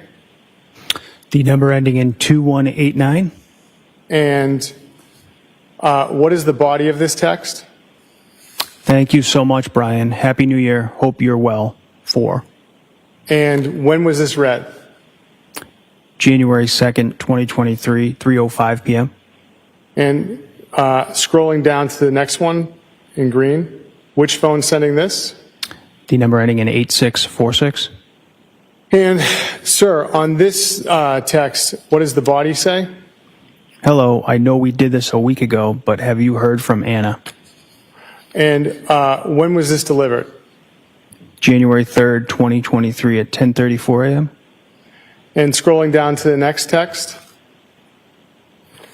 which phone is sending this? Which phone number? The number ending in 2189. And what is the body of this text? Hey Brian, sorry for the delay. Was sleeping. I have the flu. Super sick. I texted with Anna on New Year's Day, but no, haven't heard from her. Is she working today? She's usually running around super busy with work. And what was the date and time that this was read? January 3rd, 2023, 12:51 p.m. Can we scroll down to the next one? Which number is sending this? Number ending in 8646. And what is the body of this? You're right. I'll let you know when she calls. Feel better soon. And what is the date and time it was delivered? January 3rd, 2023, 12:51 p.m. And can we scroll down past that? One more. Thank you. To the top of page 4. Thank you. Looking at the top of page 4, which number is sending this? The number ending in 2189. And what is the body of this text? Did you ever hear back? Question mark. What is the date and time that it was read? January 4th, 2023, 10:10 a.m. The next text in the thread, which number is sending this? Number ending in 8646. And what is the body of this? No, they are looking for her at work now. When was this delivered? January 4th, 2023, 10:19 a.m.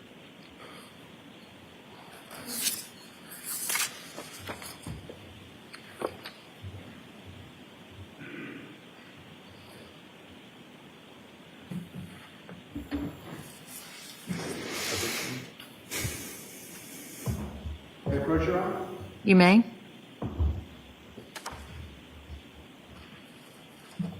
Trooper, do you recognize that report? Yes, sir.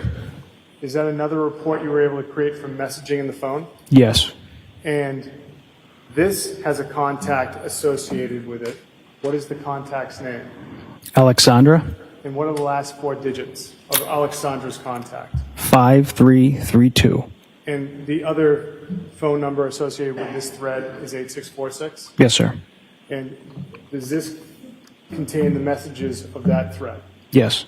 The Commonwealth would seek to have this marked as the next exhibit, Your Honor. No objection. The Celebrate report between the iPhone Mini 8646 and 5332, that text thread is now in evidence as 165.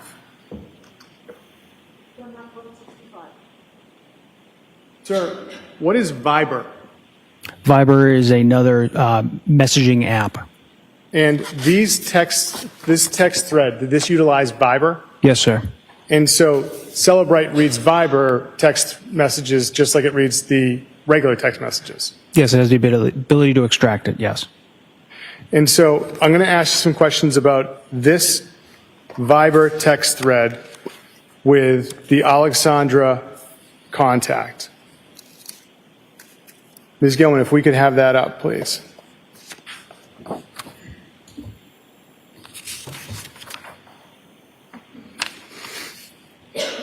Could you scroll down to the next text? Thank you. If you could stop right there. Sir, this green bubble, which number is sending this one? The number ending in 8646. And what is the body of this? Happy New Year. Have you heard from Anna? She has been out of contact longer than normal. Speak soon. What is the date and time associated with this text? January 3rd, 2023, 10:35 a.m. And Below that, is there a response? Yes, And these, because they're Viber, they also show up in green and blue, correct? correct. All right. Well, I shouldn't say because they're Viber, but they, like the other text messages, they show up in green and blue. Yes. Okay. So, which number is sending this text? The number ending in 5, excuse me, the number ending in 5332. And what is the response? Hello, no, I haven't. Last time was on 3112. And what was the time of this text? January 3rd, 2023 at 11:24 a.m. I'd now like to scroll down to the first message on page 3.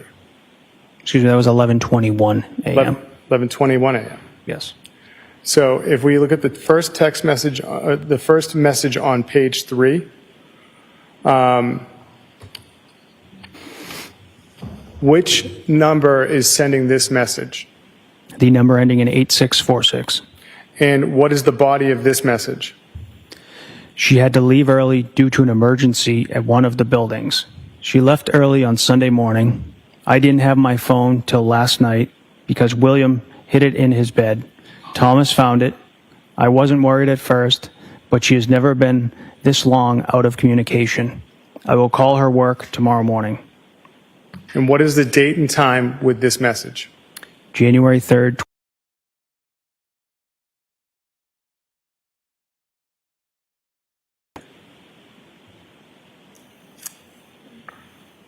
Looking at the green bubble, which phone number is sending that? The number ending in 8646.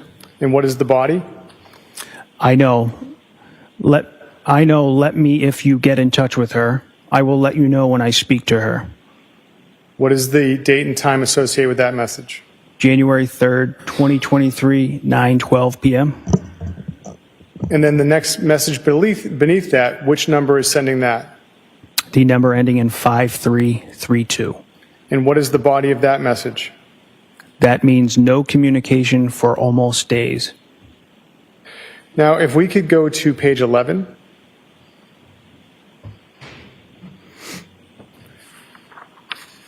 And if, looking at the blue bubble, which number is sending that? The number ending in 5332. And what is the body of that? If she's not at work tomorrow, or if they haven't heard from her, what are you going to do? Question mark. And what is the date and time of that message? January 3rd, 2023, 9:25 p.m. Could you scroll down, Ms. Gilman? Looking at the green bubble, which one sends that? The number ending in 8646. And what is the body? Call everybody she knows in D.C. and then file missing persons. Let's hope there is an explanation. Could you, Ms. Gilman, could you go to page 12? Scrolling down, the second message on page 12. Which number is sending that? The number ending in 8646. And what is the body of that? They can't find her at work. And what is the date and time of that? January 4th, 2023, 10:33 a.m. And if, Ms. Gilman, could we go to page 14? And could you scroll down, Ms. Gilman?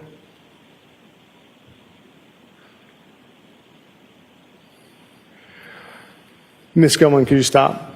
Looking at the last message on page 14, who is the sender of that? What number? The number ending in 5332. And what is the body of that text?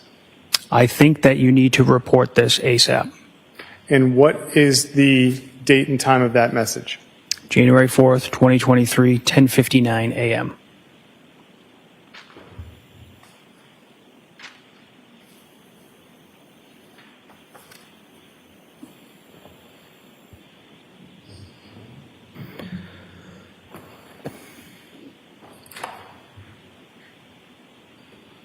Your Honor, may I approach?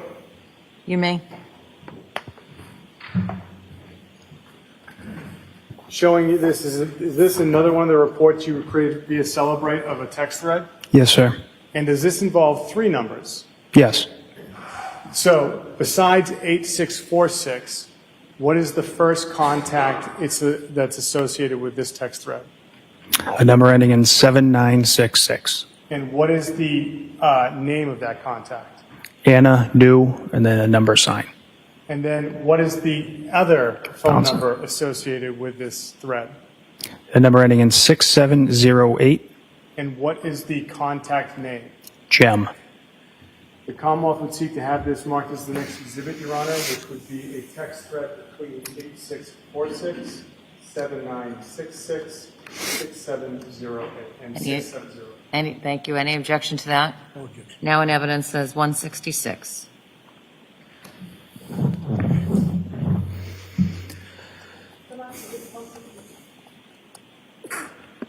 Bless you.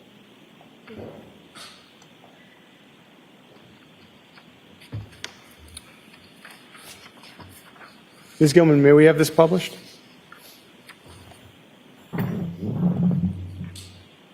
Looking at the first message, sir, it's blue. What number is sending this? The number ending in 6708. And what is the body of this? It is a picture. And then above the picture, is there any words? I love my necklace, exclamation. And then under recipient, what does it say? Participant, sorry, misread it. The number ending in 8646. And does it acknowledge what time it was read? Yes. What time was it read? January 2nd, 2023, 2:26 p.m. Going down, please, Ms. Gilman. Who's sending this text? What number? The number ending in 6708. Gem? Yes. And what is the body of this? Last night was so good, exclamation, thank you. What is the date and time of this text that it was read? It was read January 2nd, 2023, 2:26 p.m. Going down to the next text, which number is sending this? The number ending in 6708. And what is the body of it? The chef, world class, and company equally so. And when was this read according to the phone? January 2nd, 2023, 2:26 p.m. Can we scroll down to the top text on page 3? On the top text of page 3, which number is sending this? The number ending in 8646. And what is the body of it? Looking good, buddy. Thomas just found my phone. It was in William's bed. Another amazing New Year Eve together as a triumvirate. Looking good in your new necklace. And scrolling down to the final text, which sender is this? The number ending in 6708. And what is the body of it? My new necklace made a big splash yesterday as I wore it everywhere. I got double takes in the streets and at Whole Foods in Swampscott. And what was the time that text was read? January 2nd, 2023 at 4:13 p.m. May I approach, Your Honor? You may. Showing you another text thread. Is this another one that was created, another report you were able to create from the phone? Yes, sir. And does this only have 2 numbers associated with it? Yes. What are the 2 numbers associated with it? The number ending in 8646 Yes, sir. and the number ending in 6708. And that also has a contact designation of Gem? Yes, sir. The Commonwealth would seek to enter this as the next exhibit, Your Honor, and the text thread between 8646 and 6708. Any objection? The text of thread between 8646 and 6708 is in evidence as 167. Then I can put it on the 167? Yes.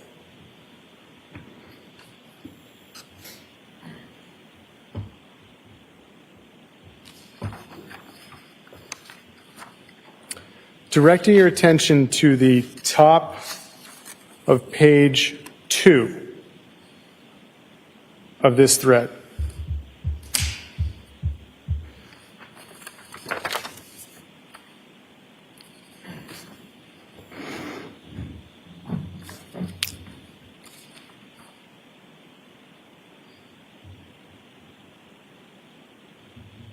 Could you have it published, sir? Oh, yes, I apologize. I neglected to ask that. Your Honor, may I publish this? Sure. Thank you, Your Honor. I appreciate it. Ms. Gilman, if we could go to the top of page 2. And I imagine, Trooper, it's a whole lot easier to see it now. Yes, thank you. Okay, thank you. Now, who is the sender of this? The number ending in 6708. And what is the body of this first message? Merry Xmas to you, buddy. I miss you. Merry Xmas to all of you. Date and time? December, That it was read. December 25th, 2022, 9:45 a.m. Going down to the next text, who's the sender of that next one? The number ending in 6708. And what does the body of that say? Her phone is going directly to voicemail. And what was the date and time that this message was read? January 4th, 2023, 10:54 a.m. And the next text in that thread? Which number sends that? 6708. And what is the body of that? Any news? Question mark. Have you alerted everybody at her work and the DC police? Question mark. Now, I'd like to scroll down to page 4. In the middle of that, which is the sender of this blue text? The number ending in 6708. And what does the body of it say? Hey, buddy, can you send me the photos we took on New Year's Eve? NYE? Question mark. What was the date and time it was read? January 5th, 2023, 11:17 a.m. And the next thread, the next text down, sir? What number is sending that? The number ending in 8646. And what is the body of that text? All the photos were taken on Anna's phone. I don't have any. And when was that text delivered? January 5th, 2023 at 11:30 a.m. You can close out of that, Ms. Gilman. Thank you.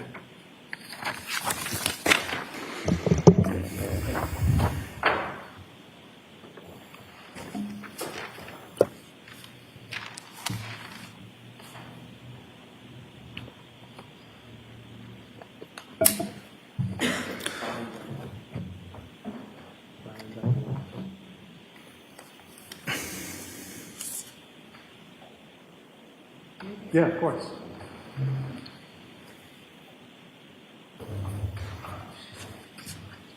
Would you like to? I'm sorry. I was just listening to this ordinance. What a gentleman.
Your Honor, this next collection of text, I would actually ask the NARC for ID. I will show it to the witness, but I would not seek to enter as an exhibit at this point in time. All right, and I think consistent with this morning, this is the first one. Is this, what do we say, I for ID? So we'll mark this exhibit as I for ID.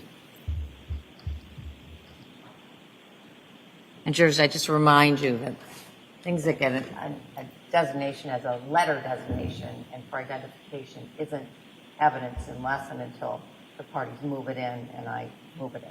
The numbered exhibits are the ones that you will have as evidence with you in the back. Your Honor, may I approach? Yes? So, Kristen, I'm showing you what's been marked I for ID. Can you tell us what this is? Yes, it is a text message report created by me on Celebrate. Okay. And can you tell us the two numbers that are associated with this? Yes, the first number is ending in 8646. Okay. And the second number? the second number is the number ending in 7966. And who are the contacts designated with this? The 8646 is Brian Walshe, and the 7966 is Anna New.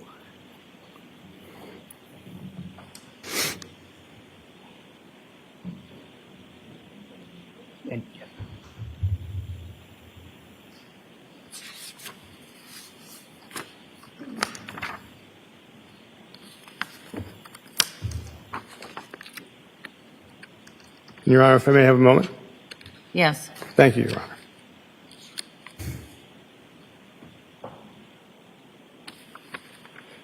Understand that this has been marked for ID, Your Honor. Is it appropriate to publish it and ask questions about it? If not, I can move on. Well, I'll move on. It's not a problem. all I've right. got something else to do. I can keep busy. The final report I want to ask you about, sir. I'm going to show it to you, but I want to show it to counsel first. Can I approach your Honor? Yes. It's the last report I want to ask you about today, sir. Yes. What is this, sir? This is the call log report from Please, I interrupted you. Sorry. yes, that I exported from Cellbrite from the iPhone 13 mini. Okay. Now, the call log report, is that every call in the iPhone 13 mini? No, this was only a certain date range. Okay. And certain numbers as well? Yes. Okay. And so this call log report for the iPhone 13 mini, you created this? I did. Okay. And what was the date range you were looking to create this for? This was, December 25th, 2022 through January 3rd, 2023. Okay. And I would seek to move this to the next exhibit, Your Honor. Okay. Any objection? No objection. It's now in evidence as 168. That's the call log report between the dates of 12/25/22, 1/3/23 for the iPhone 13 mini. Thank you.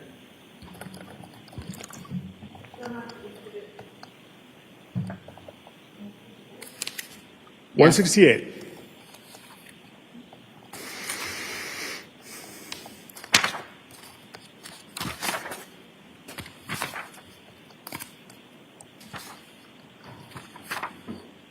Now, Your Honor, may I publish 168? You may. Thank you.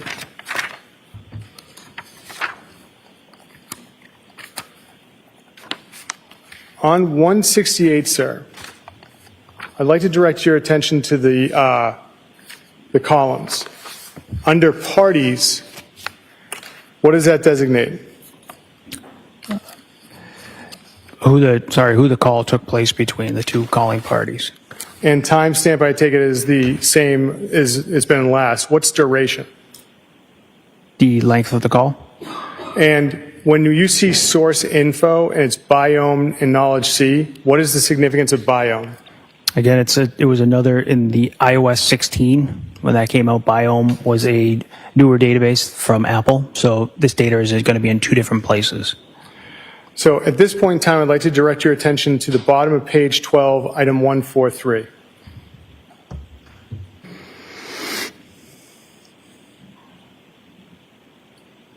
What phone number is being called, sir?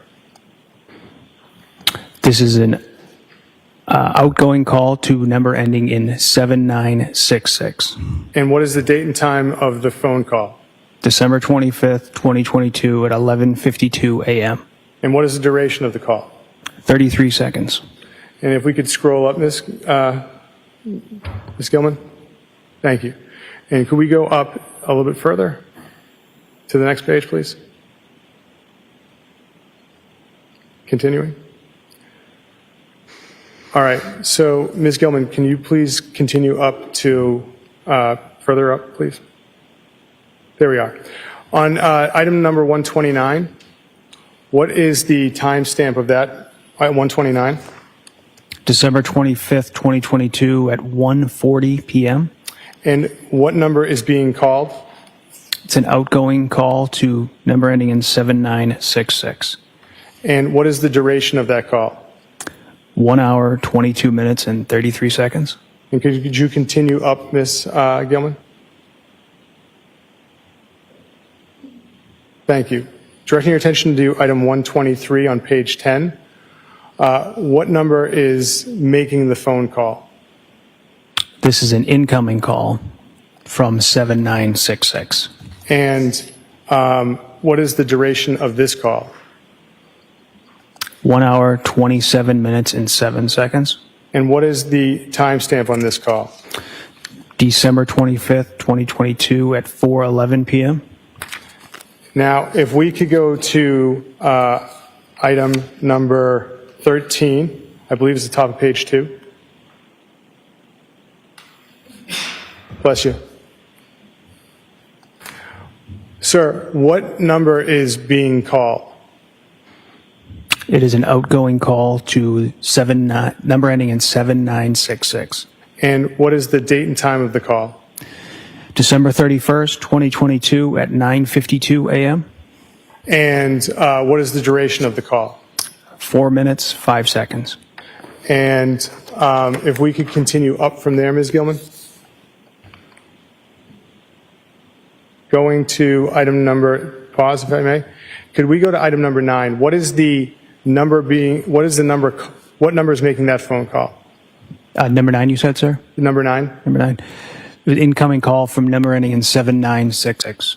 And what is the date and time of that call? December 31st, 2022, 7:27 p.m. And what is the duration of that call? 0 seconds. Looking at the item above it, item number 8, what number is being called? It is an outgoing call to number ending in 7966. And what is the date and time of that call? January 3rd, 2023, 8:28 a.m. And how long is that call? 15 seconds. Does that mean that the phone's connected if it's 15 seconds? No. What can happen? What is an alternative explanation then? Voicemail. And do you see can we go up to 7 through 1? Do you see any incoming calls from the 7966 from entries 8 through 1? No, I do not. And do you see any calls longer than 17 seconds in entries 8 through 1? No, I do not. And Your Honor, may I have a moment? Yes?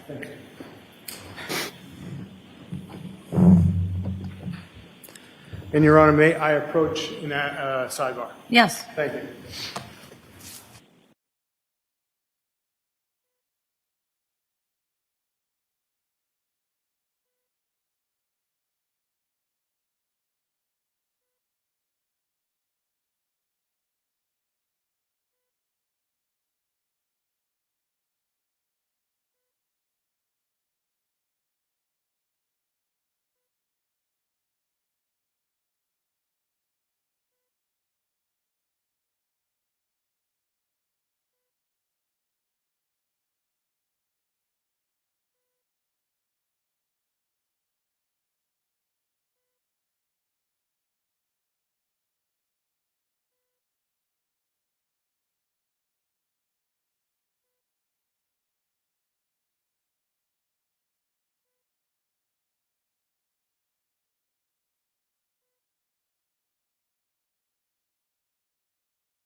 before the 4 o'clock hour. I know it's been a long day for you. I appreciate your attentiveness. You may catch me frequently. I know a number of you have, looking over and making sure everybody's still able to do their jobs. And I think I've said this to you a number of times. Sitting is very difficult all day. You're doing a marvelous job at it. You're all attentive, and I appreciate, and I know the parties appreciate your continued attentiveness to the case. And I appreciate your obedience to the rules, and I'm going to remind you again before we leave today. Don't approach any social media or any news media. Don't do any research about the case. Talk to anyone about the case and continue to have open minds as you listen to the evidence in this case. And remind you tomorrow, 9 to 1. Have a good night, jurors. All rise for the court, please. Jurors, close your notebooks. Follow me.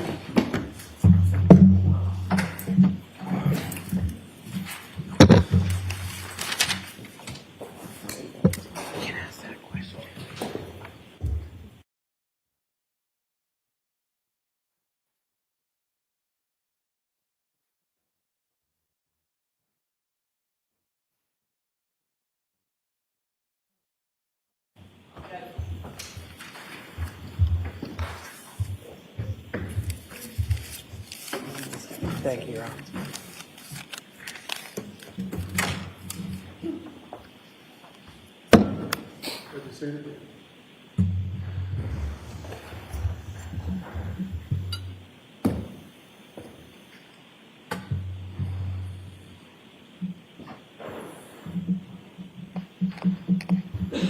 Just going through the click, click, click in my brain to see if there's anything that I need to raise with you right now. And I think I'm going to hold off on the few things that are in my mind because I think they're a little bit premature.